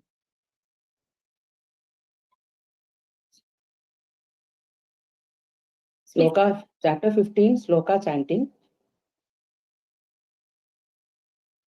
Atha Panchadashodhyayah Purushottama Yogaha Sri Bhagavanu Vaja Urdhamulamatah Shakam Ashwattam Prahuravyayam Chandamsi Yasya Parnani Yastam Veta Saveta Vita Adashchordam Prasridadasya Shakha Guna Pravriddha Vishaya Pravalaha Adascha Mulana Nisantatani Karmanubandhini Manushaloke Narupamasyeha Tato Balapyate Namdo na Chadinna Cha Sampratishta Ashwatthamenam Suviruda Moolam Asanga Shastrena Dridhena Chitva Tadapadam Tat Parimargitavyam Yasmin Gathana Nivartandi Bhuyaha Tameva Chadyam Purusham Prabhatye Yata Pravritti Prasrida Purani Dharmana Moha Chida Sanga Dosha Adhyatma Nitya Vinivritta Kamaha Dandar Vimukta Sukha Dukkha Sanyaihi Gachandya Moda Padamavyayam Tat Natat Vasayane Suryaha Nashashango Napavakaha Yadgatwana Nivartande Tadhama Paramam Mama Mamai Vamsho Jiva Loke Jiva Buddha Sanatanaha मनःषष्ठानि इन्द्रियाणि प्रकृतिस्थानि कर्षति शरीरं यदवाप्नोति यच्चाप्युत्क्रामतीश्वरः गृहीर्वेदानि संयाति वायुर्गन्धानि वाशयात् श्रोत्रं चक्षुस्पर्शनं च रसनं घ्राणमेव च अधिष्ठाय मनश्चायं विषयान् उपसेवते उत्क्रामन्तं सिदं वापि पुञ्जानं वा गुणान्वितं विमूढानानुपश्यन्ति पश्यन्ति ज्ञानचक्षुषः यतन्तो योगिनश्चैनं पश्यन्त्यात्मन्यवस्थितं यतन्तोऽप्यकृतात्मानः नैनं पश्यन्त चेतसः यदादित्यगतं तेजः जगद्भासयतेऽखिलं यच्चन्द्रमसि यच्चाग्नो तत्तेजो वित्ति मामकम् गामाविश्य च भूतानि धारयाम्यहमोजसा पुष्णामि चौषधिः सर्वा सोमो भूत्वा रसात्मकः अहं वैश्वानरो भूत्वा प्राणिनां देहमाश्रितः प्राणापानसमायुक्तः पचाम्यन्नं चतुर्विधं सर्वस्य चाहं हृदि सन्निविष्टः मत्तस्मृतिज्ञानपमोहनं च वेदैश्च सर्वैरहमेव वेद्यः वेदान्तकृद्वेदविदेव चाहं द्वामिमौ पुरुषो लोके क्षरश्चाक्षर एव च क्षरः सर्वाणि भूतानि गूढस्थोऽक्षर उच्यते उत्तमपुरुषस्त्वन्यः परमात्मेत्युदाहृतः यो लोकत्रयमाविश्य बिभर्ति अव्यय ईश्वरः यस्मात् क्षरमतीतोऽहं यक्षरादपि चोत्तमः अतोऽस्मि लोके वेदे च प्रतितः पुरुषोत्तमः यो माम् एवम् असम्मूढः जानाति पुरुषोत्तमं स सर्वविद् भजति मां सर्वभावेन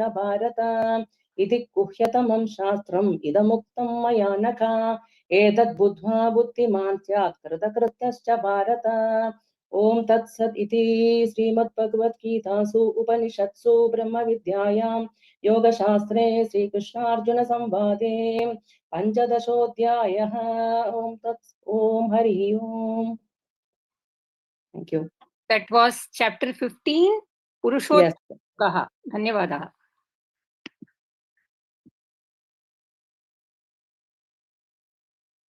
The recording has stopped. We now move to the next chapter.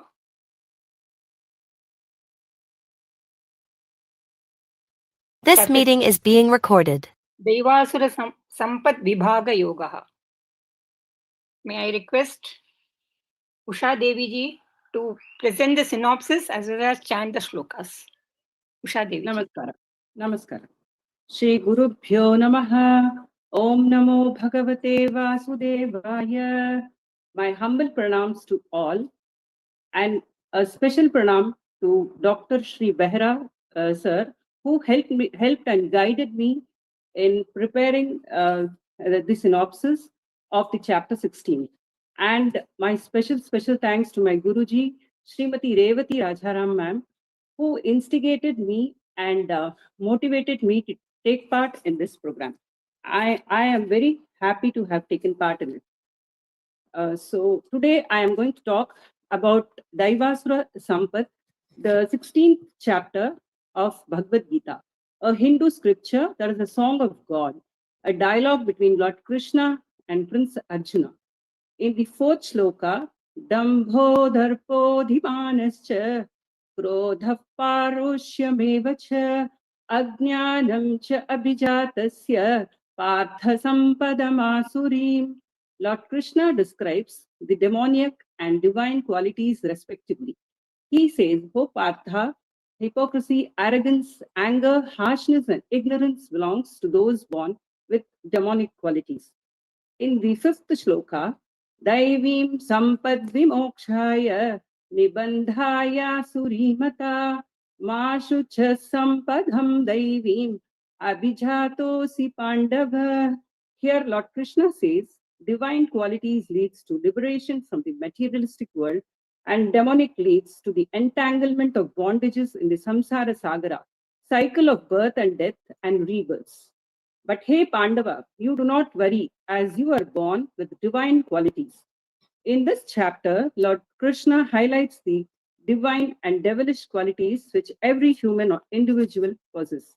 The Lord says to Arjuna about the contrast of the two qualities, like a person with Daiva Guna, divine nature, is fearless, modest, simple, truthful, gentle and pure at heart. Whereas a person who has asura guna, a demonic nature, is arrogant, angry, always finding faults, ignorant, unhappy with himself and others. The purpose why Sri Krishna distinguishes between the two characters is not to label the individuals, but to encourage self-improvement by cultivating divine virtues and avoid demonic ones. For example, when Lord Rama was asked to go to the forest for 14 years by Mata Kaikeyi, because of his Daiva Guna, he did not get angry or disappointed and followed it with a calm mind. Whereas Ravana, though learned and equally powerful, because of his Asura Guna, lust and anger, was defeated by Rama and killed in the battlefield.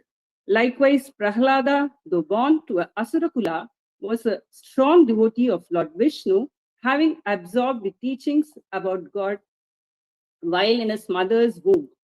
He is a symbol of how devotion to God can overcome evil. I end my speech here with the last shloka. Tasmat shastram pramanam te karya karya vyavastithau jnatva shastra vidhanoktam karma kartum iharhasi.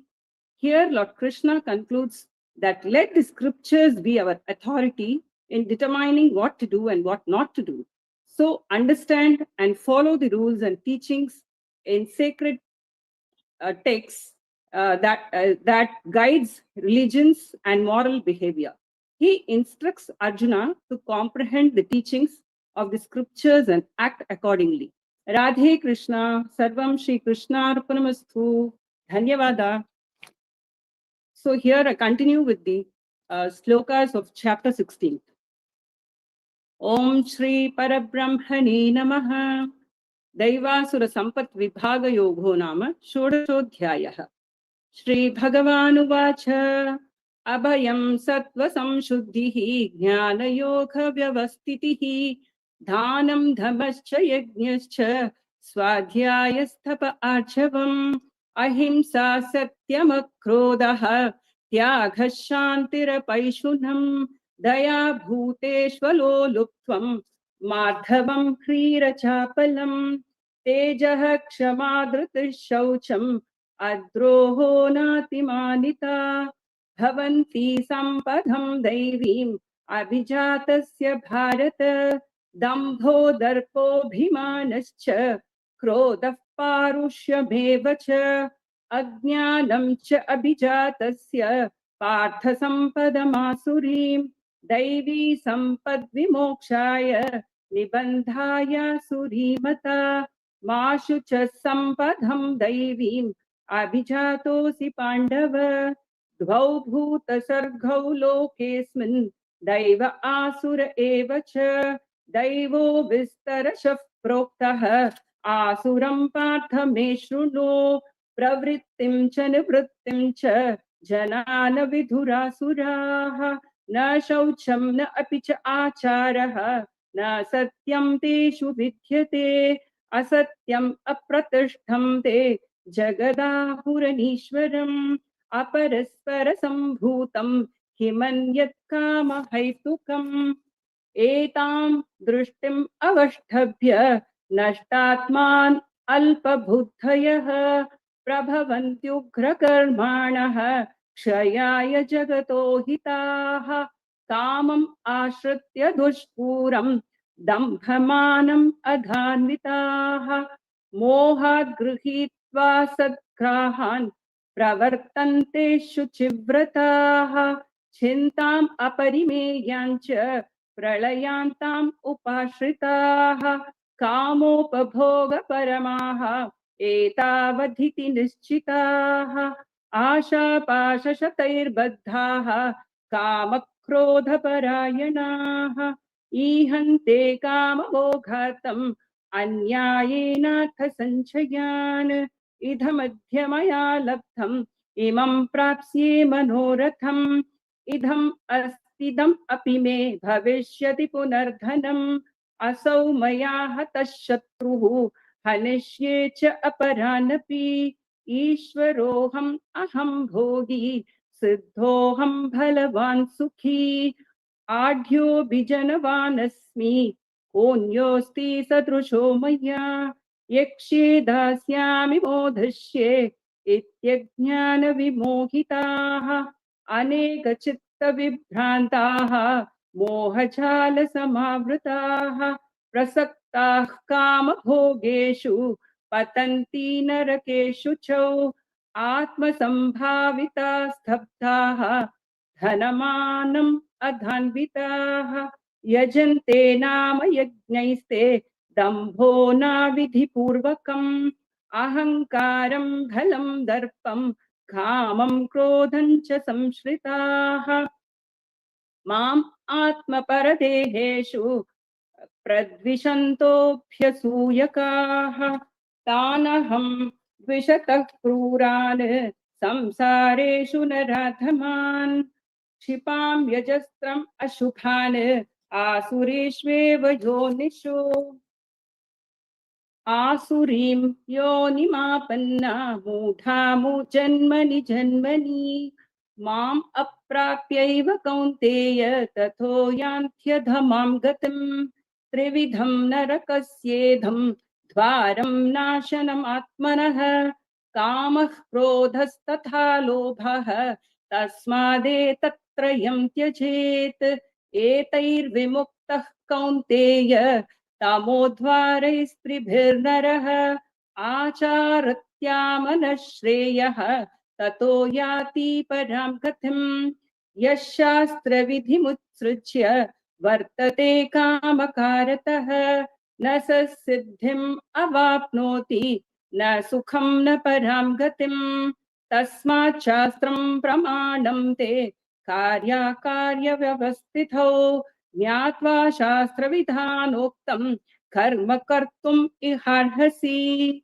ओम तत्सत् इति श्री भगवद्गीतासु उपनिषत्सु ब्रह्मविद्यायां योगशास्त्रे श्री कृष्णार्जुन संवादे दैवासुरसम्पद्विभागयोगो नाम षोडशोऽध्यायः। ओम श्री हरये नमः। ओम श्री हरये नमः। ओम श्री हरये नमः। धन्यवाद।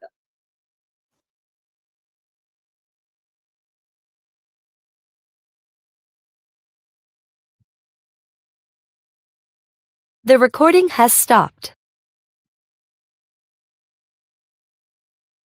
May we move to the next chapter, chapter 17. This meeting is being recorded.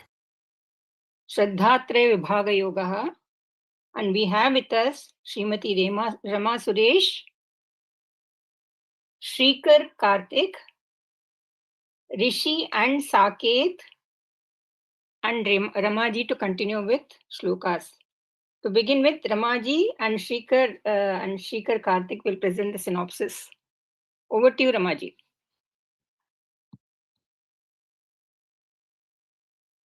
Rama Bhagini. Sarvebhyo Namo Namaha. Shri Gurabhyo Namaha. First of all, I wish to convey my sincere thanks to SRIMAD PHAGAVAD for giving this opportunity, and Mrs. Usharani Shanka Mahodaya, who has been my mentor. In the chapter of 17th chapter, Shraddhatraya Vibhaga Yoga. In this, even though Gunatraya Vibhaga, he has already, Lord Krishna has already covered all the three gunas. Here he is talking about the Shraddha. In this, I have taken the importance of doing tapasya without any desire and attachment.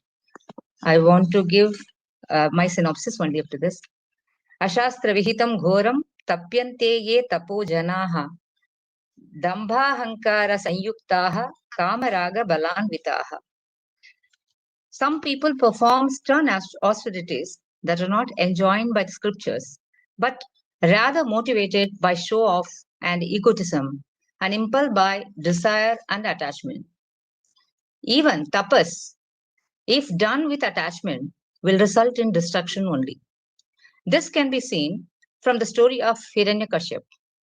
After his brother Hiranyaksh was killed by Lord Hari, he wanted to kill Sri Hari. He did severe penance to obtain power and get the boon of immortality. When Lord Brahma appeared before him, he asked for the same. Since immortality could not be granted, he asked for the boon that he could not be killed by human, nor animal, nor any creation of Lord Brahma. So, no weapon could kill him, and he should not die in the night or in the daytime. After getting this boon, he became arrogant and started insisting that he should be worshipped as God. But in spite of all these conditions in the boon, Lord took the form of human and lion as Lord Narasimha, and using his nails only as a weapon, tore Hiranyakashipu apart. Thus, his boon became null and useless. This story gives us light that even though doing tapasya is considered to be good, doing it with a desire and attachment will bring destruction only. All our deeds should be in accordance to Vedic scripture and without any fruit in return or any attachment. The deeds done as well as the fruits should be surrendered to God. Such an act will be Sat and will bring liberation to the soul. Thank you.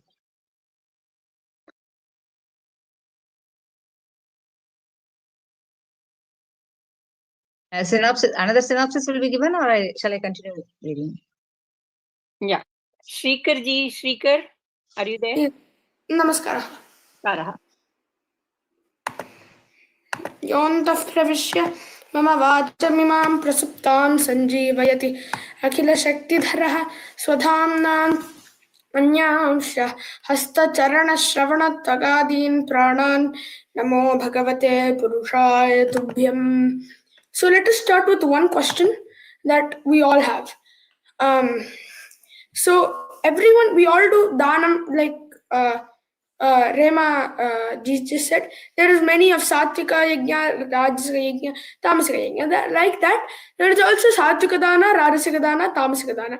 So we all do dana to our Guru or Brahmana, but here Krishna is telling us what type of dana, when dana, to whom which dana you give, and how that will affect you, and which is it Sattvik or is it Rajasic. So not just dana, in this chapter Krishna also, Paramatma also talks about yajna, ahara, puja. So I took the dana one because that is what we all want to do for moksha or svarga.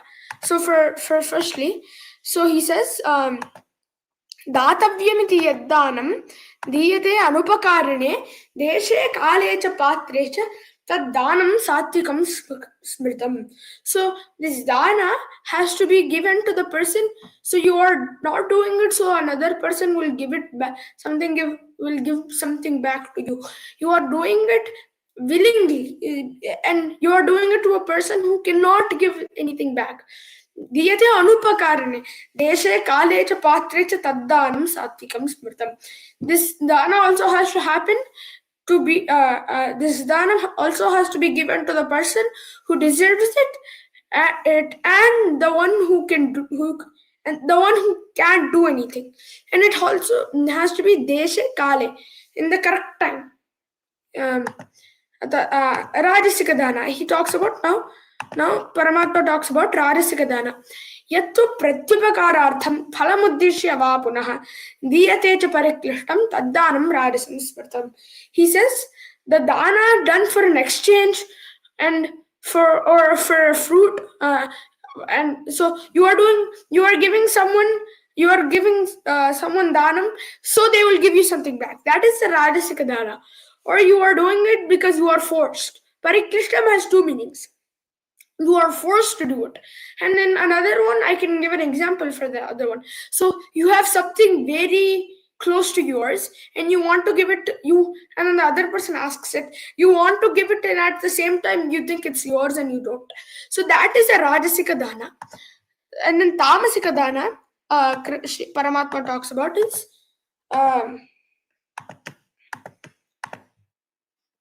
so, 1 minute. Adesha kale, 1 minute. 1 minute, something has happened. Pardon me. Oh, it started glitching. Okay. अदेशकाले यद्दानम् अपात्रेभ्यश्च दीयते असत्कृतम् अवज्ञातं तत् तामसम् उदाहृतम्. So the dana that has been given with at the wrong time. So for example, it's very cold outside. Someone is going home, and then you come and tell them to take water. Cold water, and so that's adeshakale yaddanam apatrebhyah, and you are giving it to the person who does not deserve it. So someone is very thirsty and you give them gold, it will not be useful for them. You would give them something like water. And then asatkartam avajnatam, so this dhanam, you're not doing it with respect, you are just doing it because it is dhanam and it will give you punyam. So that dhanam is tamasic. So after finding out the three dhanas, that the Sattvika, Rajasa, Tamasika dana that Paramatma told about, we should all, when we are doing danam, we should, as he said in Sattvika danam, we should do it in the right time, to the right person, with a lot of respect and without even leshamatra api in your mind of, it is mine, why should I give it to him? But I had it for a long time. We should not even have a little bit of that. So we should always be with a great manas, and we should, and with doing great karyas like this, we will get moksha. Shri Guru Bhyo Namaha. Dhanyavadaha. Shikaraha. May I call upon Rishi and Saket? Yes, hello. Yes, So sorry. today we'll be reciting the 1 to 15 of 17th chapter. So let's start.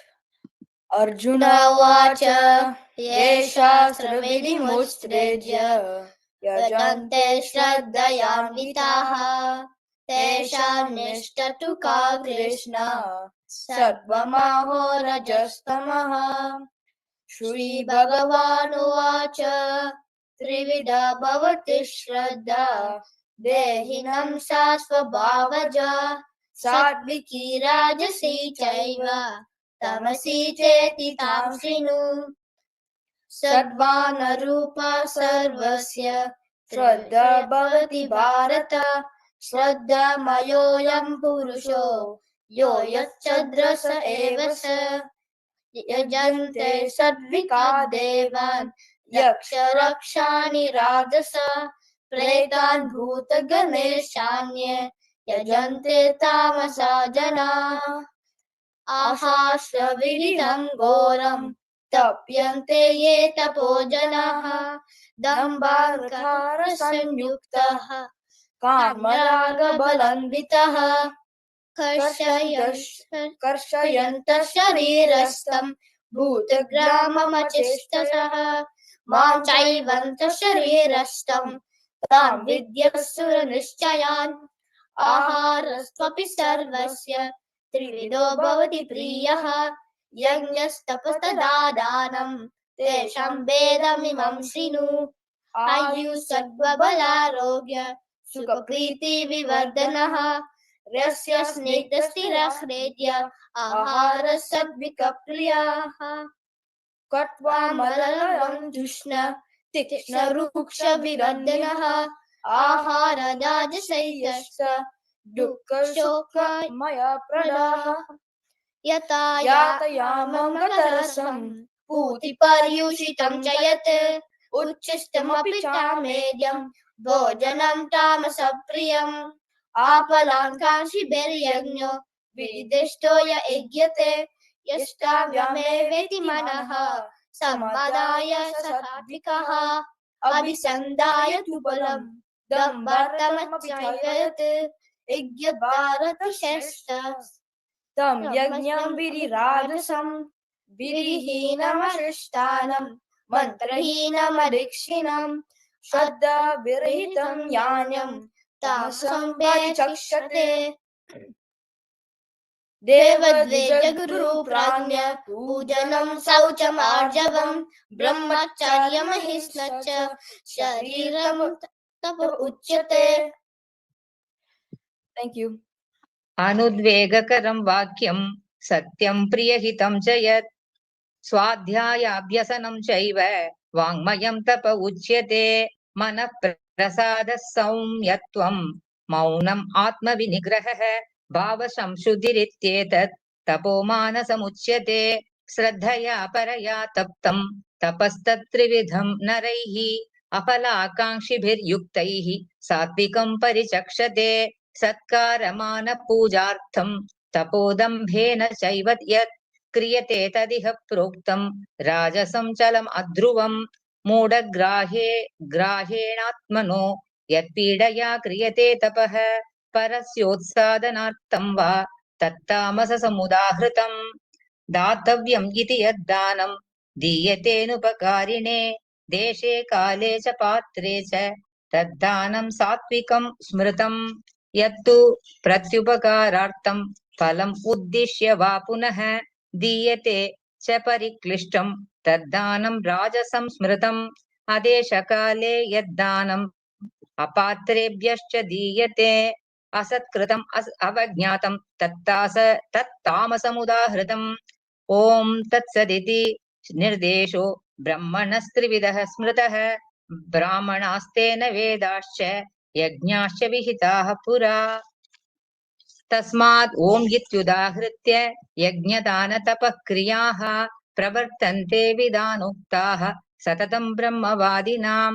तदित्यनभिसन्धाय फलं यज्ञतपक्रियाः दानक्रियाश्च विविधाः क्रियन्ते मोक्षकाङ्क्षिभिः सद्भावे साधुभावे च सदित्येतत् प्रयुज्यते प्रशस्ते कर्मणि तथा सच्छब्दः पार्थ युज्यते यज्ञे तपसि दाने च स्थितिः सदिति चोच्यते कर्म चैव तदर्थीयं सदित्येवाभिधीयते अश्रद्धया हुतं दत्तं तपस्तप्तं कृतं च यत् असित्युच्यते पार्थ न च तत्प्रेत्य नो इह ओम तत्सदिति श्रीमद्भगवद्गीतासु उपनिषत्सु ब्रह्मविद्यायां योगशास्त्रे श्रीकृष्ण अर्जुन संवादे श्रद्धात्रय विभाग योगो नाम सप्तदशोऽध्यायः हरिः ओम कृष्णार्पणमस्तु।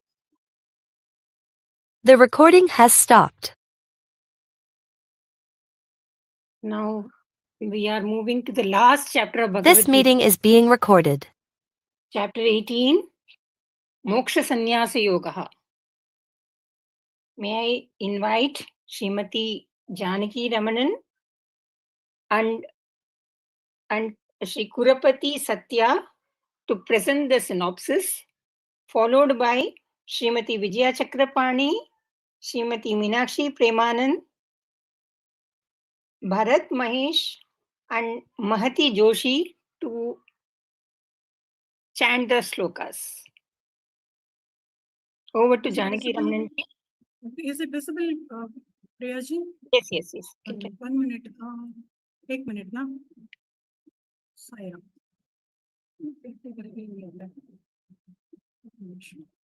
Fine. Krishnam Vande Jagadgurum. Srivebhyaha Namo Namaha. நம்ம கடைசி அத்தியாயத்துக்கு வந்துட்டோம். ரொம்ப விரிவான அத்தியாயம் கூட இந்த அத்தியாயம். இந்த அத்தியாயத்துல கிருஷ்ணர் முதல்ல என்னெல்லாம் சொன்னாரோ முதல் சாப்டர்ஸ்ல அதுல he summarizes that again பண்ணிட்டு சொல்றார் சாங்கிய யோகத்துக்கு காரணமான அதை சந்நியாசம்னும் கர்ம யோகத்தை தியாகம்னு சொல்லி ரொம்ப டீடைல்ட் எக்ஸ்பிளனேஷன் கொடுக்குறார். கொடுத்துட்டு கடைசியில சொல்ற நீ என்ன சரணடை நான் உன்னை பார்த்துப்பேன்னு. அதனாலதான் இந்த அத்தியாயத்துக்கு மோட்ச சந்நியாச யோகம் அப்படின்னு பேரு. இந்த அத்தியாயத்தை டீடைல்டா 5 டாபிக்ல நம்ம பார்க்கலாம். முதல்ல அர்ஜுனன் கேக்குறான், கிருஷ்ணர் கிட்ட கேக்குறார், கிருஷ்ணா எனக்கு தியாகம்னா என்ன, சந்நியாசம் என்னன்னு டீடைல்டா சொல்லு கிருஷ்ணா அப்படின்னு. கிருஷ்ணர் சொல்றான், முதலே அவரோட கருத்தை சொல்லல. அறிஞர்கள்லாம் என்ன சொல்றான், மேதாவிகள்லாம் என்ன சொல்றான்னு அவளோட கருத்தை கூறிட்டு then he strongly emphasizes its view. He affirmatively says, சாஸ்திரங்கள்ல விதிக்கப்பட்ட கர்மங்களை விடக்கூடாது, அது கண்டிப்பா செய்யணும், ஆனா அதனுடைய பலனையும் பற்றி நீ விட்டுடும் அப்படின்னு சொல்லி இதுதான் என்னுடைய கருத்துன்னு சொல்றார்.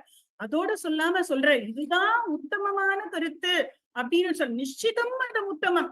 இது என்னோட தீர்மான கருத்து மட்டும் கிடையாது, உத்தமமான கருத்து அப்படின்னு சொல்றார்.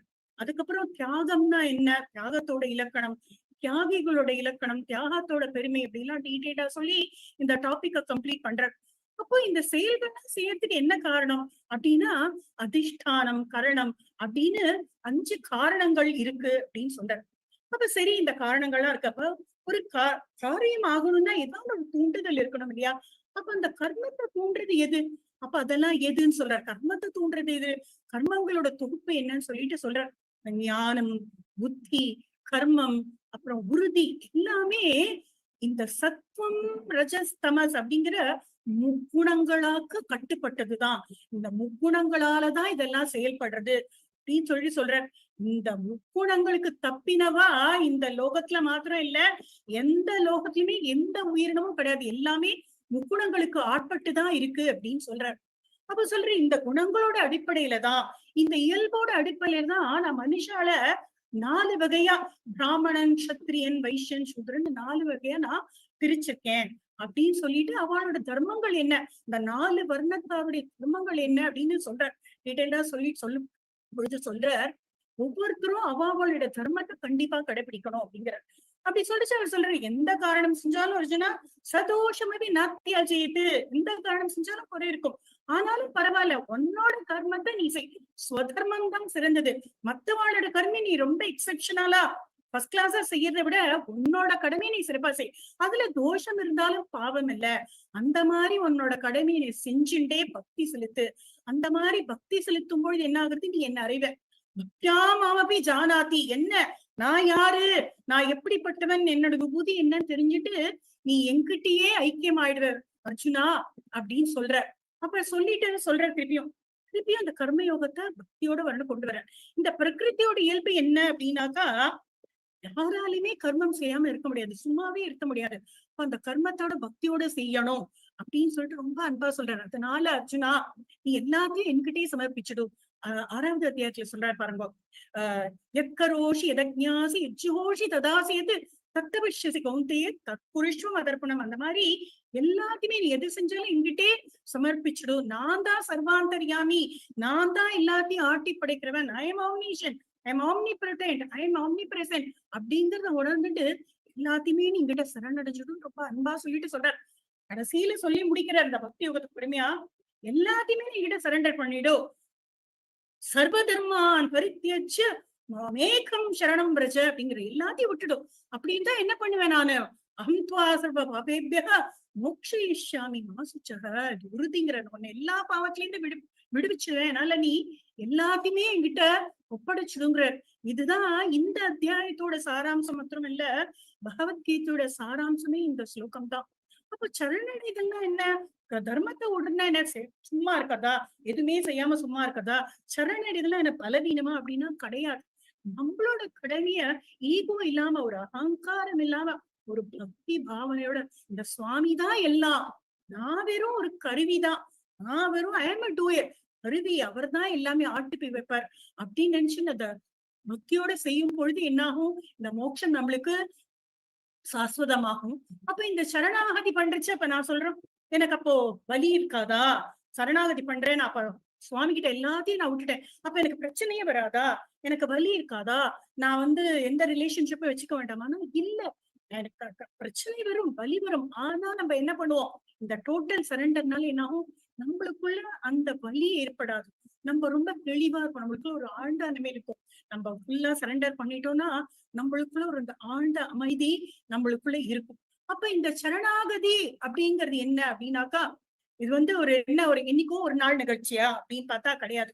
எனக்கு கிருஷ்ணா நான் உங்ககிட்ட சரண்டர் பண்ணிட்டேன் எனக்கு பகவத்துனா கிடையாது. இது ஒரு டெய்லி பிராக்டிஸ், டெய்லி இது ஒரு நம்பிக்கை, ஒரு தேங்க்ஃபுல்னஸ், சுவாமி கிட்ட நன்றியோட பண்ணிட்டு நான் எல்லாமே பண்றேன், சர்வம் கிருஷ்ணார்ப்பணம் சொல்லி ஒவ்வொரு செயலையோடையும் அந்த பூரண அர்ப்பணிப்போட செய்யும் பொழுது நம்ம we will rise our gunas, நம்மளோட ஆன்மீக பாதையில, ஸ்பிரிச்சுவல் பாத்துல நம்ம முன்னேற்றம் அடைவோம்.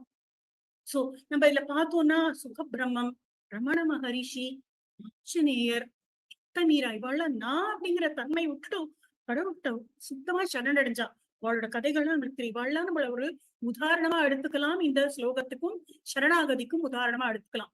சோ நம்ம டீடைலா பார்த்தோம் இந்த ஸ்லோகத்தை. கடைசியில திருப்பி கிருஷ்ணர் வர இந்த பகவத்கீதையை யாரெல்லாம் படிக்கிறாளோ, யாரெல்லாம் கேட்கிறாளோ, இந்த ரகசியத்தை யாருக்கெல்லாம் சொல்றாளோ, அவள்லாம் எனக்கு பிரியமானவன். அவனுக்கு என்ன பண்றான், அவன் என்கிட்டே வந்தடைகிறான், அவன் இந்த பாவத்திலேருந்து விடுபட்டு புண்ணிய லோகத்தை அடையறான் அப்படின்னு சொல்லி சொல்லிட்டு கடைசியில அர்ஜுனன்ட்ட கேக்குற, அர்ஜுனா நீ உடுமுகப்பட்ட மனசோடு கேட்டியா? உனக்கு எல்லாம் புரிஞ்சுதா? உன்னோட மோகம் அழிஞ்சுதா அர்ஜுனா அப்படின்னு ரொம்ப அன்பா கேக்குற. அர்ஜுனன் சொல்றான், சுவாமி என்னோட மோட்சம் அழிஞ்சது, என்னுடைய மோகம் அழிஞ்சது சுவாமி, எனக்கு எல்லாம் நன்னா புரிஞ்சுது, நீயே சரணாகதி அப்படின்னு சரணாகதி அடைகிறான்.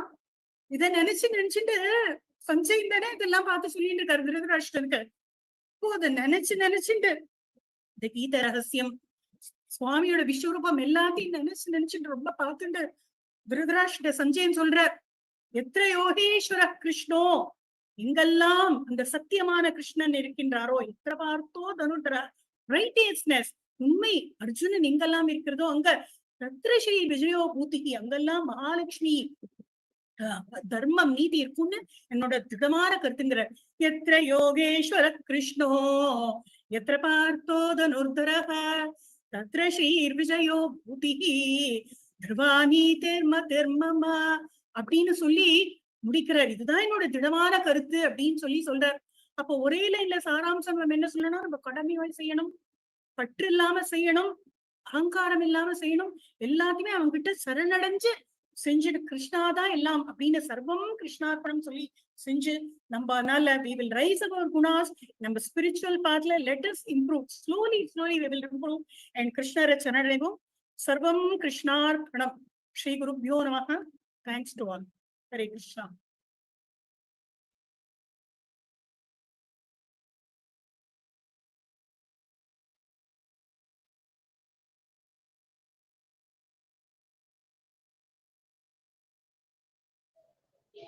Hari Om. Am I audible, ma'am? Yes, please carry on. Hari Om. Namaskaram, everyone. I am Kurapati Satyalohita. Today, I am here to speak about a small topic from the Moksha Sannyasa Yoga, a summary of all the 17 chapters. In this chapter, it takes the key concepts from the earlier ones and repeats, reorganizes, and deepens them. There are many concepts mentioned in this chapter, starting from the difference between sannyasa and tyaga and to the concept of ultimate sharanagati. Today, I want to speak about Swadharma, an important but mostly misunderstood topic. As said in whole Gita, Krishna never says stop doing karma, but instead he says to do niswardha karma without any phalapeksha. Even here he says, Sweswe karmanyabhirataha sansajjam labhate naraha. That is, by fulfilling their duties born of their innate qualities, human being can attain perfection. He continues, Yatah pravrittir bhutanam yena sarvam idam tatam swakarmana tamabhyarchya siddhim vindati manavaha. That is, by performing swakarma, the person can worship Parabrahman and can easily attain siddhi or perfection. Success follows when our karma, our work, is in harmony with our nature. This is not just in spiritual aspect, but also in our day-to-day life. Here Paramatma says, Shreyan swadharmo vigunaha paradharmat swanushthitat swabhava niyatam karma kurvannapnoti kilbisham sahajam karma kaunteya sadoshamapi natyajet sarvarambha hi doshena bhumenagni rivavrataha. Paradharma, even though it looks more attractive, will not align with our nature, so it will lead to confusion and harm. He also continues telling, every karma has some doshas, but we should not leave our duties. Krishna explains that doing swadharma will never be a sin. This reason is better understood from the Shankara Bhashyam. Just as a poisonous substance does not injure the worm born in that substance, so he who does the duty according to his own nature incurs no sin. So coming to the next question, how is this dharma decided? It is based on the trigunas, satvika, rajasa and tamasa. Based on these, people are divided into Brahmana, Kshatriya, Vaishyas and Shudras. This is different from today's birth-based classification. So, people who have predominance of Sattva Guna are called Brahmanas, and Kshatriyas are those who have predominance of Rajasa Guna supported by Sattva Guna. Vaishyas have Rajasa Guna predominance and supported by Tamasa Guna. In Shudras, Tamasa Guna is predominant and Rajasa is supporting. But it is important to remember that everyone will have all these three gunas, but this is just based on predominance. No one is superior nor inferior here. All are equal in the society, as every organ of our body is equally important for our body's function. Everyone in the society is important. This classification is a way of self-discovery, self-acceptance and expression. So, our Swadharma and to which Varna we belong to depends on our innate gunas and our duties, as mentioned by Lord Krishna himself in Jnana Yoga. Chaturvarnya Maya System Guna Karma Vibhagashaha. The qualities of Chaturvarnas are also mentioned here. Shamo Damas Tapas Shaucham Shanti Rajava Mevacha Jnanam Vijnanam Astikyam Brahma Karma Swabhavajam Shauryam Tejo Dhruti Dhyaksham Yudhe Chapya Palayanam Danam Ishvara Bhavashta Kshatram Karma Swabhavajam Krushi Gaurakshya Vanijyam Vaishya Karma Swabhavajam Paricharyatmakam Karma Sudrasyapi Swabhavajam. Following a Swadharma, even though looks simple, but is a type of Karma Yoga which prepares and qualifies a person for Jnana Nishtha. So next, Bhagavan moves on to the concept of Jnanam. But here, I want to chant this sloka. Sarvadharman parityajya mamekam sharanam vrata aham tva sarvapapebhyo mokshayishyami ma suchaha. That is, Sarvadharman parityajya, giving up the idea that kartavya karmas can produce moksha, not to stop the duties or abandon the responsibilities. Mamekam charanam vraja, surrender to the ultimate Brahman through knowledge. Aham tva sarvapapebhyo mokshayishyami. I'll free you from all the papas. That means the karma bandhanas, not merely the papas. Ma shucha. Just as a mother tells her child, leave all your confusions, just come to me. I'll take care of you. I feel Krishna is saying exactly the same here. With this assurance from Krishna's words, I would like to conclude my presentation. Thank you for giving me this opportunity.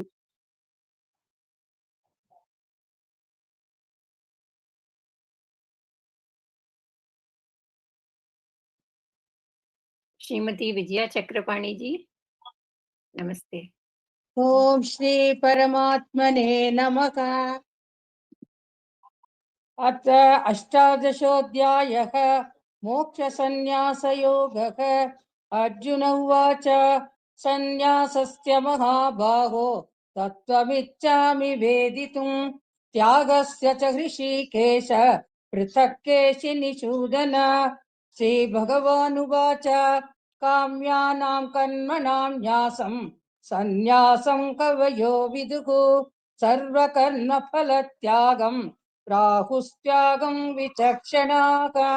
त्याज्यं दोषवदित्येके कर्म प्राहुर्मनीषिणः। यज्ञदानतपः कर्म न त्याज्यमिति चापरे निश्चयं शृणु मे तत्र त्यागे भरतसत्तम। त्यागो हि पुरुषव्याघ्र विविधः सम्प्रकीर्तितः। यज्ञदानतपः कर्म न त्याज्यं कार्यमेव तत्। यज्ञोदानं तपश्चैव पावनानि मनीषिणाम्। एतान्यपि तु कर्माणि सङ्गं त्यक्त्वा फलानि च कर्तव्यानीति मे पार्थ निश्चितं मतमुत्तमम्। नियतस्य तु सन्न्यासः कर्मणो नोपपद्यते मोहात् तस्य परित्यागः तामसः परिकीर्तितः। दुःखमित्येव यत्कर्म कायक्लेशभयात् त्यजेत् स कृत्वा राजसं त्यागं नैव त्यागफलं लभेत्। कार्यमित्येव यत्कर्म नियतं क्रियतेऽर्जुन सङ्गं त्यक्त्वा फलं चैव न सत्यागः सात्विको मतः। न द्वेष्ट्य कुशलं कर्म कुशलेनानुसज्जते त्यागी सत्त्वसमाविष्टो मेधावी चिन्न संशयः। न हि देहभृता शक्यं त्यक्तुं कर्माण्यशेषतः यस्तु कर्मफलत्यागी सत्यागीत्यभिधीयते अनिष्टमिष्टमिश्रं च त्रिविधं कर्मणः फलं भवत्यत्यागिनां प्रेत्य न तु सन्न्यासिनां क्वचित् पञ्चैतानि महाबाहो कारणानि निबोध मे सांख्ये कृतान्ते प्रोक्तानि सिद्धये सर्वकर्मणाम् अधिष्ठानं तथा कर्ता करणं च पृथग्विधं विविधाश्च पृथक् चेष्टा दैवं चैवात्र पञ्चमं शरीरवाङ्मनोभिर्यत् कर्म प्रारभते नरः न्यायं वा विपरीतं वा पञ्चैते तस्य हेतवः तत्रैवं सति कर्तारम् आत्मानं केवलं तु यः पश्यत्यकृतबुद्धित्वान् न स पश्यति दुर्मतिः श्रीहरये नमः। यस्य न अहङ्कृतो भावः बुद्धिर्यस्य न लिप्यते हत्वापि स इमान् लोकान् न हन्ति न निबध्यते ज्ञानं ज्ञेयं परिज्ञाता त्रिविधा कर्म चोदना करणं कर्म कर्तेति त्रिविधः कर्म संग्रहः ज्ञानं कर्म च कर्ता च त्रिधैव गुणभेदतः प्रोच्यते गुणसंख्याने यथावत् शृणुतान्यपि सर्वभूतेषु येनैकं भावम् अव्ययमीशत् ईक्षते अविभक्तं विभक्तेषु तज्ज्ञानं विद्धि सात्विकम् पृथक्त्वेन तु यज्ञानं नानाभावान् पृथग्विधान् वेति सर्वेषु भूतेषु तज्ज्ञानं विद्धि राजसम् यत्तु कृत्स्नैव देकस्मिन् कार्ये सक्तम् अहैतुकम् अतत्वार्थवथ अल्पञ्च तत्तामसमुदाहृतं नियतं संग्रहितम् अरागत्वेषतः कृतम् अपलप्रेप्सुना कर्म यत्तत् सात्विकम् उच्यते यत्तु कामेप्सुना कर्म साहङ्कारेण वा पुनः क्रियते बहुलायासं तत्राजसम् उदाहृतम् अनुबन्धं क्षयं हिंसाम् अनपेक्ष्य च पौरुषम् मोहादारभ्यते कर्म यत्तत्तामसम् उच्यते मुक्तसङ्गो नहं वादी धृति उत्साह समन्वितः सिद्ध्योर्निर्विकारः कर्ता सात्विक उच्यते रागी कर्म फलप्रेप्सुः लुब्धो हिंसात्मको शुचिः हर्षशोकान्वितः कर्ता राजसः परिकीर्तितः अयुक्तः प्राकृतस्तब्धः शठो नैष्कृतिको लसः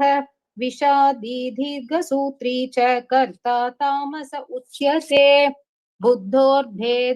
बुद्धेर्भेदं त्रिदेश्चैव गुणतस्त्रिविधं शृणु प्रोच्यमानम् अशेषेण पृथक्त्वेन धनञ्जय प्रवृत्तिं च निवृत्तिं च कार्याकार्ये भयाभये बन्धं मोक्षं च या वेत्ति बुद्धिः सा पार्थ सात्विकी यया धर्मम् अधर्मं च कार्यं च अकार्यं एव च अयतावत् प्रजानाति बुद्धिः सा पार्थ राजसी अधर्मं धर्मम् इति या मन्यते तमसा वृता सर्वार्थान् विपरीतांश्च बुद्धिः सा पार्थ तामसी।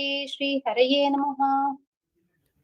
धृत्या यया धारयते मनः प्राणेन्द्रियक्रिया योगेनाव्यभिचारिण्या धृतिः सा पार्थ सात्विकी यया तु धर्मकामार्थान् धृत्या धारयतेऽर्जुन प्रसंगेन फलाकाङ्क्षी धृतिः सा पार्थ राजसी यया स्वप्नं भयं शोकं विषादं मदमेव च न विमुञ्चति सुदुर्मेधा धृतिः सा पार्थ तामसी सुखं त्विदानीं त्रिविधं शृणु मे भरतर्षभ अभ्यासाद्रमते यत्र दुःखान्तं च निगच्छति यत्तदग्रे विषमिव परिणामे मृतोपमं तत्सुखं सात्विकं प्रोक्तम् आत्मबुद्धिप्रसादजम् विषयेन्द्रियसंयोगाद् यत्तदग्रे मृतोपमं परिणामे विषमिव तत्सुखं राजसं स्मृतं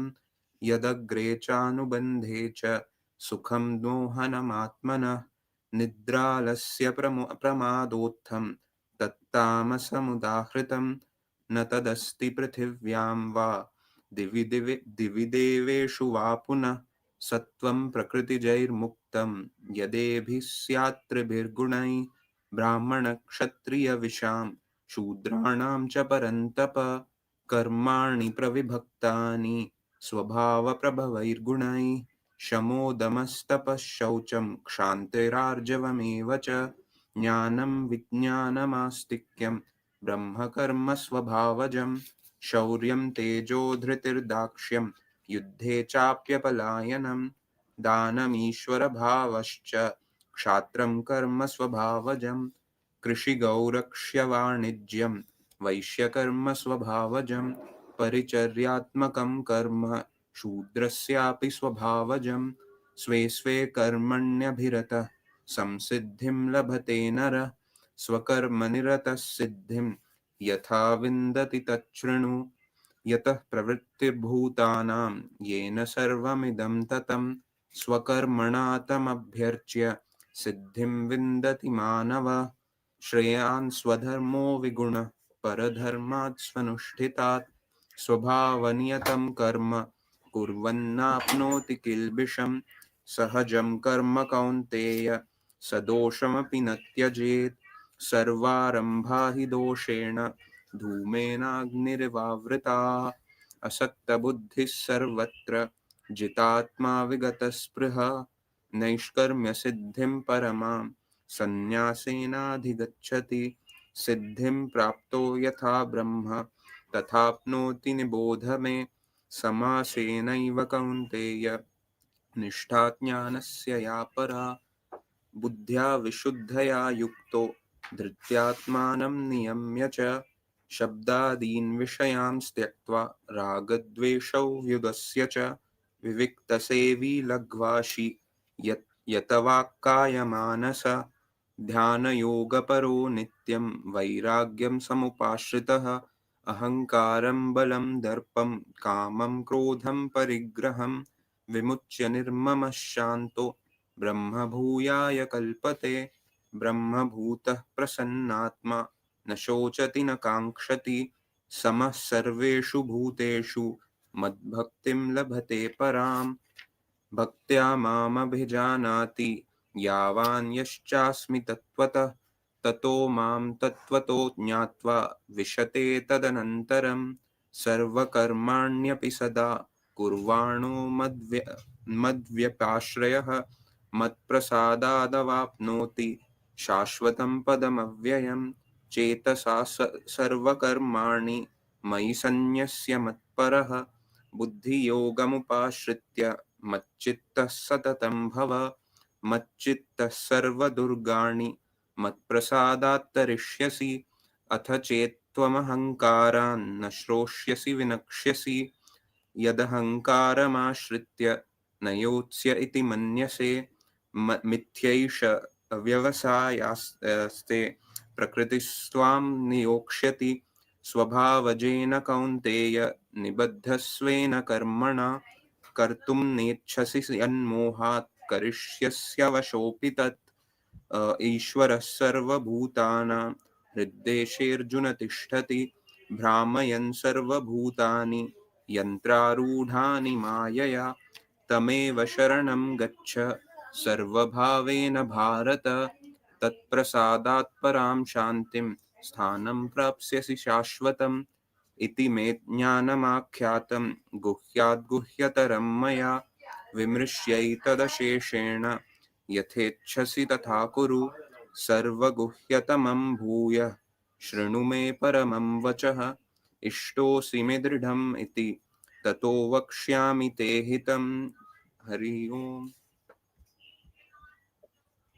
मन्मना भव मद्भक्तः मद्याजी मां नमस्कुरु मामे वैष्यसि सत्यं ते प्रतिजाने प्रियोऽसि मे सर्वधर्मान् परित्यज्य मामेकं शरणं व्रज अहं त्वा सर्वपापेभ्यः मोक्षयिष्यामि मा शुचः इदं ते न तपस्काय न भक्ताय कदाचन न चाशुश्रूषवे वाच्यं न च मां योऽभ्यसूयति य इमं परमं गुह्यं मद्भक्तेष्वभिधास्यति भक्तिं मयि परां कृत्वा मामे वैष्यत्य संशयः न च तस्मान्मनुष्येषु कश्चिन्मे प्रियकृत्तमः भविता न च मे तस्मात् अन्यः प्रियतरो भुवि अध्येष्यते च य इमं धर्मं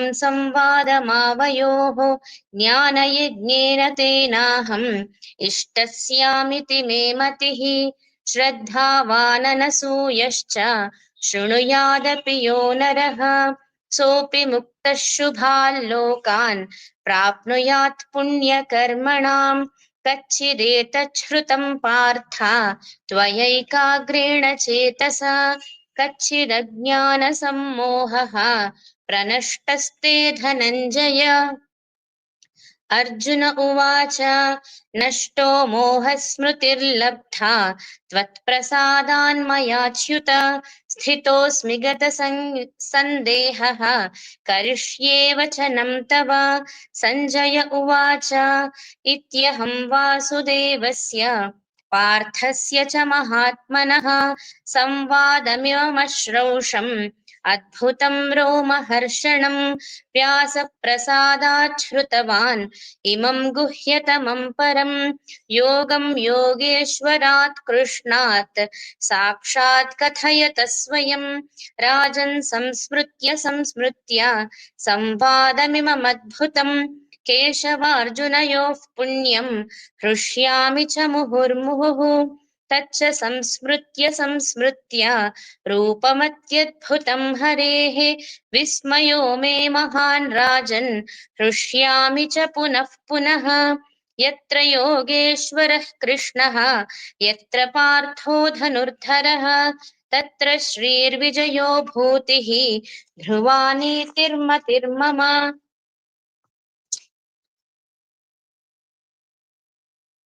ॐ तत्सदिति श्रीमन्महाभारते शतसाहस्रिकायां संहितायां वैयासिक्यां श्रीमद्भीष्मपर्वणि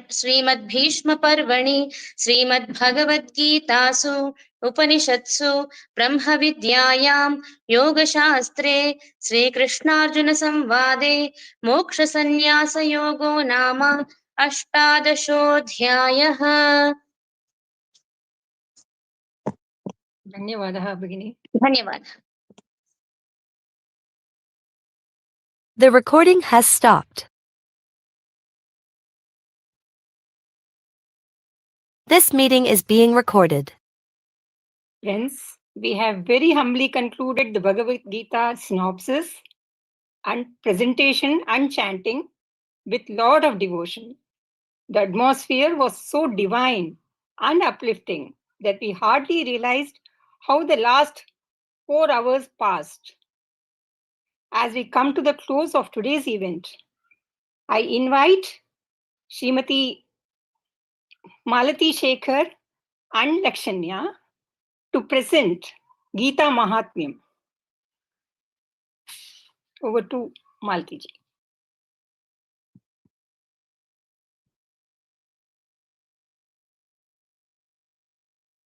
You are on mute.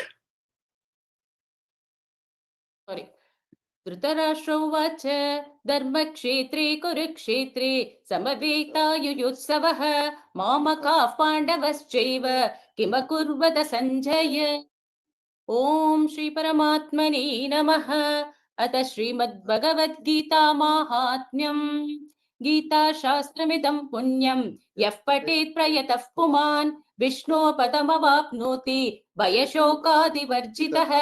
गीताध्ययनशीलस्य प्राणायामपरस्य च नैव सन्ति हि पापानि पूर्वजन्मकृतानि च। मलनिर्मोचनं पुंसां जलस्नानं दिने दिने सकृद्गीताम्बसी स्नानं संसारमलनाशनं। गीता सुनीता कर्तव्या किमन्यै शास्त्रविस्तरैः या स्वयं पद्मनाभस्य मुखपद्माद्विनिसृता भारतामृत सर्वस्वं विष्णोर्वक्त्राद्विनिसृतं गीता गंगोदकं पीत्वा पुनर्जन्म न विद्यते सर्वोपनिषदो गावो तोक्ता गोपालनन्दनः पार्थो वत्ससुधीर्भोक्ता दुग्धगीतामृतं महते एकं शास्त्रं देवकी पुत्रवीकम् एको देवो देवकी पुत्र एव एको मन्त्रस्तस्य नामानि यानि कर्माप्येकं तस्य देवस्य सेवा सर्वं श्रीकृष्णार्पणमस्तु हरिः ओम्। धन्यवादाः। The recording has stopped.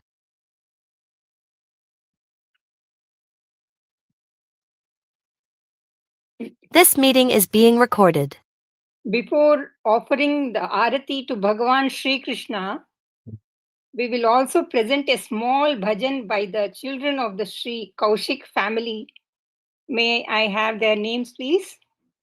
नमस्ते, मेरा नाम प्रियंवदा कौशिक है और मैं नंदिनी कौशिक। आज गीता जयंती के अवसर पर हम आपके समक्ष राग यमन में कृष्ण भजन प्रस्तुत करने जा रहे हैं। सा नी रे गा मा पा मा धा नी सा सा नी धा पा मा गा रे नी रे धा सा नी रे नी गा नी मा गा रे नी रे धा सा तोरी रे बांसुरिया जादू भरी तोरी रे बांसुरिया जादू भरी मोहलियो मन प्रेम भरी मोहलियो मन प्रेम भरी तोरी रे बांसुरिया जादू भरी विसरा गई सुधा सुना मुरली को विसरा गई सुधा सुना मुरली को नाही पढ़े में का चैन एक घड़ी नाही पढ़े में का चैन एक घड़ी तोरी रे बांसुरिया जादू भरी तोरी रे बांसुरिया नीरे ग म ध प म ग रे सा नी सा तोरी रे बांसुरिया नीरे ग म ध नि ध प म ग रे सा तोरी रे बांसुरिया जादू भरी तोरी रे बांसुरी तोरी रे बांसुरी तोरी रे बांसुरिया जादू भरी। धन्यवाद। अति उत्तमं। धन्यवादाः।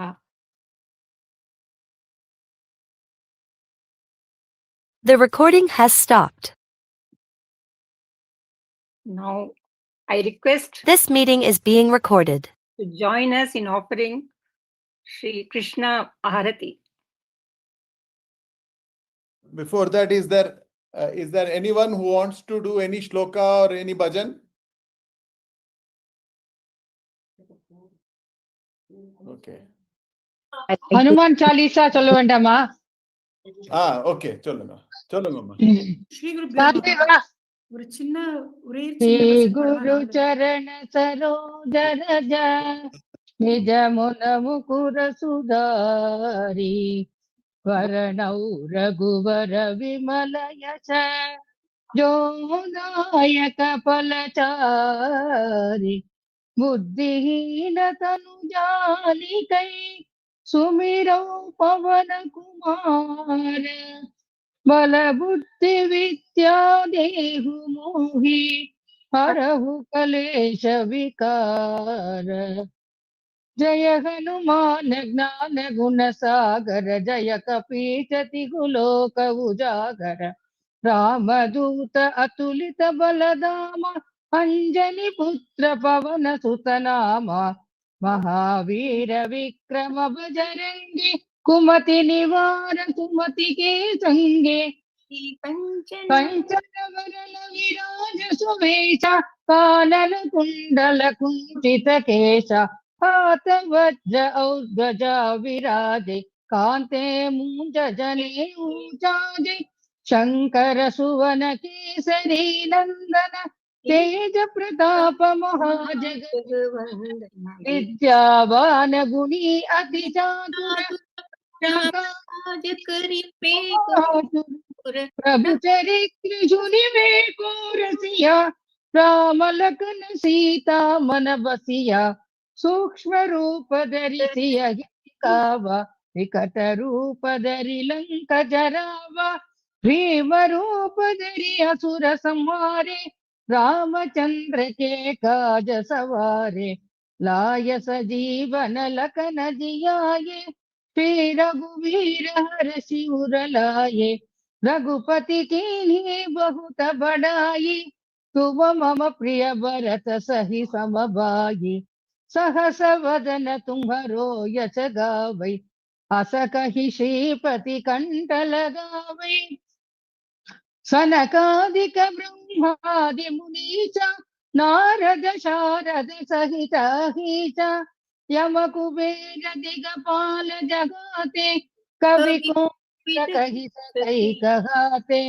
तुम उपकार सुग्रीव ही कीन्हा राम मिलाय राजपद दीन्हा तुम्हारो मंत्र विभीषण माना लंकेश्वर भय सब जग जाना युग सहस्र योजन पर भानु लील्योताहि मधुर फल जानु प्रभु मुद्रिका मेलि मुख माहि जलधि लांघि कये अचरज नागे दुर्गम काज जगत के जेते सुगम अनुग्रह तुम्हारे तेते राम दुआरे तुम रखवारे हो तना आज्ञा बिनु पैसारे सब सुख लहै तुम्हारी चरणा तुम रक्षक काहू को डरना आपन तेज संहारो आपै तीनों लोक हांकते कांपै भूत पिशाच निकट नहीं आवै महावीर जब नाम सुनावै नासै रोग हरि सब पीरा जपत निरंतर हनुमंत वीरा संकट से हनुमान छुड़ावै मन क्रम वचन ध्यान जो लावै सब पर राम तपस्वी राजा तिनके काज सकल तुम साजा और मनोरथ जो कोई लावै सोई अमित जीवन फल पावै चारों युग परताप तुम्हारा है प्रसिद्ध जगत उजियारा साधु संत के तुम रखवारे असुर निकंदन राम दुलारे अष्ट सिद्धि नवनिधि के दाता असवर दीन्हा जानकी माता राम रसायन तुम्हारे पासा सदा रहो रघुपति के दासा तुम्हारे भजन राम को पावै जन्म जन्म के दुख बिसरावै अंत काल रघुपति पुर जाई जहाँ जन्म हरि भक्त कहाई और देवता चित्तन धरई हनुमंत से ही सर्व सुख करई संकट हटई मिटई सब पीड़ा जो सुमिरई हनुमंत बलवीरा जय जय जय हनुमान गोसाई कृपा करो गुरुदेव की नाई जय जय जय हनुमान गोसाई कृपा करो गुरुदेव की नाई। जो सत बार पाठ कर कोई छूट ही बंदी महा सुख होई। जो यह पढ़े हनुमान चालीसा होय सिद्धि साखी गौरीसा। तुलसीदास सदा हरिचेरा की जयनाथ हृदय मगडेरा। की जयनाथ हृदय मगडेरा। पवन तनय संकट हरण मंगल मूर्ति रूप। राम लखन सीता सहित हृदय बसहु सुर भूप। जय बोलो आंजनेय स्वामी की जय। सीताराम आंजनेय स्वामी की जय. நான் ஒரு சின்னதா ஒரு பாட்டு பாடுவா கிருஷ்ணர்.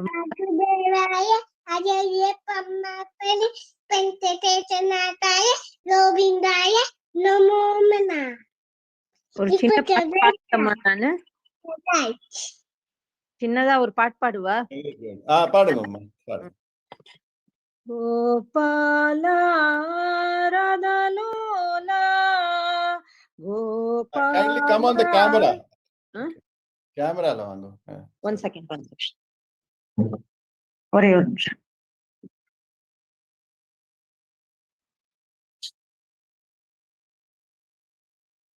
The recording has stopped.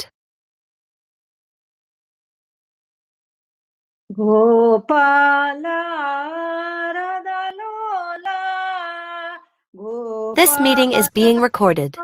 Radalola Murali Lola Nandalala Murali Lola Nandalala Keshava Madhava Janardana Keshava Madhava Janardana Vanabala Vrindavana Bala Vanabala Vrindavana Bala Murali Lola Nandalala Murali Lola Nandalala Gopala Radalola Gopala Radalola Murali Lola Nandalala Murali Lola Nandalala Keshava Madhava Janardana Keshava Madhava Janardana Vanabala Vrindavana Bala Vanabala Vrindavana Bala Murali Lola Nandalala Murali Lola Nandalala Murali Lola Nandalala Harinandalala Harinandalala Harinandalala. குழந்தை ஒரு சின்ன ஸ்லோகம் சொல்றான், சத்தமா சொல்லு. கிருஷ்ணாய வாசுதேவாய ஹரயே வெங்கடேசனாய கோவிந்தாய நமோ நமः. Thank you. Shall I please, if allowed? Yes, Janaki Maurya, yes. Shri Gurubhyo Namaha. Govinda Gopala He Nandalala Govinda Gopala He Nandalala Radhe Gopala Gopi Gopala Radhe Gopala Gopi Gopala Govinda Gopala He Nandalala Meera के नाथ प्रभु मुरली गोपाला मीरा के नाथ प्रभु मुरली गोपाला गोवर्धनोदार गोपाल बाला गोवर्धनोदार गोपाल बाला राधे गोपाला गोपी गोपाला राधे गोपाला गोपी गोपाला गोविंद गोपाल हे नंदलाला राधे गोपाल गोपी गोपाल वीरा के नाथ प्रभु मुरली गोपाल वीरा के नाथ प्रभु साई गोपाल गोवर्धनोदार गोपाल बाला राधे गोपाल गोपी गोपाल राधे गोपाल गोपी गोपाल गोविंद गोपाल हे नंदलाला। हरे Krishna. Hare Krishna, Hare Krishna.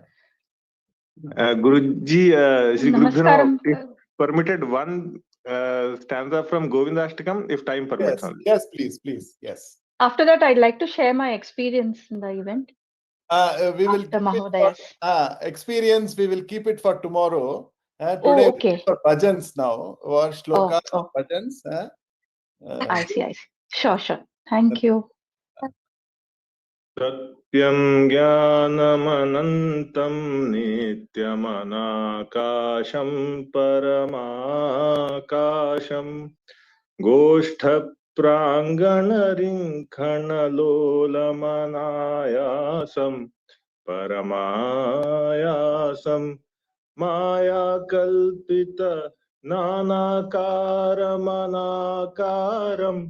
Bhuvanakaram Kshmamanathamanatham Pranamata Govindam Paramanandam. Shri Gurubhyo Namaha. Shri Gurubhyo Namaha. Astu. Shri, can I sing the Ganapati Talam? No, we will keep it for tomorrow in the beginning. Okay. Astu. Okay. Astu. We have Priyaji to Now we will offer Arati to Shri Krishna. Everyone can join. I would request all of you. We have all through the year. We are indebted so much to that Paramatman, and we have our books. So may I, even if you are not offering any Arati, just keep the book in a pedestal. The recording has stopped.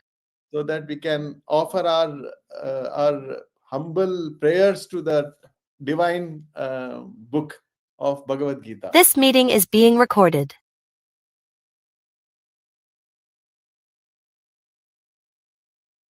Yes, Priya Mahodaya. Om Jai Bhagavad Gita. Om Jai Bhagavad Gita. Hariya Kamala Viharini. Hariya Kamala Viharini. Sundar Gite. Om Jai Bhagavad Gita. Prakashini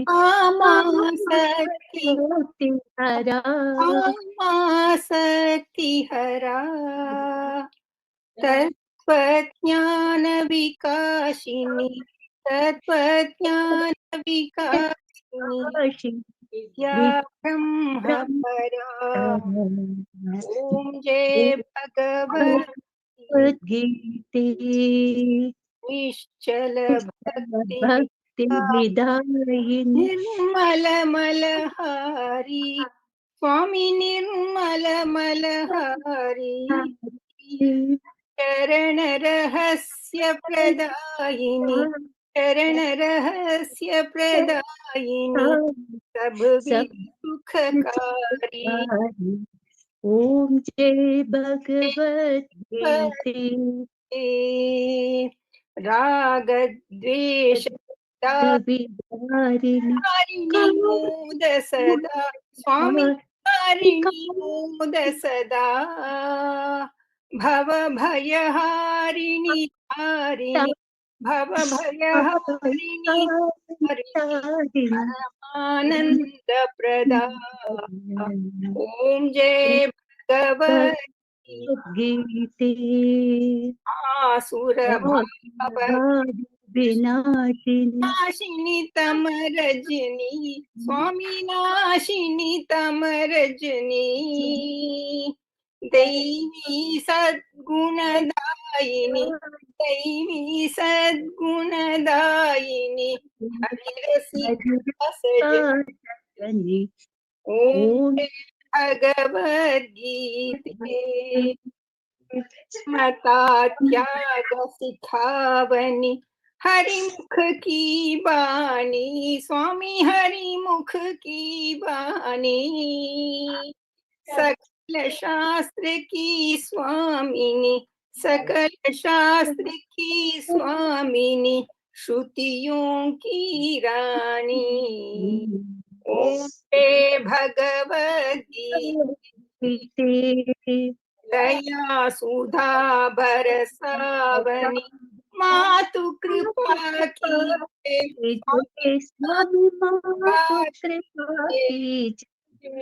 हरिपद दान कर हरिपद दान कर अपनों कर लीजिए ओम जय भगवद गीते ओम जय भगवद गीते जय भगवद गीते हरि कमल बिहारी हरि कमल Bihari Saraswati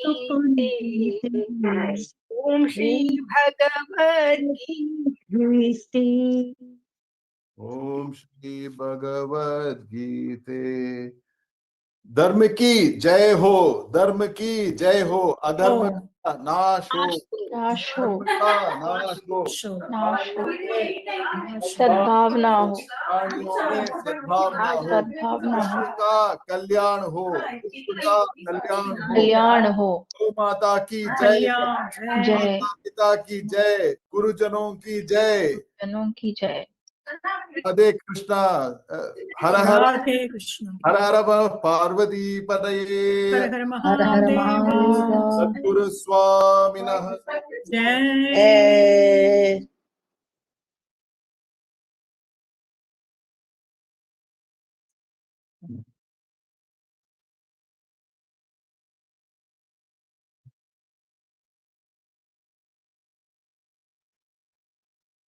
With this, we have concluded today's program.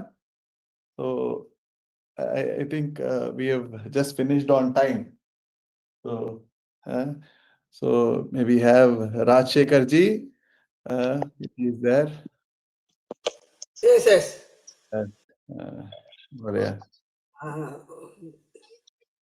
ओम कृष्णाय परमात्मने नमः, कृष्णाय परमात्मने नमः, कृष्णाय परमात्मने नमः, हरे नमः। जय श्री राम। நாட் ஒன்லி நேற்றுக்கு இன்னைக்கு நாளைக்கு இல்லாம லாஸ்ட் 15 நாளா வந்து இந்த பகவத்கீதை ஸ்மரணையே இருந்திருக்கு. யாருக்கு பர்டிகுலரானாக்கா நம்ம இந்த கோஆர்டினேட்டரா இருக்கா இல்லையா பிரியாக்கு, she is always on this. நீங்க வந்து இந்த வாட்ஸ்அப் பார்த்தீங்கன்னாக்கா ஒரு புக்கே எழுதலாம். அந்த பிரியா போட்ட நோட்ஸுக்கு வந்து ஒரு புக்கே எழுதலாம். அந்த அளவு ஈடுபாடு இன்ட்ரெஸ்டோட இருந்திருக்கா. இதுல இந்த ஆஞ்சநேயர் போல எப்படி வந்து ஆஞ்சநேயர் வந்து வெளியில காமிக்காம அவரோட பவர் அவருக்கே தெரியாது அப்படின்பா, அது போல நம்ம பிரியாஜி வந்து wonderful job for this yagna, no doubt about that.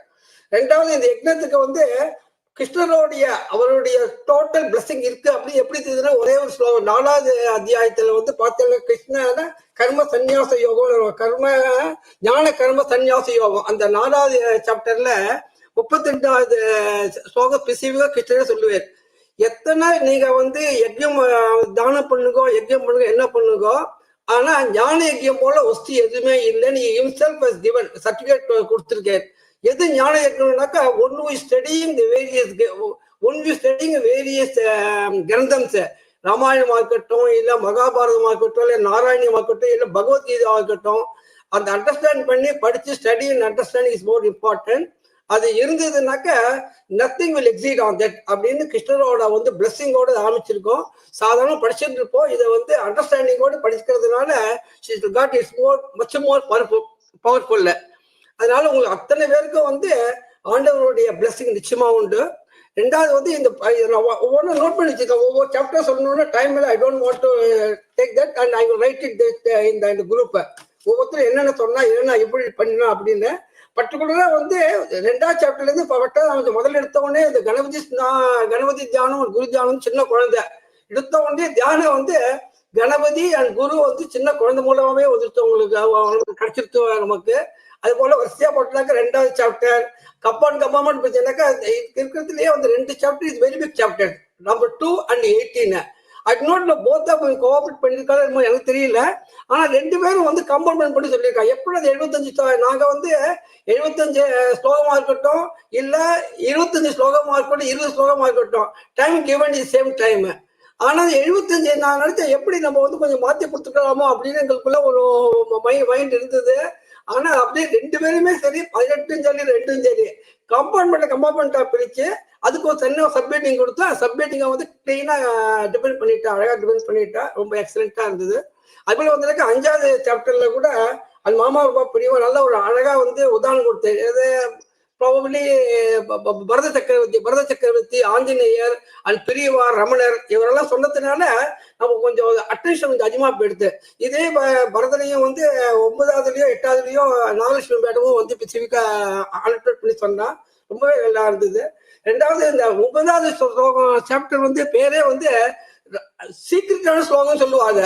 அந்த சீக்ரெட்டான ஸ்லோகத்தை வந்து கோபாலன் சின்ன குழந்தை மூலமா அது வந்து ப்ராட்காஸ்ட் பண்ணிட்டாங்க. நாகலட்சுமி மேடம் ரொம்ப பிரமாதமா அது ஒரே ஸ்லோகத்தை வச்சுட்டு அந்த 9வதுல ஒரே ஸ்லோகத்தை வச்சு totally broadcast secrets of that chapter ரொம்ப ரொம்ப பிரமாதமா இருந்தது.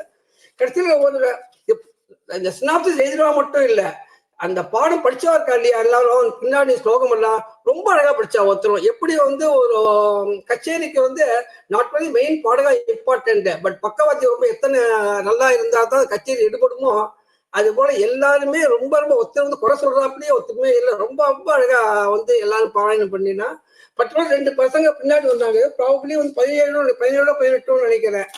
அந்த 2 குழந்தைகளும் வந்து ஒன்லி வேதத்துல தான் நம்ம கேட்டிருக்கோம். வேதத்துல வந்து 50 பேர் இருக்கட்டும் 100 பேர் இருக்கட்டும் முதல்ல வேதம் அமைச்சாக்க ஸ்வரம் அப்படியே மாறாது.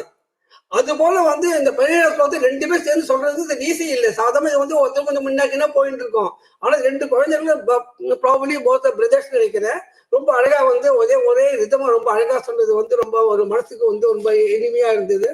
அப்புறம் 18ஆம் ஸ்லோகத்துல வந்து அந்த ஜானகி மேடம் உபன்யாசமே பண்ணிட்டா. நாங்க வந்து சினாப்சிஸ் தான் எழுத சொன்னோம், அது மாதிரி உபன்யாசமே பண்ண ஆரம்பிச்சுட்டாங்க காரணம். அப்ப பின்னாடி வந்த ஒரு பொண்ணு வந்து ரொம்ப அதுவும் அழகா வந்து ஒரே ஒரு சொதர்மா பத்தி எடுத்துன்னு பண்ணிட்டு அது மோர் இம்பார்ட்டன்ட். ஏன்னாக்கா நம்ம வந்து எத்தனையோ படிக்கிறோம் போயிட்டு இருக்கோம் வந்துட்டு இருக்கோம், பட் அவ்வாவா சொதர்மாத்தை பண்ணி அந்த அனுஷ்டானம் அதை பண்ணினாலே போறோம் அப்படின்னு பகவத்கீதையில இருக்கிறத வந்து ரொம்ப அழகா எடுத்துக்காட்டி சொன்னா. இது போல ஒவ்வொருத்தரும் ஒவ்வொரு விஷயம் வந்து ரொம்ப அழகாவே சொல்லியிருக்கா. அது 15வது ஸ்லோகம் கிடையாது. 15வது அத்தியாயத்துல வந்து சோலி செட்டர் எது வந்து இந்த உலகத்தில் கான்ஸ்டன்ட் சேஞ்சஸ் ஒன்லி கான்ஸ்டன்ட் அப்படின்னு அழகா சொன்னாங்க. பிடிச்ச இந்த வார்த்தை I like that word very much. எது நிலையா இருக்கிறதுனாக்க நிலை இல்லாத இருக்கிறதா நிலையா இருக்கு அப்படின்னு அந்த 15வதுல வந்து ரொம்ப ரொம்ப அழகா ஒன்றும் இப்படி ஒன்றும் பார்த்தேன்னு வச்சுக்கோங்களேன். Everything is spotlight, we cannot able to bring anything specifically இதுதான் அதான் சொல்ல முடியாது. அதனால எல்லாருக்கும் வந்து ரொம்ப ரொம்ப தேங்க்ஸ்.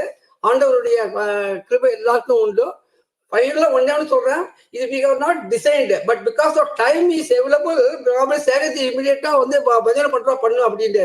அது என்ன இம்பார்ட்டன்ட் தெரியுமா? இதுல 18,000 ஸ்லோகம் உள்ள வந்து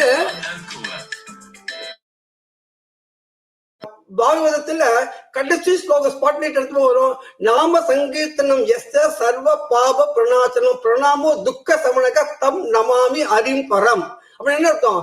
நாம சங்கீர்த்தனம் பண்ணினாலே இந்த உலகத்தில் உள்ள எல்லா துக்கங்கள் கஷ்டங்கள் எல்லாம் போயிடும்னா அது போல வந்து கடைசியில் பச்சாந்து அது வந்து அமைஞ்சது. இதெல்லாம் நாட் வித் அவர் வந்து ஒரு ப்ரோக்ராம் போட்டு விட்டு பண்ணல. பச்சாந்த பார்த்துட்டு சேகர் பார்த்து ஜெனரலா 7:15 7:30 முடிய வேண்டியது ப்ரோக்ராமு இன்னைக்கு ரொம்ப பச்சாந்த 7 o'clock முடிஞ்சிருத்தோம். So we can also take some nama sankirtanam அப்படின்னு ரொம்ப அழகா ஆரம்பிச்சு ஒரு 5-6 பேர் வந்து immediately participate. Very nice of you for that also. ஏன்னாக்கா நாம சங்கீர்த்தனம் தான் இந்த கலியுகத்துல இருந்து ஒஸ்தி அப்படின்னு நிறைய பேர் சொல்லியிருக்கோம். உங்களுக்கு எல்லாருக்குமே அதுவும் தெரியும். அதுவும் சேர்ந்து இது நம்ம பகவத்கீதா ரொம்ப நல்லபடி இருந்தது. But question and answer section yesterday வந்து it was fabulous, it was thrilling rather. எல்லாத்துக்கும் வந்து அடிப்படை காரணம் வந்து பிரியாஜி தான், no doubt about that. Total question set by her. இது நேத்தின கொஸ்டின் சொல்லல, அதுக்கு முன்னாடி வந்து 30 நாள she has put the fundamental எல்லாருக்கும் வந்து அந்த கொஸ்டினுக்கு இன்வால்வ்மெண்ட் கொண்டு வரதுக்கு வந்து 15 நாள் 20 நாள daily question போட்டு answer போட்டு question போட்டு answer போட்டு she did a wonderful job on that. The results yesterday வந்து நான் பார்த்தோம். யார் 35 பேர் இருந்தாங்க. yesterday it was about 30-35 people. எல்லாரும் ரொம்ப பிரமாதமா சொன்னாங்க. டக்குன்னு எப்படிதான் சொன்னான்னு தெரியல. நான் கொஸ்டின் அப்படி படிச்சுட்டு இருக்கேன், அதுக்குள்ள மேல் பேர் வந்துருத்தோம். என்னடா இது அப்படின்னு அது ஏதோ அடிச்சு விட்டாங்க. நம்மள 4 தான் அடிக்கணும், ஏதோ அடிச்சு விட்டோம் அப்படியே. அது கூட ரொம்ப நல்லா இருந்தது. In fact we have now decided by God's grace every Ekadashi அன்னைக்கு இப்போ 30 to 35 people should join together. At least minimum வந்து 25 people வந்து ரெடியா வந்து இருந்தா அப்படின்னாக்க every Ekadashi time fixed, day fixed. சாயந்தரம் வந்து 7 மணிக்கு 6 மணிக்கு 7 மணிக்கு அன்னைக்கு பார்த்துப்போம். அதை பார்த்துன்னு வந்து இந்த question section instead of going for 6 chapter வந்து maybe little difficult for you to read and understand. அதனால ஒரு சாப்டர் அதிகபட்சம் 2 சாப்டர் வச்சு ஒரு 30-35 கொஸ்டின் போட்டோம் வச்சுக்கலாம். we can still deep dive பண்ணலாம். அதை மேம்போக்கா இல்லாம கொஞ்சம் வந்து உற்சாகம் பண்ணி டைம் வந்து 20 செகண்ட்லேருந்து 25-30 செகண்ட் வைக்கலாம். That point of we can decide. அதுக்காக கோஆப்ரேட் பண்ணேன்னாக்கா ரொம்ப ரொம்ப நல்லாவா இருக்கும் அப்படிங்கிறது எங்களோட ஒரு பெரிய அபிப்பிராயம். வந்து அத்தனை பேருக்கு 2 மணிலேருந்து உட்காந்து இருக்கேன். நீங்க 2 மணி நேரம் உட்காந்து பாராயணம் பண்ணி பாராயணம் கேட்டுருக்கேன். ரொம்ப ரொம்ப உங்களுக்கு அத்தனை பேருக்கு திருப்தி, ஆண்டவருடைய பரிபூர்ண கடாட்சம் எல்லாருக்கும் கிடைக்கட்டும் அப்படின்னு வேண்டிப்போம். நாளைக்கு ஆஸ் யூஷுவலா ப்ரோக்ராம் வந்து ஆரம்பம். எல்லாரும் வந்து கலந்துனாக்கா ரொம்ப திருப்தியா இருக்கும். நாளைக்கு இன்ஃபேக்ட் நாளைக்கு இந்த special days only tomorrow. Tomorrow அது வந்து எப்படி வந்து இந்த பாகவத்துல again I am taking the example. 18,000 இருக்கிற ஸ்லோகத்துல 12,000 ஸ்லோகம் வந்து கிருஷ்ணரை பத்தி ஃபண்டமெண்டல். முதல்ல வந்து 9 ஸ்கந்தம். பாகவதங்கிறது வந்து கிருஷ்ணரை பத்தி சொல்லக்கூடிய ஒரு கிரந்தம். ஆனா பார்த்தேன்னாக்க முதல் 9 ஸ்கந்தம் கிட்டத்தட்ட about 12,000 slokas is only telling அதுதான் டு மேக் யூ டு அந்த பாகவத கிருஷ்ணரை பத்தி புரிஞ்சுக்கிறதுக்காக to make you understand about the Bhagavatam. அந்த கிருஷ்ணரை பத்தி அவன் 10 சொல்லுவா. அது போல நாளைக்கு தான் இந்த மெயின் ஈவெண்ட். நாளைக்கு அதை புரிஞ்சுக்கிறதுக்கு இது வரைக்கும் பண்ணிட்டு இருக்கோம். உங்க அத்தனை பேருக்கு ரொம்ப ரொம்ப தேங்க்ஸ். இது பெட்டர் எல்லாம் வேற வந்து அவர் ரொம்ப நல்லா பண்ணிருந்தது. சினாப்சிஸ் வந்து ஒருத்தரும் யார் வஸ்தி யார் மட்டும் அப்படின்னு தெரியாம everybody did their best because you were taken time, you were given the time for the purpose. It shows வேற என்ன அது தவிர ஒன்றும் சொல்ல முடியாது. அந்த அளவு நல்லா இருந்தது. கேட்கறதுக்கு பார்க்கறதுக்கு நல்லா இருந்தது. ரொம்ப எல்லாருக்கும் ரொம்ப தேங்க்ஸ்மா. again we will see tomorrow. Jai Shri Ram, Jai Shri Ram, Jai Shri Ram. Jai Shri Ram. We are very fortunate to be associated with Sadvidya. Thanks for the opportunity. No words to express our gratitude. We're very, very fortunate. That's all I can say. அது என்னதுன்னா அந்த ராஜசேகர்ஜி சொன்ன மாதிரி எல்லாருமே ரொம்ப நல்லா சொன்னா. அதுல ஒரு சின்ன விளக்கணம் என்னதுன்னா, அதுல ஜகத்குருன்னு இருக்கிற சப்தம் வந்து நானா விதார்த்தகம். அதுக்கு எல்லாம் நிறைய அர்த்தம் இருக்கு. நம்மளுக்கு வந்து குருன்னு இருக்கிற சப்தம் வந்து யாரு கிட்டக்க இருந்து நம்மளுக்கு சொல்லி கொடுக்கறாளோ அவதான் குரு. அதனால நம்ம இந்த ஃபார்மேட்ல நம்ம ஒரு 7 மென்டார்ஸ் வந்து நம்மளுக்கு சாக்ஷாத் அவளே நம்மளுக்கு வந்து ஹெல்ப் பண்ணி எல்லாரும். அதனால இங்க we have the fortune of having Revati Rajaramanji. Yesterday we had all the mentors, Dr. Sri Ramachandranji, Dr. Usha Shanka. I acknowledge Srimati Chandrasekharan Mahodaya. We had with Venkat Indrakanti ji, who had in spite of his time zones, he had helped quite a lot of students. And also if I have missed Dr. Shankar Dutt also. And I would also specifically like to acknowledge Professor Pankaja Kaushik ji. She is a vidushi in herself, and she has unka अच्छे विद्वानों का यही गुण होता है कि वह विनय से रहते हैं. वो ज्यादा ह्यूमिलिटी के साथ वो प्रोफेसर बेरा को पढ़ाई हैं. वो बहुत महान व्यक्तित्व है और बहुत पढ़े लिखे हैं. तो उनका भी मैं आभार व्यक्त करता हूँ. और समस्त विद्वत मंडलियों को भी, और समस्त छात्रों को, और विशेषकर बच्चे जिन्होंने वो 6 से 16 के जो बच्चे हैं वो सबसे हमारे आधार हैं, आधार स्तंभ है हमारे समाज के लिए. तो उनको भी मैं आभार व्यक्त करता हूँ. शुरू में सबसे छोटी बच्ची जानवी से शुरू कर हमने अंत में वो बच्चा जो है बहुत प्यार से उसने एक छोटा सा श्लोक ही बताया. तो ऐसे संस्कार ऐसे बढ़ते रहे. So everybody has the right impressions which connects to your soul. whatever you do, rest of it is all only to your body. But that is the Vijnana, Vishishta Jnanam. With that, I will, as Rajshekhar has said, tomorrow we will start at 5 o'clock. There is a bit of fine tuning on the roster. So all of you who have accepted to offer any chapters or few chapters or couple of assigned chapters, we have allocated. There is little bit of fine tuning which has to happen. That will be put up in the group either today or tomorrow morning. அதை வந்து அந்த லிஸ்ட்டை வந்து specific சாப்டரோட assign பண்ணி இன்னைக்கு எப்படி சொல்றோமோ அப்படியே. ஆனா நாளைக்கு சினாப்சிஸ் இருக்காது. நாளைக்கு மோக்ஷதா ஏகாதசினால அகண்ட பாராயணம் with no break. We start with the dhyana shloka till end. There is no break, continuously one after the other. The rosters has to be clearly followed. Yaro turn eppadi varudho adu mari without any prompting katnu solli ada Bhagavad Sri Krishnaroda anugraham ellarkum agatum solli vendi kollikiren. Hariyom. With that, Yaraksharapada Bhrashtam Matra Heenam Tatsarvam Kshamyatam Deva Narayana Namostutam Bindu Matrani Padabadaksharancha Nunancha Niriktani Samaksha Purushottama Nyayena Margena Imahishaha Gobrahmane Svamastinityam Lokas Vastas Sarve Bhavantu Sukhinaha Sarve Santu Niramayah Sarve Bhadrani Pashyantu Akashyatu Kavayam Om Shanti Shanti Shanti धन्यवाद शेखर जी नमस्कार। नमस्कार जी। धन्यवाद अनिल जी नमस्ते। मेरी तरफ से आपको, आपकी पूरी team को प्रणाम और हार्दिक बधाई।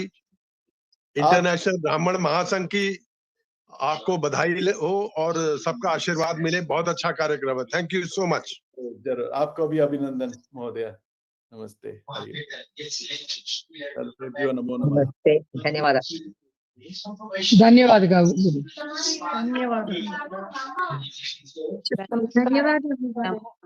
धन्यवाद। धन्यवाद धन्यवाद धन्यवाद श्री गुरुभ्यो नमः। धन्यवाद धन्यवाद महोदय। I would also like to Rajagopal ji in specific, who has done the live streaming of today.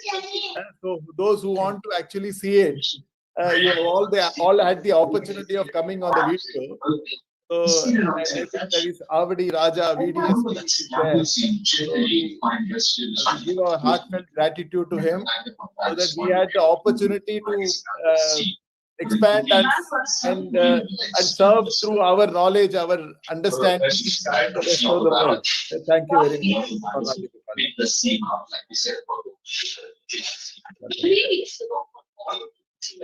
Srimati Varya, namaste. धन्यवादाः। Srimati Chandrasekharan, thank you. Namaste. Hari Om.